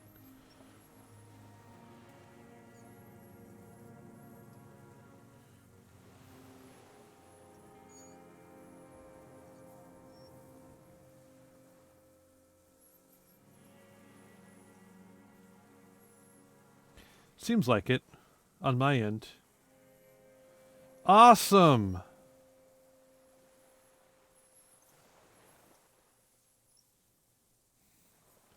I genuinely don't know what it is. I have reset it so many times. I don't know what's going on with it. This is like I've reset everything. I reset.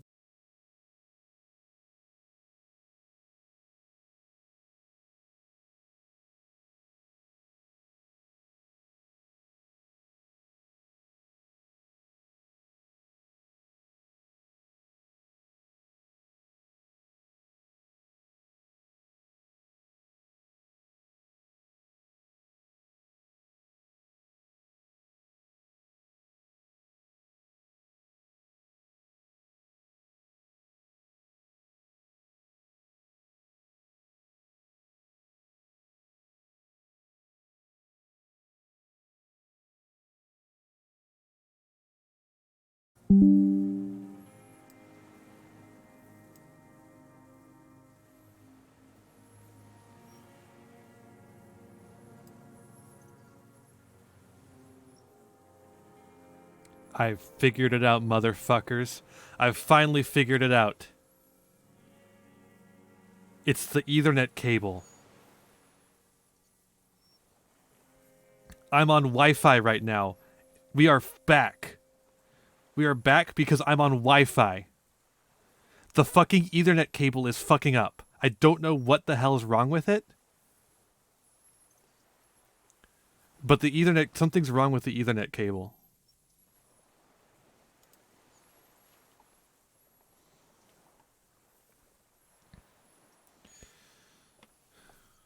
Anyways, let's continue.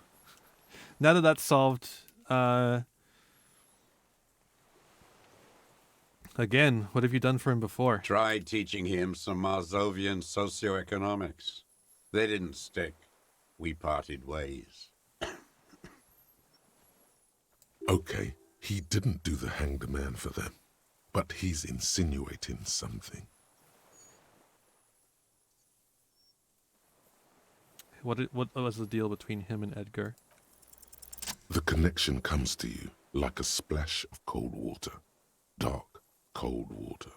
20 years ago when you met Edgar, the Clares didn't run the union yet, did they? Hey. A splutter from the old man. He acknowledges it. Here we go. A twist behind the dark bend. Who did? That bourgeois cow. Tiffin Holly was her name. Licked the rich man's hand every time he came to town. Never seen a labor leader so hot on mutual cooperation. Sounds like you might have some problems with women. And money. She liked that too. That Holly was a real bridge builder and a deal maker. His eyes glisten suddenly with hatred. Bordering on sentimentality, it drips out of him, tempered by something familiar to you. A familiar rage. She was also a woman, wasn't she? Like that Klasia? She was. And she was real soft on those money men. Had a Barbara Muskova bag over her shoulder that she liked to bring to work. And then she just disappeared. Called in, they say. On the eve of battle. Ran away. Vanished like a piss stain. He squints and smiles at the black logs. No, that's not quite it, is it? But did she? They say it was her daughter who called in for her. That wasn't her daughter, was it? No, I guess it was not. Oh, let me reload overlays real quick. Everything's going to disappear, but it'll be back. Don't worry. Don't let your lack of object permanence dissuade you. Yeah.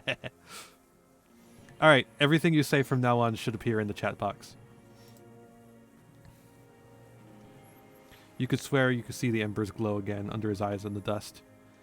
Edgar had someone make the call. Why is that, Mr. Trost? She couldn't make the call herself. Here it is, the bend in the river.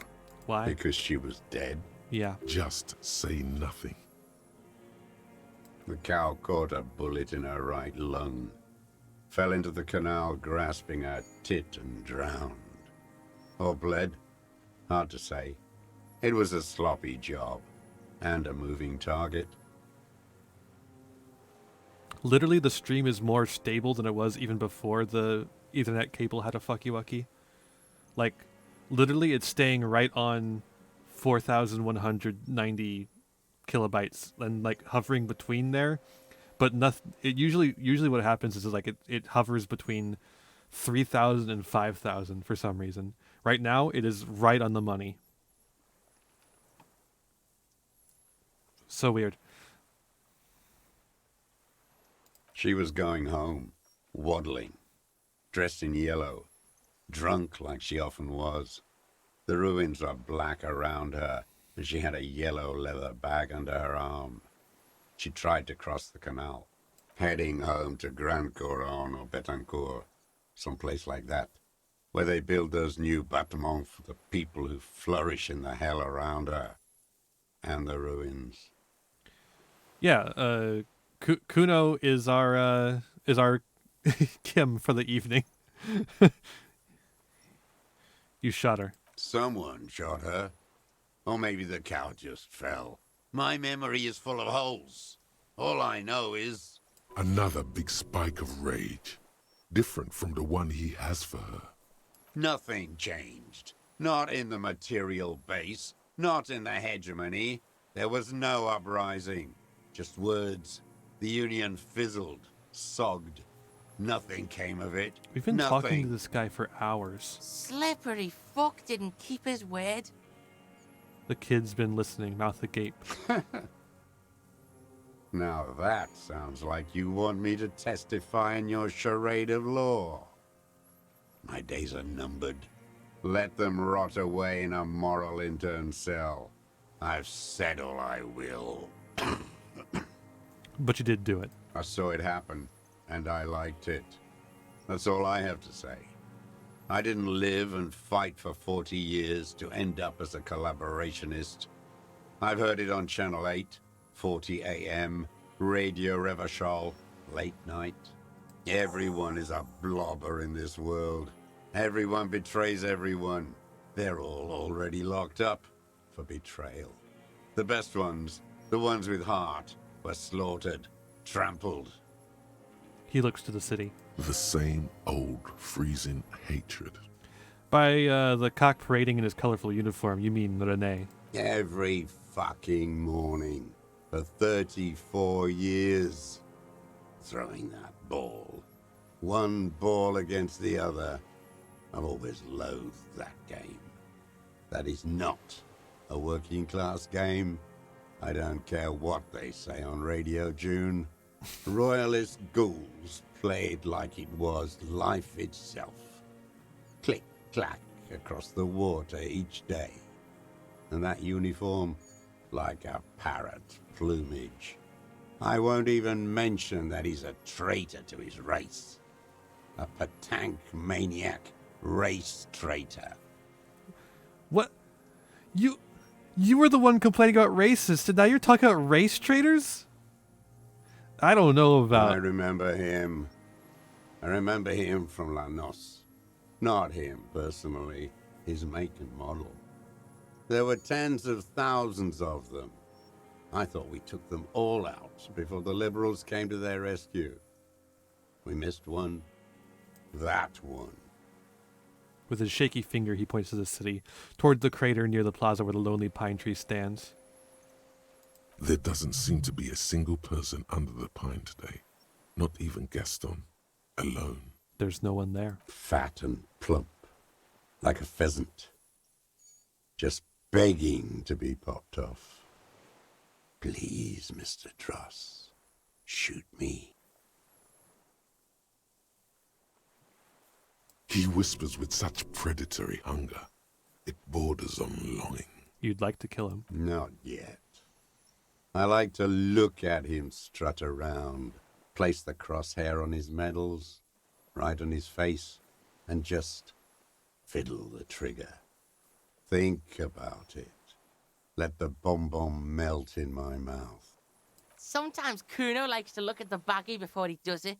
Just look at that fat baggie. Thanks, Kuno. He is a juicy bonbon, that one. A real treat for the black day, the blackest. When I put that gun in my own mouth, I think, no, don't waste it. Put this lead in that cock, Rene. For the boys he killed. And then I look at him throw those balls, and I suddenly feel He lets out a wistful sigh. better. I even hid one bullet, so I'd always have one for him. Haven't seen him around lately, strutting around. Must be down with arthritis. I hope it hurts like hell. I hope he sweats blood. Renee is dead. He died of old age a couple of days ago. No. Yes. I waited too long. I waited too long, and now he's dead? If he really wanted to kill him so bad, he would have done. There must have been 1,000 black days on these islands. His health ailing. You had 1,000 chances to kill him. And I blew them all. What does it matter now? He's gone. Ancient dust. He reminded him of himself. The same hatred. The same. You try to think of something else, but no. It's just hatred. You cared about him. All human beings care about each other. I cared for seeing his head explode. Now, God damn this world. I'm sorry. Fuck you. The old Carminard says, staring at the ground, seemingly to the island you're on. Are you okay, Mr. Dross, to go on? You think I haven't seen people die? It's all I've seen them do. Fuck and die. All the other plans we had. To love. To colonize the Pale. It's all fucked. What is with these old-fashioned soldiers liking each other on different sides theme in this game? It's because PTSD shapes us all in different ways, but it always fundamentally changes you in a way that is recognizable in other people. He's not okay. This is just another black day in a row of black days. Something strange is keeping him together, making him endure. I'm glad we talked about this now. Glad we talked about what? Another erratic gesture. He's trembling. Assess his... Ooh. Assess his body language. Composure. God damn.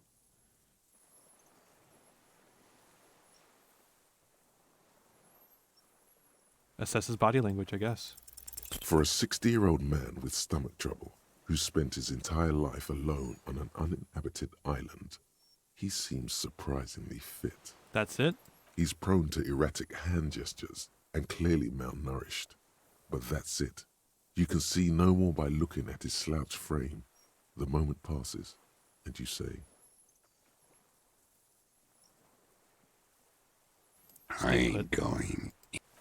I gotta change my clothes real quick. So stay put. It's, what the fuck is it again? It's one of the yellow ones. Composure. Why is it composure? Whatever. Yeah,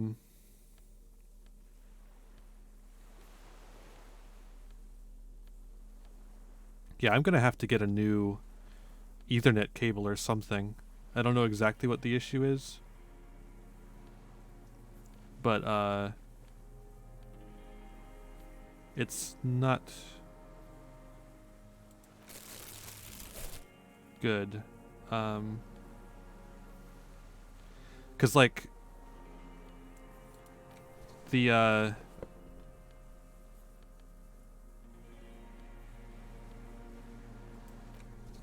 shit. Well, this is actually better. Yeah. Well, I don't know if it's the cable. hear that? Magnesium. That's what you're lacking. The lack of magnesium has you slouched. The magnesium levels in your blood are dangerously low.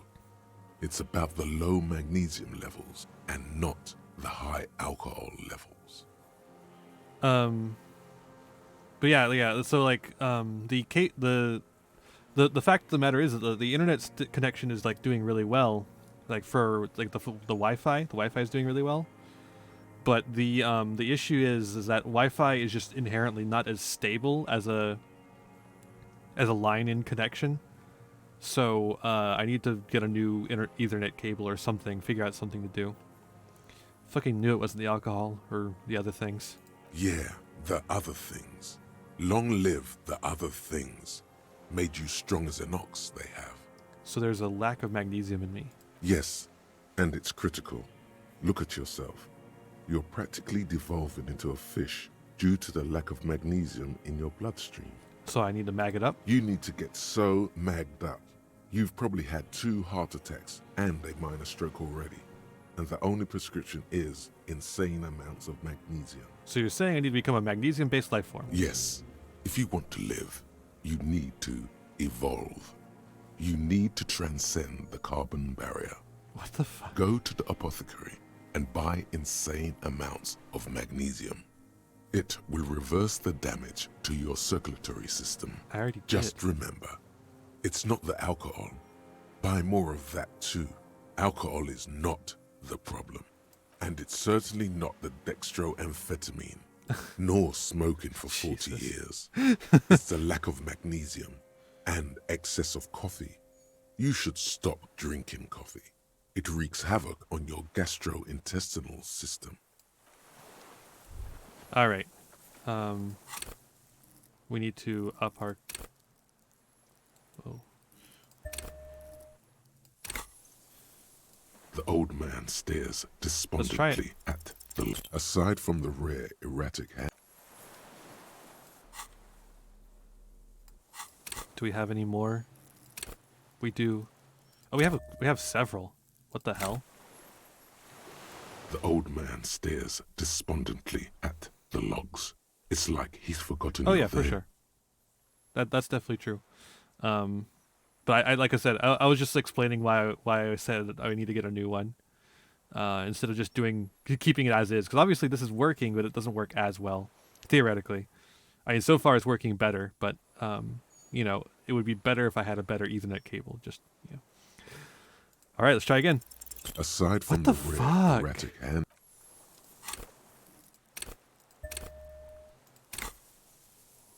The old man stares despondently at... What strikes you about this gaunt man is not the stomach pain, or the cough, or the malnutrition.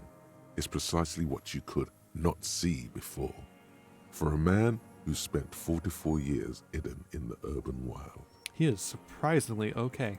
Indeed. He speaks fluidly. His movements are rapid, if erratic. His voice, despite the cough, is there. It is capable of expressing complicated ideas. Above all, he seems animated. Animated by what? It's a mystery. This animation comes at a cost too. Erratic hand gestures, thought processes cut off like threads, as he just stares at the logs or the reeds. He also suffers mood swings, bubbling to the surface, unconstrained by his nervous system. Great leaps of emotion, from anger to grief, despair. Dementia? You've seen demented people before. This feels similar, yet different. When his thoughts move, they are lucid, keen even, not senile. Is it some kind of substance damage? Like he's addicted to something? Not only the painkillers he's clearly on. Wouldn't the foul temper be a byproduct of his life? Perhaps, but his seems more than that. The inner turmoil takes unexpected turns, as if forced on him in a way. In summary, you sense some underlying neurological disorder. Mr. Dross, are you in some kind of psychoactive substance? No. I won't be stuffed full of shit like the rest of this city. Didn't he say? You said you take painkillers. I take them to cope with pain. The people of this city use painkillers because they have pain. Untreated illnesses, not enough money for a greedy doctor. He is indeed very lucid at times. It's not a downer, rather an upper, judging by his snaps. Are you on amphetamines? Like some kind of decadent rock star. He doesn't dignify it with words. Draw your last pathetic card so I can end this, Yugi. The Oxbull. Thank you for the follow. I am sorry about pronouncing that. I have no idea how to pronounce that one. Thank you so much for the follow, though. Welcome.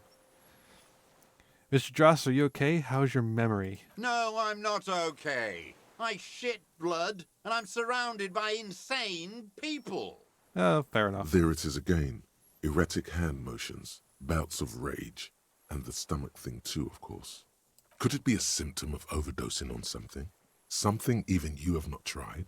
Keep your eyes peeled.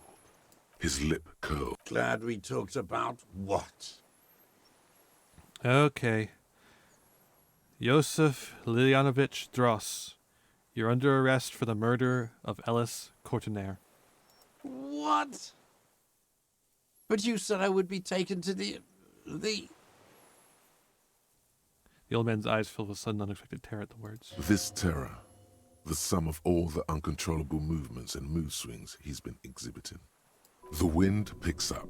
The silence on the water is broken all around you. Little shivers of waves appear. Your Wayfarer rights have been suspended. Information provided to the officer on the scene will be used against you by the prosecution. He looks around confused. You will be provided legal counsel within 1 week and must face court in 44 days. Do you understand? Do you understand, sir? No, I don't want to. I have to stay here. He looks at the reeds, eyes full of terror. He's sweating. Beads are forming on his forehead. Pupils are dilated too. Eyes getting blacker and blacker. We don't need your permission. We do need to talk about that boat, though. How are we going to take him? Does the boat have room for 3? Yeah, no. Only 2 are going to fit in that fucker. I guess you could take him back, but... He squints, realizing something. Wait, but then, who watches over him while you're coming back? Then who watches him there while I come back for you? Fuck. It's the 3 piggies and a boat problem. What is this farce? This is a fucking farce. I can't. Lillian, you could ask her. Maybe I can just ask that net picker woman to watch him. Watch this killer. The kid shakes his head and points to him. This fucking world. This world. What is this? You could come back for me once you've taken him to the precinct. You fucking with me? Because I can take him. Yeah, actually, that would look bad. This fucking world. What are you talking about? Is this us? Cold from the east. Your skin is crawling suddenly.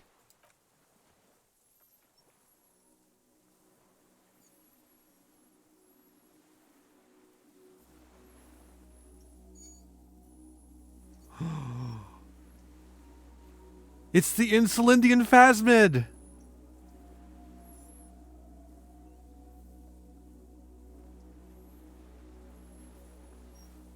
A delicate tangle of arms and legs unfolds from the reeds, limb by limb, to then just stand there, moving its scythe-like arms in ghostly silence.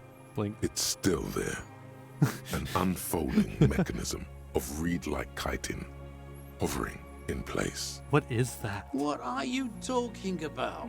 The man looks at the reeds, then at you. The giant stick insect. There's nothing there.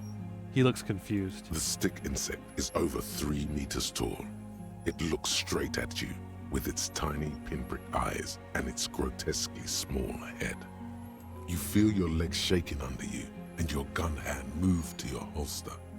But you don't have a gun. There is. I see it. Tell me what you see, damn it. I can't make out one small thing in the reeds. Kuno, can you see it? Yeah, I can fucking see it. Thank God. If he can see, then maybe you're not insane.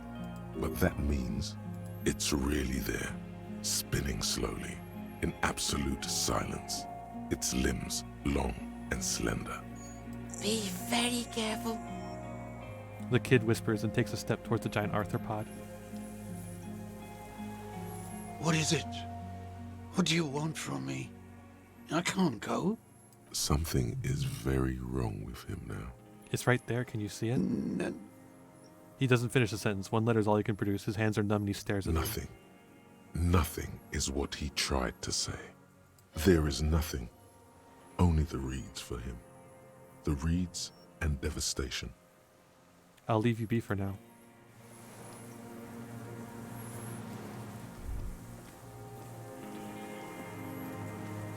The creature stands on long stilt-like legs, antennae hanging from his head like a woman's hair, white and curled at the tips. It is no more than 5 steps away from you. Yeah, it's a shame that Kim isn't here to see it. Reed-like tufts stick out of its joints. As the insect moves its forearms, it produces a faint hiss, like a reel-to-reel machine spinning after the tape breaks. Whisper, that's the... Insulindian phasmid? He finishes your sentence and off. Oh my god. Kim had the camera. Wait, how do you know about the phasmid? Everybody does. It's the fucking Insulindian phasmid. God, Kim had a camera, do you? Yeah. I don't have a camera. That sucks about Kuno. Kuno can't believe how bad he is without a camera. In this situation, the Binoclad would be superior in every way. He not as much as glances at the gigantic insect to his right, nor does it look at him.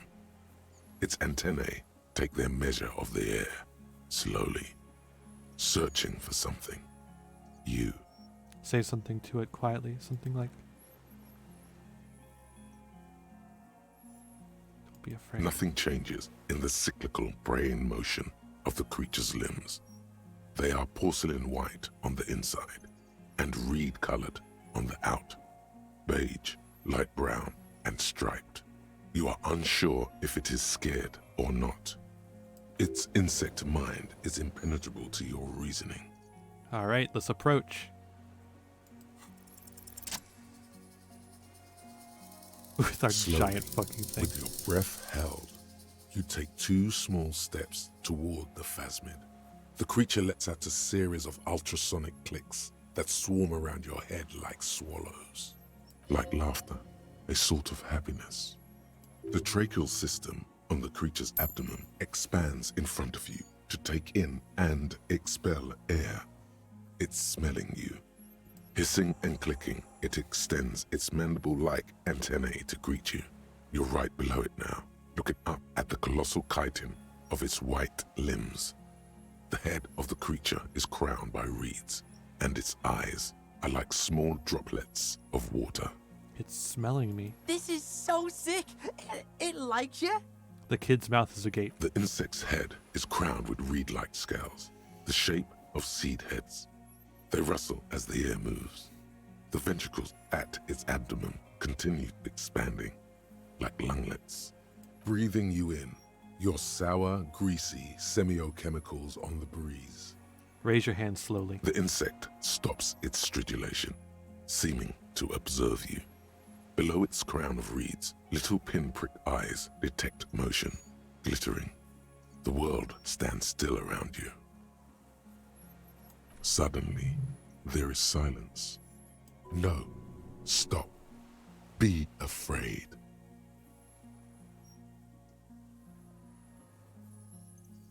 Put your hands The down. invertebrate comes back to life, stridulating. Sets of complex eyes follow you, moving in tandem on either side of the insect's small head. Hello, I'm Harry. I don't really know who I am. No reply. A total ancient silence comes from its mouth, along with what appears to be some kind of foam. The stridulations of its limbs continue all around you. Stand on tiptoes, look closely. You were right. Little bubbles form on the mouth parts of the creature, on its segmented lower lip. It looks to be foaming, slowly. The foam is white, then yellowish. The faintest smell like you've never felt before, like burnt roses. Kumo, it's foaming. Whoa! Maybe it's poison? Fucking hell. The kid watches you apprehensively. The foam slowly turns a darker shade, like burnt caramel. as the insect moves its mouth parts, masticating. The little bubbles begin to burst, one by one, letting out that same smell like summer burning. Tell me what you're doing. I exist. I exist too. Tell me what it's like for you. I am ill. What is your illness? In my heart, for me, it's sadness, input after input. For me, it is not like that. I have states, not the emotions. For example, I experience excitement at unexpected sugar rewards. But that is not important. Now I will tell you how it is for me. For me, it is a series of half-lit images, a kind of darkness, being intruded upon, transient, dim, moist. Intruded upon by what? Shapes of plants and animals, and internal sensations. A swarm of sounds, tiny vibrations on the inside of my forearms. All speak of complexities totally beyond my understanding. I am at the end of a narrow funnel, weightless, so light, it only feels like something to be me. In truth, perhaps I'm nothing. I certainly do not have a soul, and if I did, it would never ache. I'm glad to be me, an incredibly sensitive instrument. Few of us can begin to imagine the horror of you, with all of creation reflected in your forebrain. It must be like the highest of hells, a kaleidoscope of fire and writhing glass. Eternal damnation. Thanks. Even when you're sleeping, and when you wake, you carry it around on your neck, with eyes open that cannot help but swallow more behind the mirror. I feel great, mute empathy for you. It was very disorienting at first, but I'm keeping my shit together. That must be incredibly hard. The Arthropods are in silent and meaningless awe of you. Know that we're watching. When you're tired, when the vision spins out of control, the insects will be looking on, rooting for you. That's nice. And when you fall, we will come to raise you up. Bud from you, banner-like, blossom from you and carry you apart in a sky funeral, in honor of your passing. But not me, because I'm just a leaf eater. In honor of your will, Lieutenant Euphrator, that you kept from falling apart in the face of sheer terror, day after day, second by second. Detective, arriving on the scene.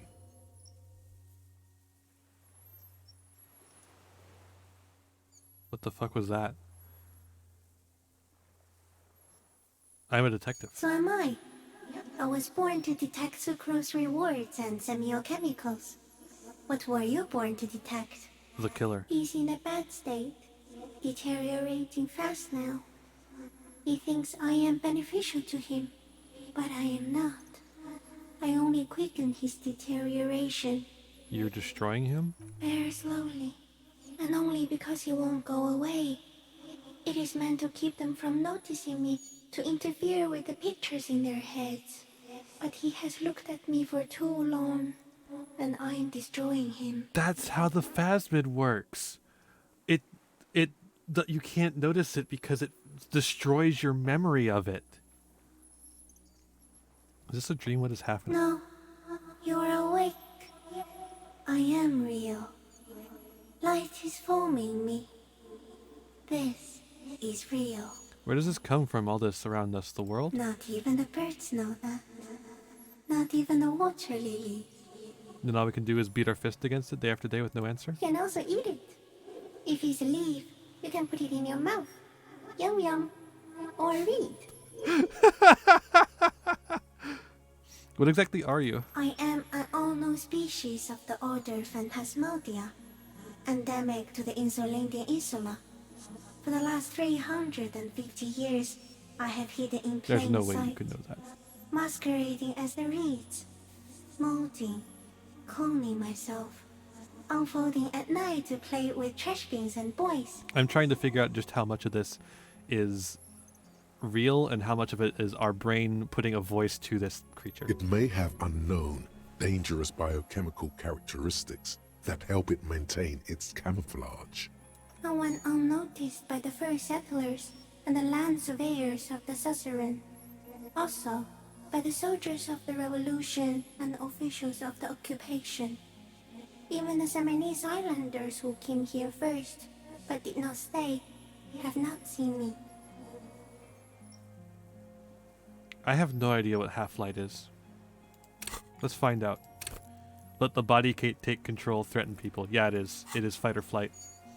I have stayed hidden through 4 forms of government and 2 scientific revolutions until I was accidentally discovered by a detective of the citizen militia in Revershaw, district of Martinez, March 51. That's us. Are you poisonous? Yes, I do not have a starter display, so I use a neurodegenerative element to aid in camouflage. Do not worry. It is only destructive over long periods of time. Like this dingus over here. The deserter. He's been here for a long time.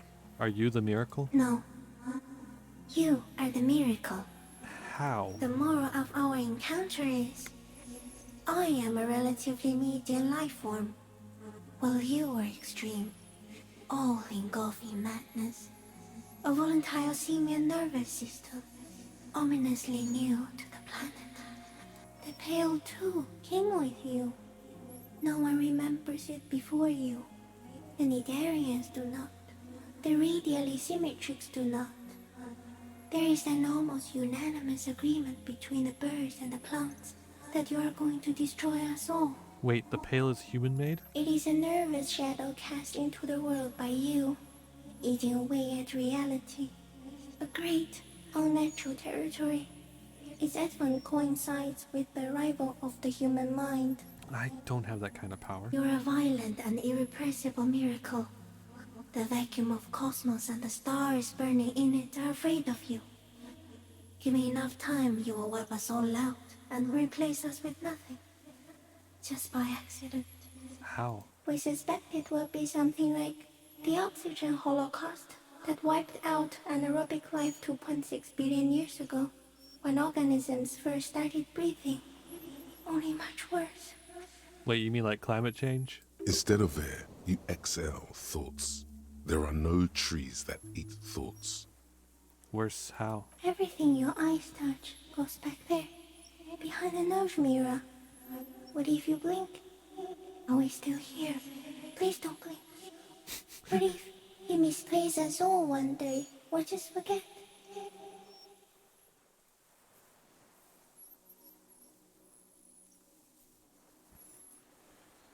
I have already forgotten the whole world once when I drank too much. So it is already happening.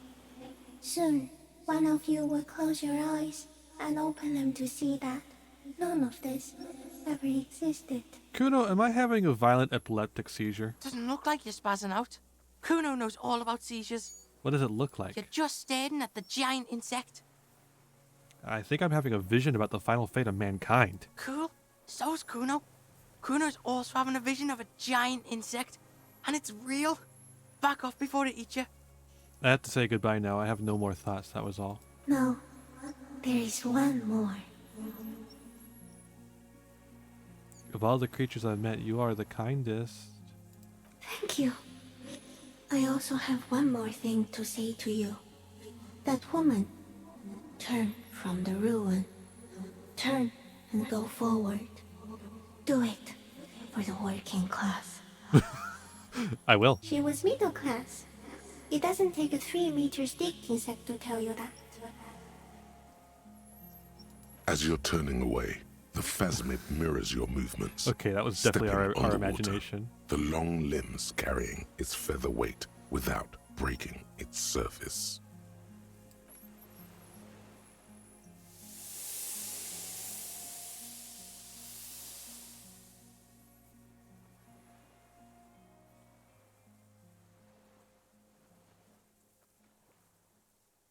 And just like that, it's gone, skating away across the sea's calm mirror like a skipping stone, leaving nothing but circles on the water. Okay, technically we're not the Antichrist. Everyone is the Antichrist. All of humanity is the Antichrist. And something under it, in the place it stood, bobbing there, among the reeds, a collection of items. It's gone. Between those reeds there. Fucking helican.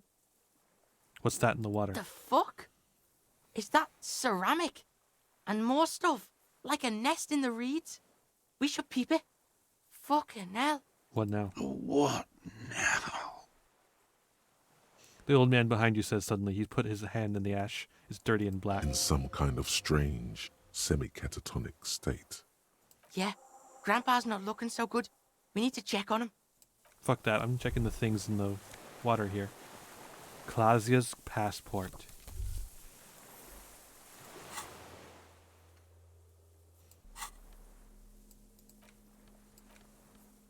This passport, issued by the Sovereign Republic of Oranje, is issued to a black-haired woman called Katarzyna Alazie. Clausia's hidden documents from the empty boy. She said the false passport would be for Anouk Maya Smith. Look at the photo. It's Clausia, with short black hair and glasses. She looks boyish, younger somehow. An old photo, before life came and did what it does. What was this doing in the Phasmid's nest? Fuck if I know. Maybe it's collecting shit. Like an octopus can get, like, curious. A curious octopus would do something similar. Or even a cuttlefish. It says Katarzyna Alazia. Okay, so what? Loop Kuno in on this? Katarzyna Alazia was supposed to be her real name. Where Clausia comes from. Remember? God damn it. I told you she kept lying to you. She's probably lying to someone else right now. In another city. She moves fast. She told me it was her real name, and it isn't this. It isn't even the name she said would be on here. Cool. Got lied to. Double lied to. I get it. You cops need the Kuno on stuff like this. No one lies to the Kuno. He nods with a stern and serious expression. What's her real name, then? Kuno's gonna say, it's not any of the things you think it is. Kuno'd have to get deep into this shit. But whatever it is, you got played here, that's for sure. The girl Thanks, on Kuno. the passport looks at you with no answer. She is not Katarzyna Alazia, or Anouk Maya Smith, or Clausia. That much is sure. Put a passport away. Alright. Alright, we'll look at the old man now. What is it? What do you want from me? I can't go. Sir, how could you not see the Phasmid? He stares at the reeds and falls silent. Mr. Dross? The man does not respond. He keeps staring, black eyes glazed over and bulging from their sockets. His gap-toothed mouth shaking. You know what's a poison that erases your memories? The pale. I wonder if that thing emanates the pale. With fear and longing, like an addict of some terrible substance. Snap your fingers under his nose? A light shiver passes him, followed by nothing. His hands are trembling, and he breathes slowly. The boy waves his hand in front of the old man's face. The trembling mouth appears to sigh. There's no other response. Yeah, this fried him. We gotta bring him to a doctor. Good news, this solves our boat and Piggy's problem. He's not going anywhere. He's trapped here. What happened to you, Mr. Dross? He's old and fried. Kuno's seen this, like, after a massive bender. Kuno's dad. He stops mid-sentence. I think it's the Phasmid. Yeah, and then there's that shit. Gramps couldn't take it. It was too much. There's much more. Remember what it said when it spoke. Quite a few things about that health check you did on him make sense now. He couldn't see it, Kuno. It's just reeds for him. How? Like, it's pretty fucking huge. How? No response. Maybe this is how the Phasmid has stayed hidden all these years. Then how the fuck did we see it? Oh wait, the longer it's there, like it needs time to sink in, and if you spend time with it. You forget it's there. Yo, you ever seen a giant fucking insect? The The old man stutters and sighs. Before, when I evaluated his state, he seemed strangely animated. Yeah, Kuno knows hobos, and Kuno has never seen a hobo sharp like this after so many years of hoboing. God, Kuno, you're the worst. Perhaps this animation is induced by something in the phasmid. Yeah, because look at him now. Not so sharp, is he? And it's gone. Left. Perhaps it's like, kept him going. Like the drink and the lightning keep my old man.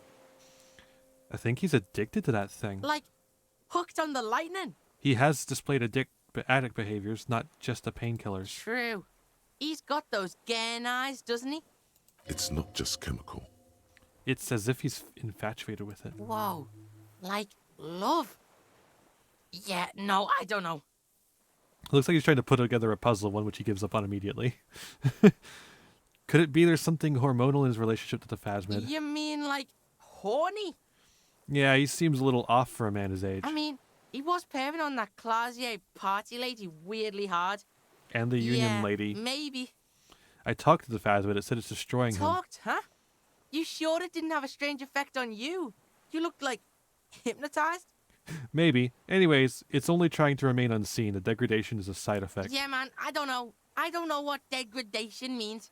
And I don't know about getting close to it like that. And staring at it for 5 minutes. You're one crazy cop. He's been here a long time. Who knows how much of it is in... How much of it in its company. Yeah. You see that too? Got a little jumpy there, didn't you? I know that vibe. I'm off me lightning too.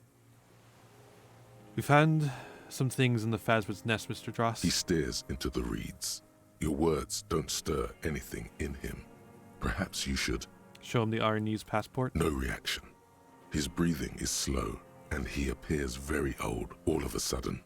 Around 80. Remember, he's only 65. This is an old man, at last. No longer a tin soldier, but the broken down remains of a man.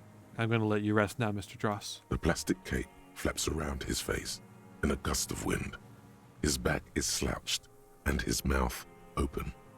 The blacks of his eyes are receding. His pupils are returning to normal. Hang tight. Yeah, old man. Hang tight. Let's slowly start shuffling off Death Island, okay? We're about done here. He looks to the flak tower. The old man. Okay. Kuno, Kuno's a pig now. you have nothing to say. Nothing interesting to say, at least.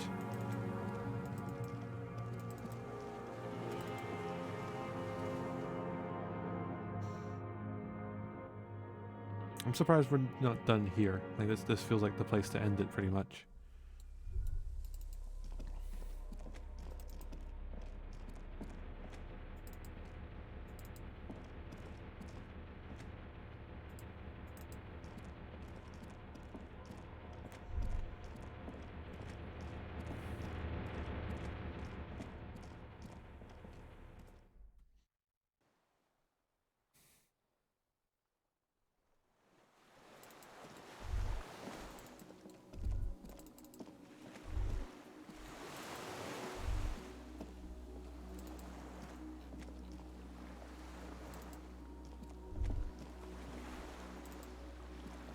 The skiff is swaying on the waves by the dock. Let's return to the mainland. Oh, yeah? We did good shit here, detective. The skiff rocks gently under your weight as you get in. The ride back is uneventful and quiet. But for the sound of conversation on the water, there is someone inland waiting for you. Uh-oh. 2 men and a woman stand on the concrete square of a nameless village, looking at a small yellow boat as it draws closer. The sea is calm. Oh, shit. You reach the jetty and climb out of the skiff.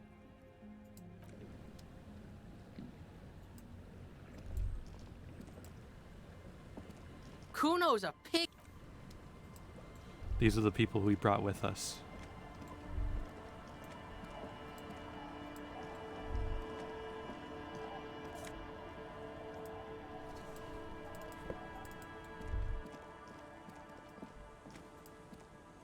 Look what the tide brought him.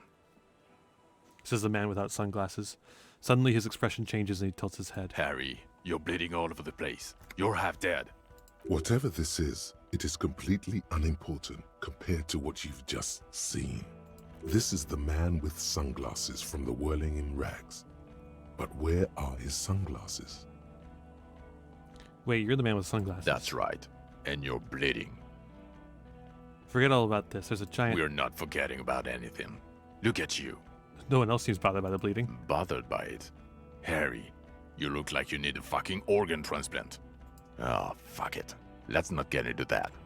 Good, you still have my back, right? We're all pigs here. He nods to you and straightens his Even back. though we're all pigs here, you and Kuno are more pigs than the rest of the pigs. He'll have your back. Only later. Who are you people? Hello, I'm Trent Heilerstam. I believe we've met on several occasions. Ah, yes, you.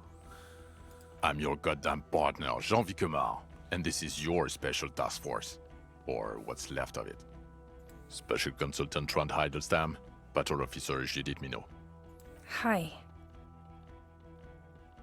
Was it? We've come to scrape what's left of you off the pavement. Task force. Cool. On the Kuno. We just came from the fucking island. He points to the sea fort behind him. Listen, Kuno. The man assesses the kid like a strike team leader at the kick in a door. Harry and I are old friends. From way back. Mind letting us have a moment? Won't be long. I just need to talk to Harry about some of the things I think he's done wrong lately. Oh, I see. I see, Vritra. Good luck with that. Sounds like you're in some shit. Animal Farm. What is this about? Ari, we want to help you. Trent, I believe this is where you come in? I don't quite know what I'm doing here. I was asked to participate as an expert. I think I need to manage your expectations a little. I'm at best an enthusiast in cognitive science. My background is in something else entirely. I engage in neurology on a merely theoretical level. In fact, I should probably get going. No, Trent, it's too late. You're part of this shit now. What have you got to say for yourself, shit kid? What does he have to say for himself? He left you to catch the bullets. Shit kid. What an interesting moniker. What's a shit kid? You. Shit kid? That's you. Despite all that you've done, the deserter, the phasmid, the case. Despite all I've done? No, because of all that you've done. How did you know I was here? The cafeteria manager you fucked over told us where you went.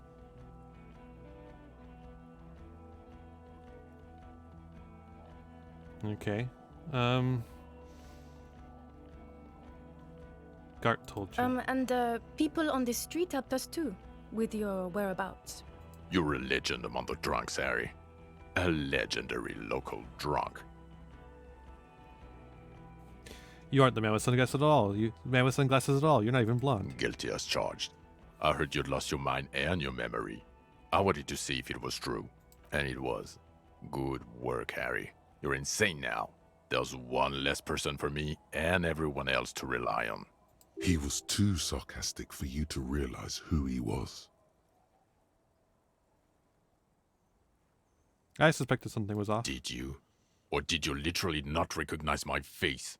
We've been partners for how long, Harry? Don't answer that. You were in remember. disguise. Absolutely no idea. 100 years, judging by the familiarity you feel toward him. 2 years minimum? Or maybe a short but close stint on the task force.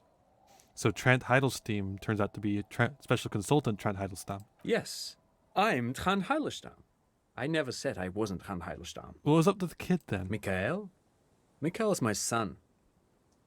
Oh, yeah? What was up with all the interesting history? Spying on me? No, I was just interested in the Feld building and the Martinez beachhead. And Mikhail wanted to see Martinez. It was a coincidence. Him being there with his son, it was not a coincidence. It's difficult to see, but he was worried about you. And also interested in the Feld building. So what are you special consulting here? What indeed? I was asked to share my take on some of the more obscure theories developed in Königstein in the 30s. Like partial psychotraumatic amnesia, group personality theory. He's here to see if you're insane. He is smart. Let's move on. Duped again. No one's who they say they are. Duped? Hey, here's a brilliant idea. Don't be a morbid drunk and you won't be duped so easily. Gardener, scab leader, this. At least you, who are you to say you were? Fuck, pig. As you snooped out, the name's Kuno, not Kuno. Let's get on with Kuno. our lives. I'm Kuno. It's known now. Stop staring at me. Just try not to shit yourself, please. You mentioned the task force? Yeah, Major Crimes Unit, under Lieutenant Dubois and Vicomar. Ring any bells? Refresh my memory. Who else is in it? Refresh your memory? It's a goddamn Major Crimes Unit. There's you, me, Jude, Tron fucking Heidelstown, and Guillaume Bevy. He stares at you. I'm technically just a civilian advisor. Oh, fuck you. You're part of this shit show. Who is Guillaume Bevy? Oh, that's an interesting story, actually. Guillaume Bevy is a police reporter who joined our team. He was really good. Then he left because he lost faith in your ability to lead the unit. Other people have left too. Good, smart people. People we won't get back. Only me and this really patient patrol officer are still here. And Tron because I'm forcing him to stay. Okay, so what does the unit do? It's a major crimes unit. We clear the desk of cases so Precinct 41 doesn't look like the worst station in town. We are shit tier now, Harry. Because of you. Where have you been all this time? There was a mercenary tribunal, you asshole. God damn it, Harry. He shifts his weight, crosses his arms, and looks you in the eye. You told us to fuck off. You said we're cramping your style. Your detective god. Fuck everything. All will burn. Detect or die. Okay, so that is my fault. I did not know that, though. You knew I had memory issues. And you were probably right, too. I would have never let you abduct a kid and take him on a creepy boat trip in the middle of fucking March. You talking about Kuno? Major Kuno wasn't abducted, you fucking fat dink. Fuck out of here. You go, Kuno. So you let me face a squad of trained killers alone just to teach me a lesson? It wasn't like that. Fuck you, Harry. We didn't know there was gonna be a tribunal, did we?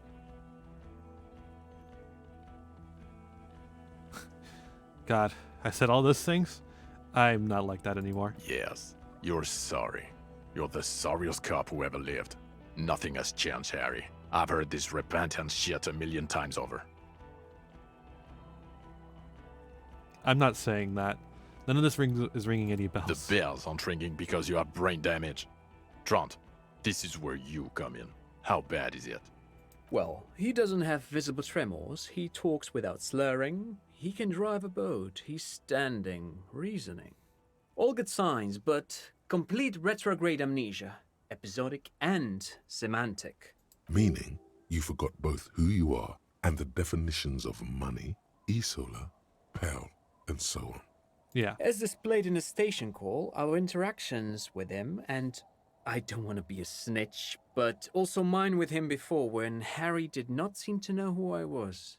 It's all very interesting. Interesting? Yes, interesting. I have my theories, but I would like to hear Harry's thoughts first. Harry, what do you think happened to you? Neurologically, psychologically, and why not socioeconomically?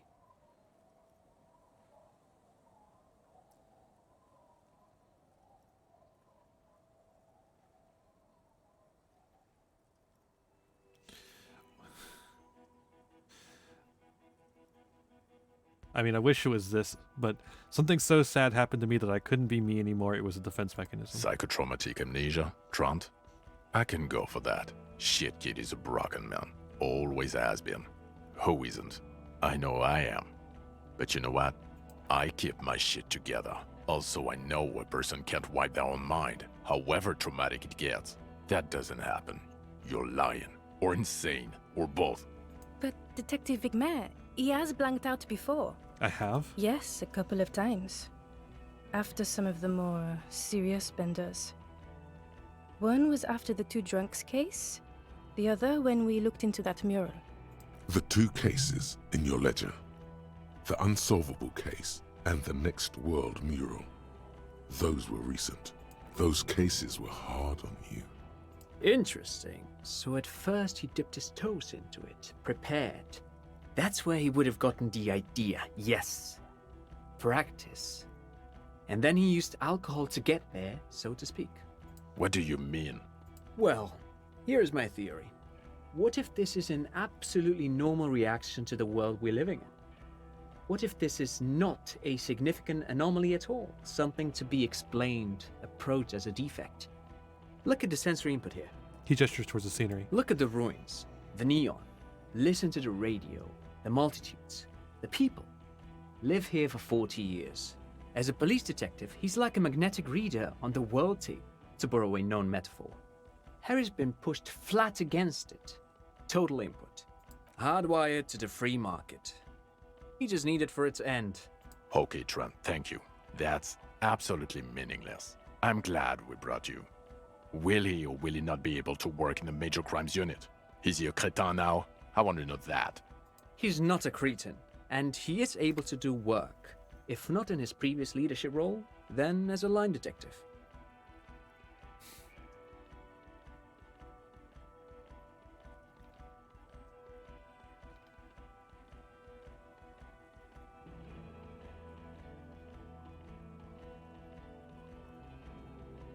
I'm not even going to do any of those. What now? Now nothing.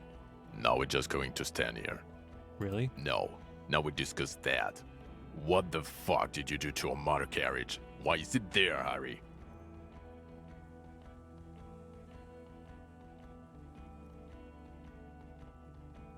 Yeah. I drove it into the ocean and I was drunk. Ah, so refreshing. He just admits it. Thank you for your honesty. Thank you for destroying 45,000 real of police property that's coming out of everyone's payslip. It doesn't matter. Your badge, Harry. Show me your badge. I got my badge right here. In a rush to demonstrate your badge, your eager fingers can't sustain a grip on the smooth plastic, and the badge slips out of your hand. Well, we'll try it. Shit. You juggle the badge for a second, unsuccessfully, and it lands on the ground, some 2 meters away. Ouch! You strained your elbow trying to catch that stupid thing. Damn it. He found it. He found it, Jean. It's his badge. I called it in. And your gun? As if having your badge and gun are natural states, not achievements. I upgraded my gun to a rifle. Upgraded it? I don't care about your weapon mania, Harry. I only care about your official sidearm, which you lost. I don't have that. I don't have my sidearm. I knew it. I told you we didn't have it. This isn't cause for celebration. It's bad. Oh, I would say it's very bad. You're drunk like a bum, Harry. Please, put the stolen rifle away before you kill someone. I quit drinking forever. It's only me in this boring hellhole now. I don't buy it. Why do you smell like a corpse then, huh? Because for 40 years of fucking drinking. Come on! You're gonna cut him some slack? Pig's been working hard, digging through the guts of corpses and shit, getting shot and shit. Yeah, I handled an actual corpse. I don't believe you. You're drunk. You let a suspect escape, a certain Classier, because you were too drunk to assess a flight risk. We've read the report, Sari. Lieutenant Kitsuhagi's. We know.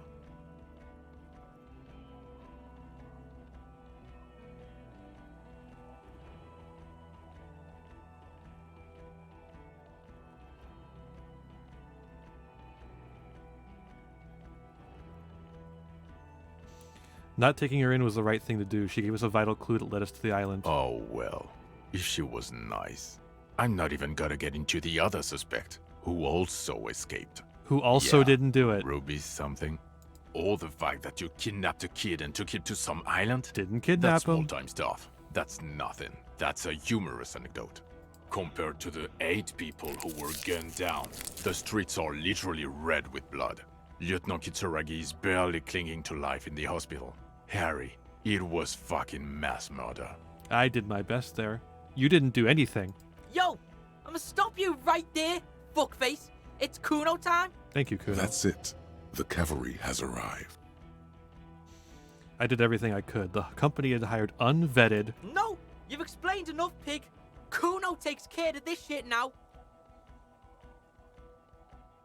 First of all, yo, those guys were all f***ed. The guys in the armor. Please. The No, Union stop guys. it. Please. So yeah, suck Kuno's dick. You don't know me. Kuno. You don't know what happened here. You don't know this shit. Automatic fucking weapons. Urban battleground shit. Battle lines drawn in blood. Blood meridian. You don't know this shit. Now, Kuno wasn't there. Right, you getting this? Kuno was breaking it up with Kuno's main bitch, see? Parting of the ways shit. But when Kuno got there, Pig had fucking cleaned up. Blood and ruin. Smoked all those dinky fuckers. Saved What? this shit. Martinet shit. I see he's mourning and shit. His main pig got semi-wasted. Sent to the boo-boo mobile. Kuno steps up. Kuno fucking fills those shoes. Big boy shoes. Detective Kuno. He comes to a sudden, abrupt stop. Are you done? Yo, Kuno feels like you weren't really listening to Kuno. You were hearing, but you weren't listening. Fucking the armor boys came to Martinez to fuck shit up. Hardy boys or whatever the fuck they are. They were telling everyone and their mum how they wasted one of those armor fucks. It was always gonna go down like that. My pig stepped up, got fucked in the leg for it. Sacrifice style. Not bad, Kuno. Could be a little shorter, though. Yeah, if you had said the second thing instead of the first thing. Yes, I understand. He was in the fight. Second, you dinky fucking asshole. This pig right here. This oink oink motherfucker solved that shit. On Death Island. Case solved. Go home or fuck off. Point is, we solved the case. Yeah, some fucked up grandpa did it. Fucking grandpa in the woods or some shit. Old shit. Kuno doesn't know about that. Look, the real shit here is... It was a straggler from the revolution who stayed in hiding for 50 years. I found him. Yeah, straggler, sure. Are you getting this smart shit? The old fuck killed him. Confessed to it too. We got him snitching on himself. Popo style. A straggler from the revolution. He sounds incredulous. Yeah, fucko. He's on the island right now. In a coma or some shit. Oh, and we also got the gun. Gun of the killer shit. You know what I mean? Now, let's get our big boy shit on. He may have committed other murders over the years. We have him confessing to one too, a big one. Yeah, big shit. We're taking them all down. We're cleaning this shit up. Now, listen up, Sue fuck. You're gonna shit yourself because it's gonna get wacko natural. Wait, it's not gonna get that. Let me... Too late. We're in this. There's a fucking 4-ton mantis on the island. What? Sorry, kid. Me and Harry need to. Yo, this is like the biggest moment in history right now. You wanna fucking listen to what's coming out of Kuno's mouth. He points to his crooked skull. We saw a giant insect, white as fuck. Literally the Insulindian phasmid or some shit. Praying mantis style. It was 3 meters I wish tall. Kim was and here this instead pig of right Kuno. here. His hand is shaking with rage and excitement. This fucking old popo discovered it. Me and the pig bacon discovered a new species. It was beautiful. It was... You ain't seen this kind of animal before? Fucking miracle shit. He gulps, overcome with awe. This case, this fucking grandpa shit, this ugly shit, it's nothing. We saw a ghost. A real life ghost. Like he fucking proved ghosts are real. It's that big, Popo. It's fucking... His eyes are welling up now. Why are you not fucking shitting yourselves? What's wrong? He glares at the officers who stand silently in the cold wind. In the distance, a wave breaks. Did he just say Insulindian phasmid? I don't know. I zoned out. Harry, did you just pick up some Mylan berm and pin it on him? You aren't fucking listening. The bum is nothing. This is science history here. It was the Insulindian phasmid. It's connected to the shit. Tell him. There was an Insulindian phasmid, but it's not connected to the case. Lieutenant, please. You have to have more than just a mantis. The straggler, stick to that. I did! You said you solved the murder. I literally said it had no connection to the case! It's not going well. Present something now. Something sane and clear. Make your case. Something that proves you haven't lost your mind. No, there was a giant insect, and they have to understand that. You will find proof. Don't give up.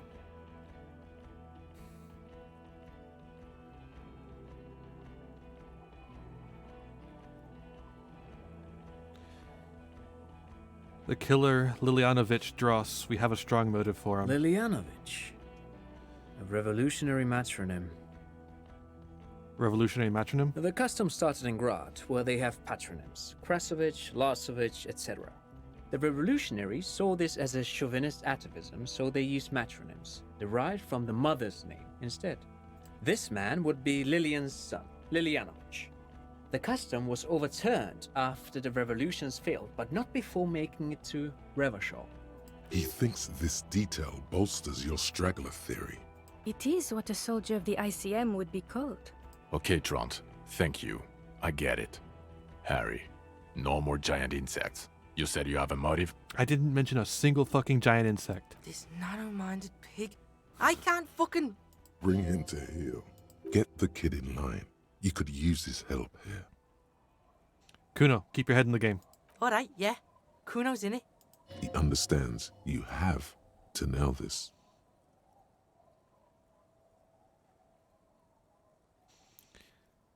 He killed the mercenary in an act of jealousy. Jealousy? He's what, 80, 90? Didn't you say he's been in hiding since the revolution? Dude, it's literally been 50 years since the revolution. Yeah, Suit. Check this shit out. The Merc was banging some chick he wanted to bang, so we shot him. Chick's called Klaasje. Klaasje, as in the suspect he let escape from Kitsuragi's report. Fucking snitch beano clad. Yeah, that chick. Get over it, pig.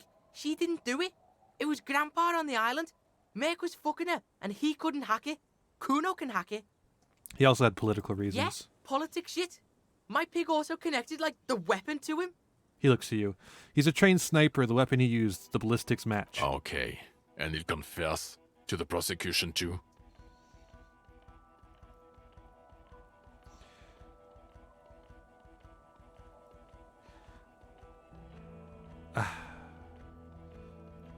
Once he's resuscitated, yes. We got him talking once. He'll talk again. Resuscitated? That sounds great. Jean, he has it. No more cooperation needed. He had a civilian there for the confession. This is doable. Okay. We'll see about it when we get Coast Guard on the island. There.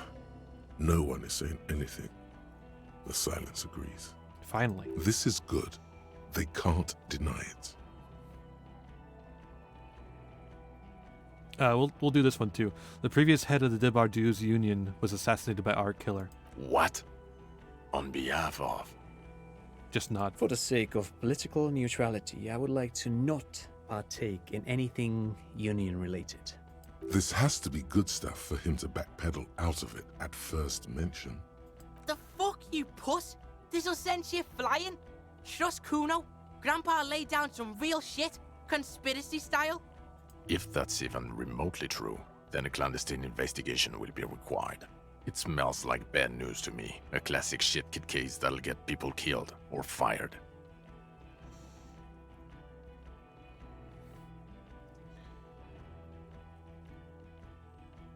So what do you say? Want to take this hot shit back? No. Sure, you get the case together. You can do police work. In bouts. That's not a surprise to me. Even the insect. I don't care. But you're an alcoholic. And you've been drinking. Again. I won't let my life unravel because of this. Jean, I think he hasn't. I can see it on his face. My shaved face. Okay. So he stayed clear for what? A week? That is true. It has only been a week. It's tough. One of the toughest addictions to overcome. Comparable only to heavy synthetic opiates. Even morphine is easier to kick than alcohol, statistically. The odds are against him, especially at his age. He's too old. He's been like this for too long. I've seen him try many times. It's a farce by now. They're leaving. They're all turning away from you. No, you can stop. Just wade through the hell. Month after month. Year after year. You against the nothingness. It's possible. Because time is possible. For the world. For the planetary proletariat. Think. You can detect. In Jamrock, Boogie Street, Coudon, Leroyam, Underground, Coal City, on the 881. It will all be yours to sift through when the last snow has melted.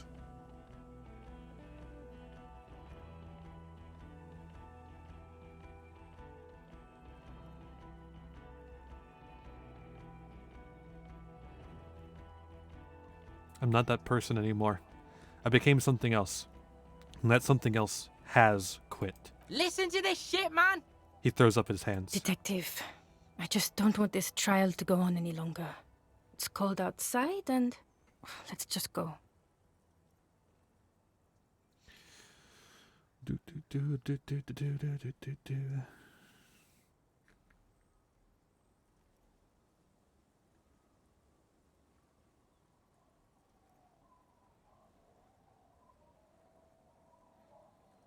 There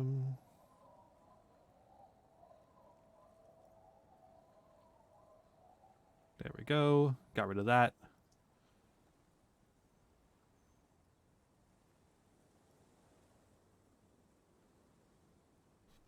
Fucking Harry, fuck you for bringing this kid with you. It's only because he's defending you. It's the only reason you're not staying here to die. It's more than that. He just can't. One final time. You manipulative son of a bitch. It is cold, and we have vehicles in the square. The perp needs to be taken into custody. Let's get a move on.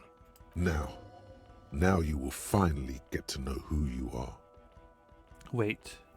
I have a few questions before we go about who I am. The man looks westward, impatiently, jingling his car keys in his pocket. Let's just go through the list. Fuck it. Who am I? Who are you? You're a gym teacher, Harry. What? Well, obviously you're not a gym teacher anymore, but... Before? Before you were a cop, you were a gym teacher in Coron. It's getting really cold outside. Should we maybe... That does explain a lot. No, Pig, that explains everything. The running, the jumping, the guns on your arms, your whack mustache. How I can run for 6 hours a day. How you jumped that shit, climbed to the roof. Kuno seen this shit before? In gym class. Oh god, contact Mike. You've been on about Mike again. I hate that guy. When was this? When was I a gym teacher? In your 20s or late 20s. You've really let yourself go since then. You said in Corona I was a gym teacher there. Yes, you taught gym in Cool. I believe that's the term. Taught gym at a high school. You were a high school gym teacher. The smell of sweat and glue. The worn floorboards. Kuro is just east of Jamroad. It was a short walk every morning to the baseball field or the sports building. Why did I join the RCM then? The regular. You found some chick. She inspired you to fight the big fight. Be more than you are. All that. You, every morning, walking from Voyager Road to teach gym. She, leaving for the academy with her spring coat on. The air filled with the smell of smoke and raspberries and incredible hope. An ocean full of hope. Okay, I see now. Kuno fucking knew there had to be something wrong if you can run like that. Why am I like this? It's not a mystery. Some chick fucked you over. Also, you were drunk. Some chick? Who? Dora something. Dora England. Yeah, you mentioned the name. Not Dora Dubois. England. Something like that. Half Vasa. Vasa is where beautifully and impossibly blonde people come from. So we weren't even married. No one is married anymore. This is Revachol. When was this? God, I don't know. 6 years ago, she was way before my time. 6 years and you haven't gotten over it. What the hell is wrong with you? 6 years? Yeah. Or 7. You're not doing too good there. It's an old man thing. 2 old years equals 1 normal year. That and Dora Engelund really tore you a new one. A big one. Who was she? Incredibly bangable. Huh? She was extremely fuckable, Harry. Gorgeous. A gorgeous bourgeois woman. She's bourgeois. We can't. Like we a can't be Welkin, doing basically. that stuff. Snow Welkin. Blonde Welkin. Heartbreak Welkins. I've only seen a picture, but it's obvious you formed a real spiritual connection with how pretty she was. One you never recuperated from. Look, the sun is about to go down. It's time to go. I think she taught in the Académie des Arts, east of the river. Way east. Hard to say which came first, the middle-class chick or the drink. Egg and the chicken kind of thing. My point is, you need to see a psychiatrist about this shit. Not a psychologist. Several degrees harder. Is there something harder than a psychiatrist? A forensic psychiatrist? Go talk to that. In other words, he's heard enough about this. Okay. Am I a fucking dirty cop working for La Puta Madre? No. A suspect seemed to think. You're too unstable to work for a mob boss. You're suicidal, Harry. No mob boss would take you. Fair enough. I assure you, I wouldn't consult for a corrupt unit. That's exactly what someone who would consult for a corrupt unit would say. He would immediately backpedal out of it. True. I told you it's not that bad. Precinct 41, what kind of station is it? Us? We're the bloody murder station, haven't you heard? We're the bad guys. No one likes us. What? Bitches dream of the 41st? Why do you think Kuno's in this shit? Weird is, it's fucking violent. Your Captain Price dusted like 1,000 people. Thank you, Kuno. You're being kind. It's an understaffed station and the district is too big, which is why we need to... He tilts his head northward and clicks his tongue. Get back to it. We left Torsen and McLean to run the Sea Wing. It's not good. Torsen and McLean? Mac the Torso Torsen and Chester McLean. They're not fit to run a wing. Believe me. Things are shaky as it is. They are damn iconic, though. Torsen and McLean. An iconic duo, I take it? Yeah, not like us. Two clinically depressed old men. Where's the contrast here? We are garbage. What and the Sea Wing is? God. There are 4 wings, Harry. A, B, C, and D. We're in C. It's made of losers and clock punchers. You and I reconceptualized it as a task force. It was a mistake. There's also a lot of outside help involved, not only me. Other losers too. And Price Ptolemy is... Price? He's the son of the old Price, one of the founders of the RCM. Sure. Yeah, that shit's fucking famous on Channel 8. Kuno hears this shit. Somewhere under the curved roof of a former silk factory, shaped like a ladybird with 2 chimneys, Police Captain Ptolemy Price sits behind a heavy wooden desk. Resident medic Nix Gottlieb pours him coffee. It's silent in the captain's office. They speak of change, the city, the tension on the streets. They speak of the events of April and the blood on the streets in May. Did we recently shoot up a church by any chance? So he remembers that. Yes, there may have been a raid on some churches. It wasn't good press. Shooting up churches never is. I was out of town, to be clear. What happened? Why did we need to go there? Our enemies were hiding in a church, to the best of our information. That's it. I'm not talking about this anymore. Your security clearance is shit tier right now. You have to wait for it to go up. He means it. The RCM and its enemies will not be discussed on this coast. Your clearance will not go up while you're within earshot of the Union headquarters. So I work in the bloody murder station? Okay. It's not the bloody murder station. It's an old converted silk mill with green desk lamps and a coffee corner. A lot of good people work there. Hard. Every day. Jamrock is the largest ghetto in Rivershoal. Faubourg, technically, but it's divided into 11 districts. Jamrock only has us. Kuno's liking this shit. Jamrock is the real shit. Mayonnaise is fucking white as balls. See shit? This ain't a real ghetto. Thank you, Kuno. You bring light to my day. That's my exact reaction. I'm not gonna tell them that. Well, I need to tell Lena about this ASAP. Who is Lena? She lives at 1113 Tabernacle Road in Jamrock, remember?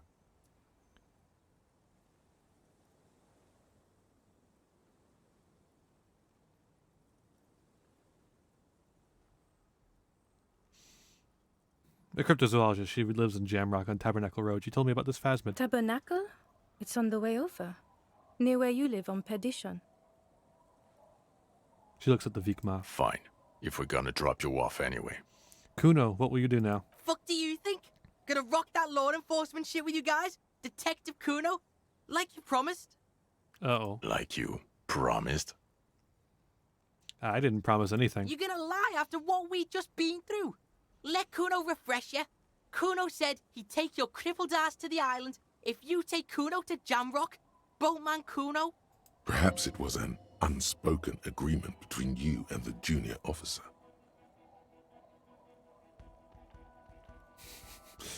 I didn't fucking say shit.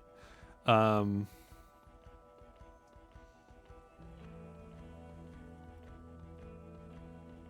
it. Kuno's enrolling in a junior officer program. It's better than what he he's does not. here. What is he? 10? 11? Kuno's fucking 19? You have to be 15 for the junior officer program. You're not even that. Hey, you don't Stop. get it. Kuno's got pig all over him. Kuno smells of bacon grease. Being seen with you, fucking informant shit. You think no one sees this? He spreads his arms. They're gonna hang me by the nuts if you leave me here. You want that on you? A dead kid? Or you want Kuno at your station solving shit? Like we just did? His hands are shaking and his face is white. He's genuinely scared of being left behind. It's not the locals he's worried about, but an 11-year-old girl.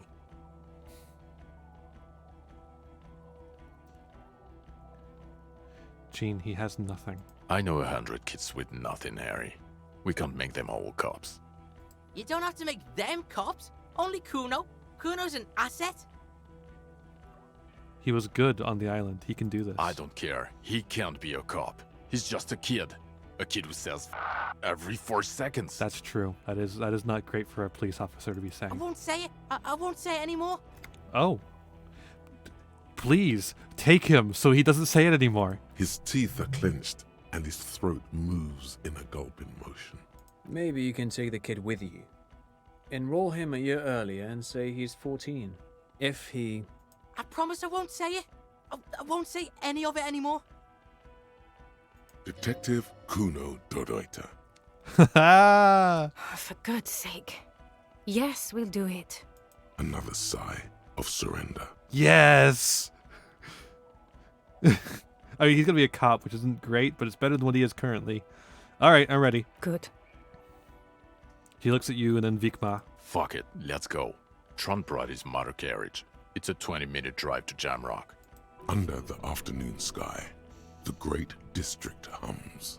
A chessboard of wooden houses, 80,000 living souls, and chimney stacks. Fire traps as far as the eye can see. From Main Street to Precinct 41, to Boogie Street, forking into the snow-swept horizon. You close your eyes and hear the dogs bark. A lone woman sits by a factory window, dreaming of meteorite strikes. On Rue de Saint-Jérôme, a square bullet slides into a square-shaped chamber. The square In bullet. Old South, a man without eyelids smiles. Spring has come. It's time. Torsen? Yes. McLean? Yes. Heidelstein? No. Vicmair? Yes. Dubois? Of course. What the fuck? Really? Nick Gottlieb looks up from the list. I hear he's unstable. You say that like it's a bad thing. Captain Potomny Price gestures with a ballpoint pen. It's dim in his office, and the curtains are drawn. Harry's our man. He'll pull through. When he does, he'll side with the people. Understood. Gottlieb returns to the list. Minnow? Of course. Wonderful. Then can we please just go back to Jamrock now? Alright, let's go.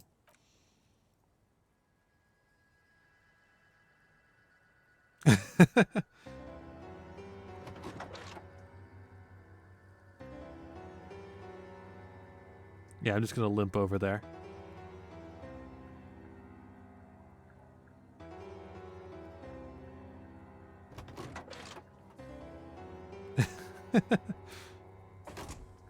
Now he's gonna do it to me too.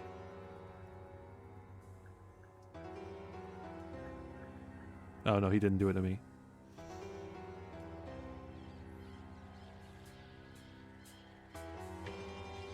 All right.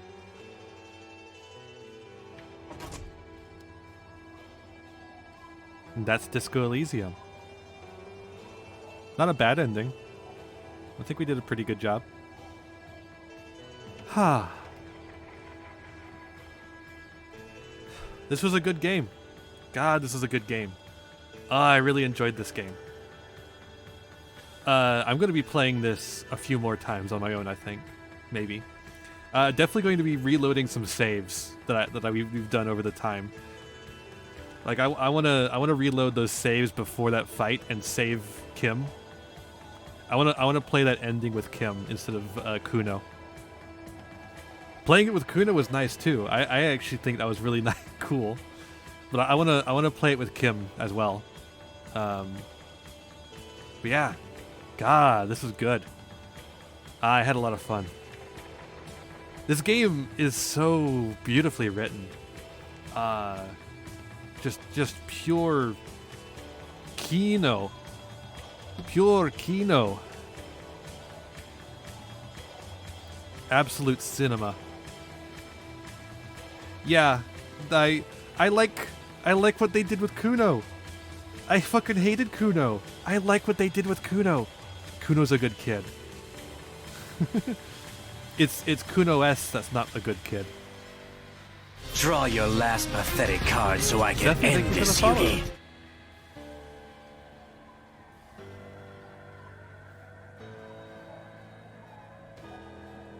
Yeah. Good game. Good game. Wonder if there's anything after the credits. Glad I did the stream. I'm glad I did this as a stream series. I remember seeing, I think I mentioned this in the first stream, that I saw people talking online about how this wasn't a very good game to stream. I agree and disagree. I understand where they're coming from with it being a bad game to stream, but I had fun with it, and I think it was good enough as far as numbers go. You know, it wasn't terrible, and if I remember correctly, let me check. Yeah, the first VOD for this actually is one of the biggest videos on my channel, so obviously something went right. Obviously, the rest of it isn't like as far gone, but it's yeah. Yeah, that's probably right. But like when you're my size, you're not really attracting a lot of people anyways. Most of the people you're attracting come from raids. And raids, if they're gonna follow, they're gonna follow. It's not much you could really do about it when it comes to raids. Speaking of raids, I have no idea who we're gonna raid. Everyone is offline. Nobody's live right now. Is dead times. We got to see the Phasmid. Ah, it's so fucking good. I love how there's like this weird spiritualism in it too. This game speaks to me in an amazing way because it feels like it feels like it was made for me in a way. Less so than Inscription. Inscription is a game that I am convinced somebody like found a social media, like tracked by social media, and made a game specifically for me. But this game feels like it was made to make me think, and like, I love that.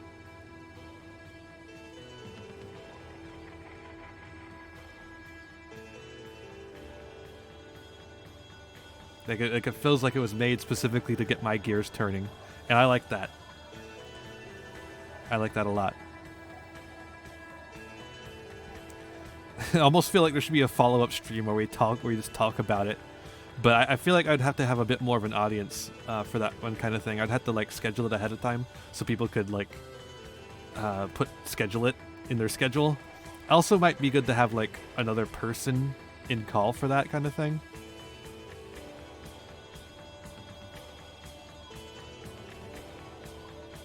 And then just discuss the themes and goings on.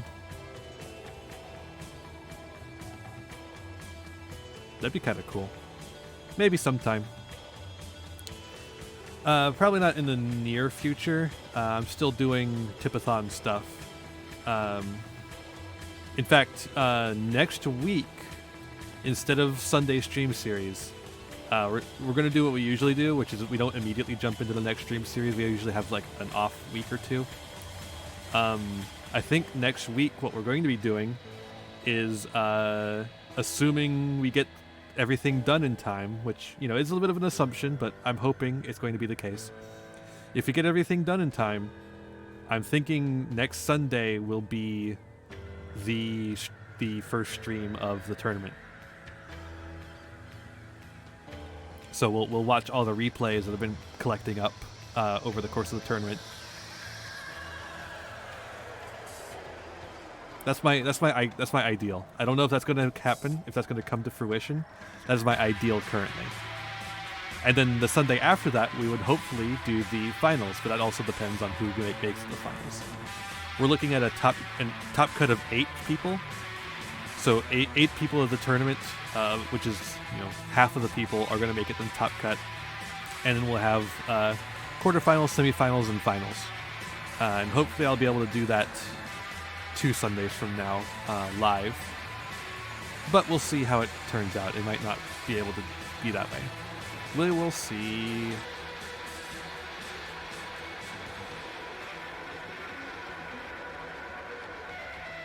These are my hopes and dreams currently. But speaking of Yu-Gi-Oh, Wednesday we'll have a budget sealed series with Kara. Hopefully, we didn't have it last week, but we hopefully will have it this week. And after that, I think we'll probably have it the next week after that to try and catch back up. So I guess probably 2 weeks of budget sealed series to catch back up to where we were. We'll see. It all depends on Kara's schedule. My Wednesdays are pretty open, but when you work jobs that schedule you whenever they want you to work instead of whenever you want to work, it's pretty hard to schedule other things consistently. So hopefully some of that stuff will happen. Friday will be Pokemon with no, not Pokemon with Haru. Sorry. I was about to say that even though that's wrong. Friday will be a Jackbox birthday stream. Actually, a birthday countdown, because it's literally the day before my birthday, Friday. So we're gonna do a Jackbox stream on Friday night, and it's gonna start at 9. I'm planning 9 right now, 9 p.m. Eastern time, and the Jackbox stream is gonna go, until midnight, probably later after that, depending. But yeah, so we'll literally be counting down until my birthday starts.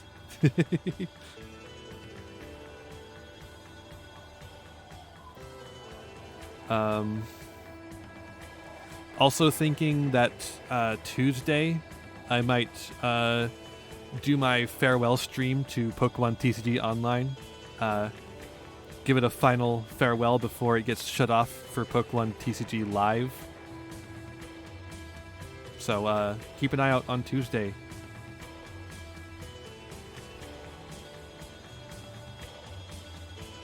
Tuesday evening.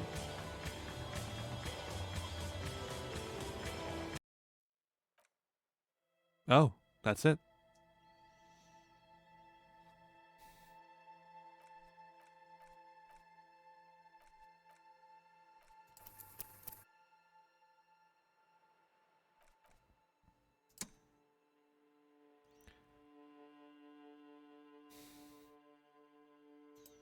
Yeah, for sure. Definitely a cool game. I really enjoyed the hell out of it.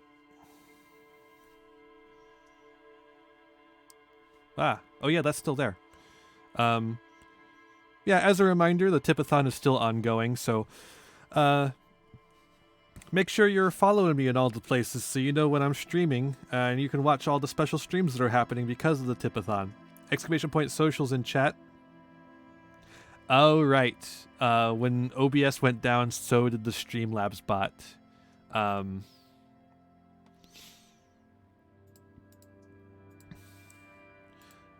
going to have to reset it. Let me see.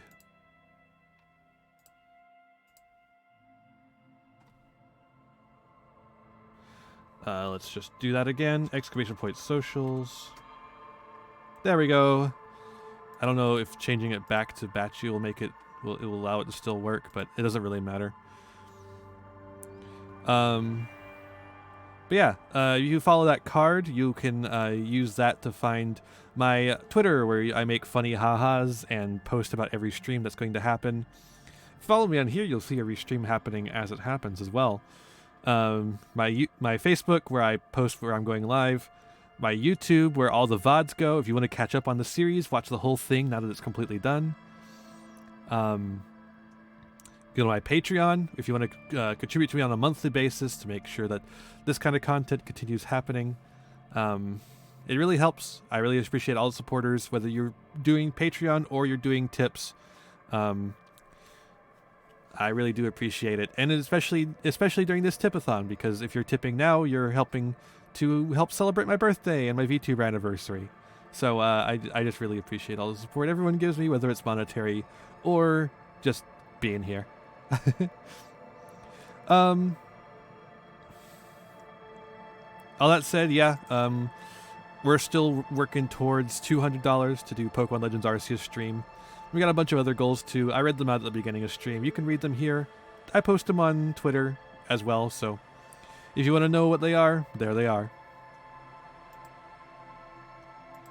I think that's just about everything now. Just gonna start tidying up.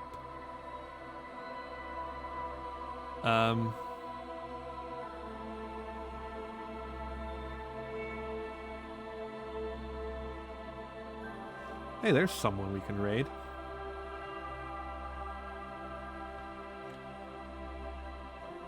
A VTuber who is also trans. Awesome. That sounds perfect to me. And playing Disco Elysium. So we're literally like flowing right into it. It's perfect. It's like poetry, it rhymes. Oh, there it is. Perfect. So yeah. I've already told you about everything that's happening in the near future. So keep an eye out for all those. Is there anything else? If you like clips, I did upload a new clip recently, so go take a look at that on my YouTube page. Yeah, I think that's just about everything. Oh, join the Discord. I didn't mention the Discord when I was going through the socials. Join the Discord. I hang out with Haru and everyone. It's fun. It's fun. It's fun. I promise. I promise. Yeah. All that said, when you get over to Moonlight Witch, who is playing Disco Elysium, and you get over their channel, be kind and courteous. That's all I ask. Her channel. And pronouns right there in the tags. I don't use pronoun tags because I have too many, and I have too many other things to put. You can find my pronouns down below. It's any, all. It's literally anything you want, baby. Yeah, when you get over there, kind and courteous is all I ask. I think that's just about it, though. So, with all that said, be kind to yourselves, be kind to others, and have a wonderful, wonderful evening, everyone. Bye-bye.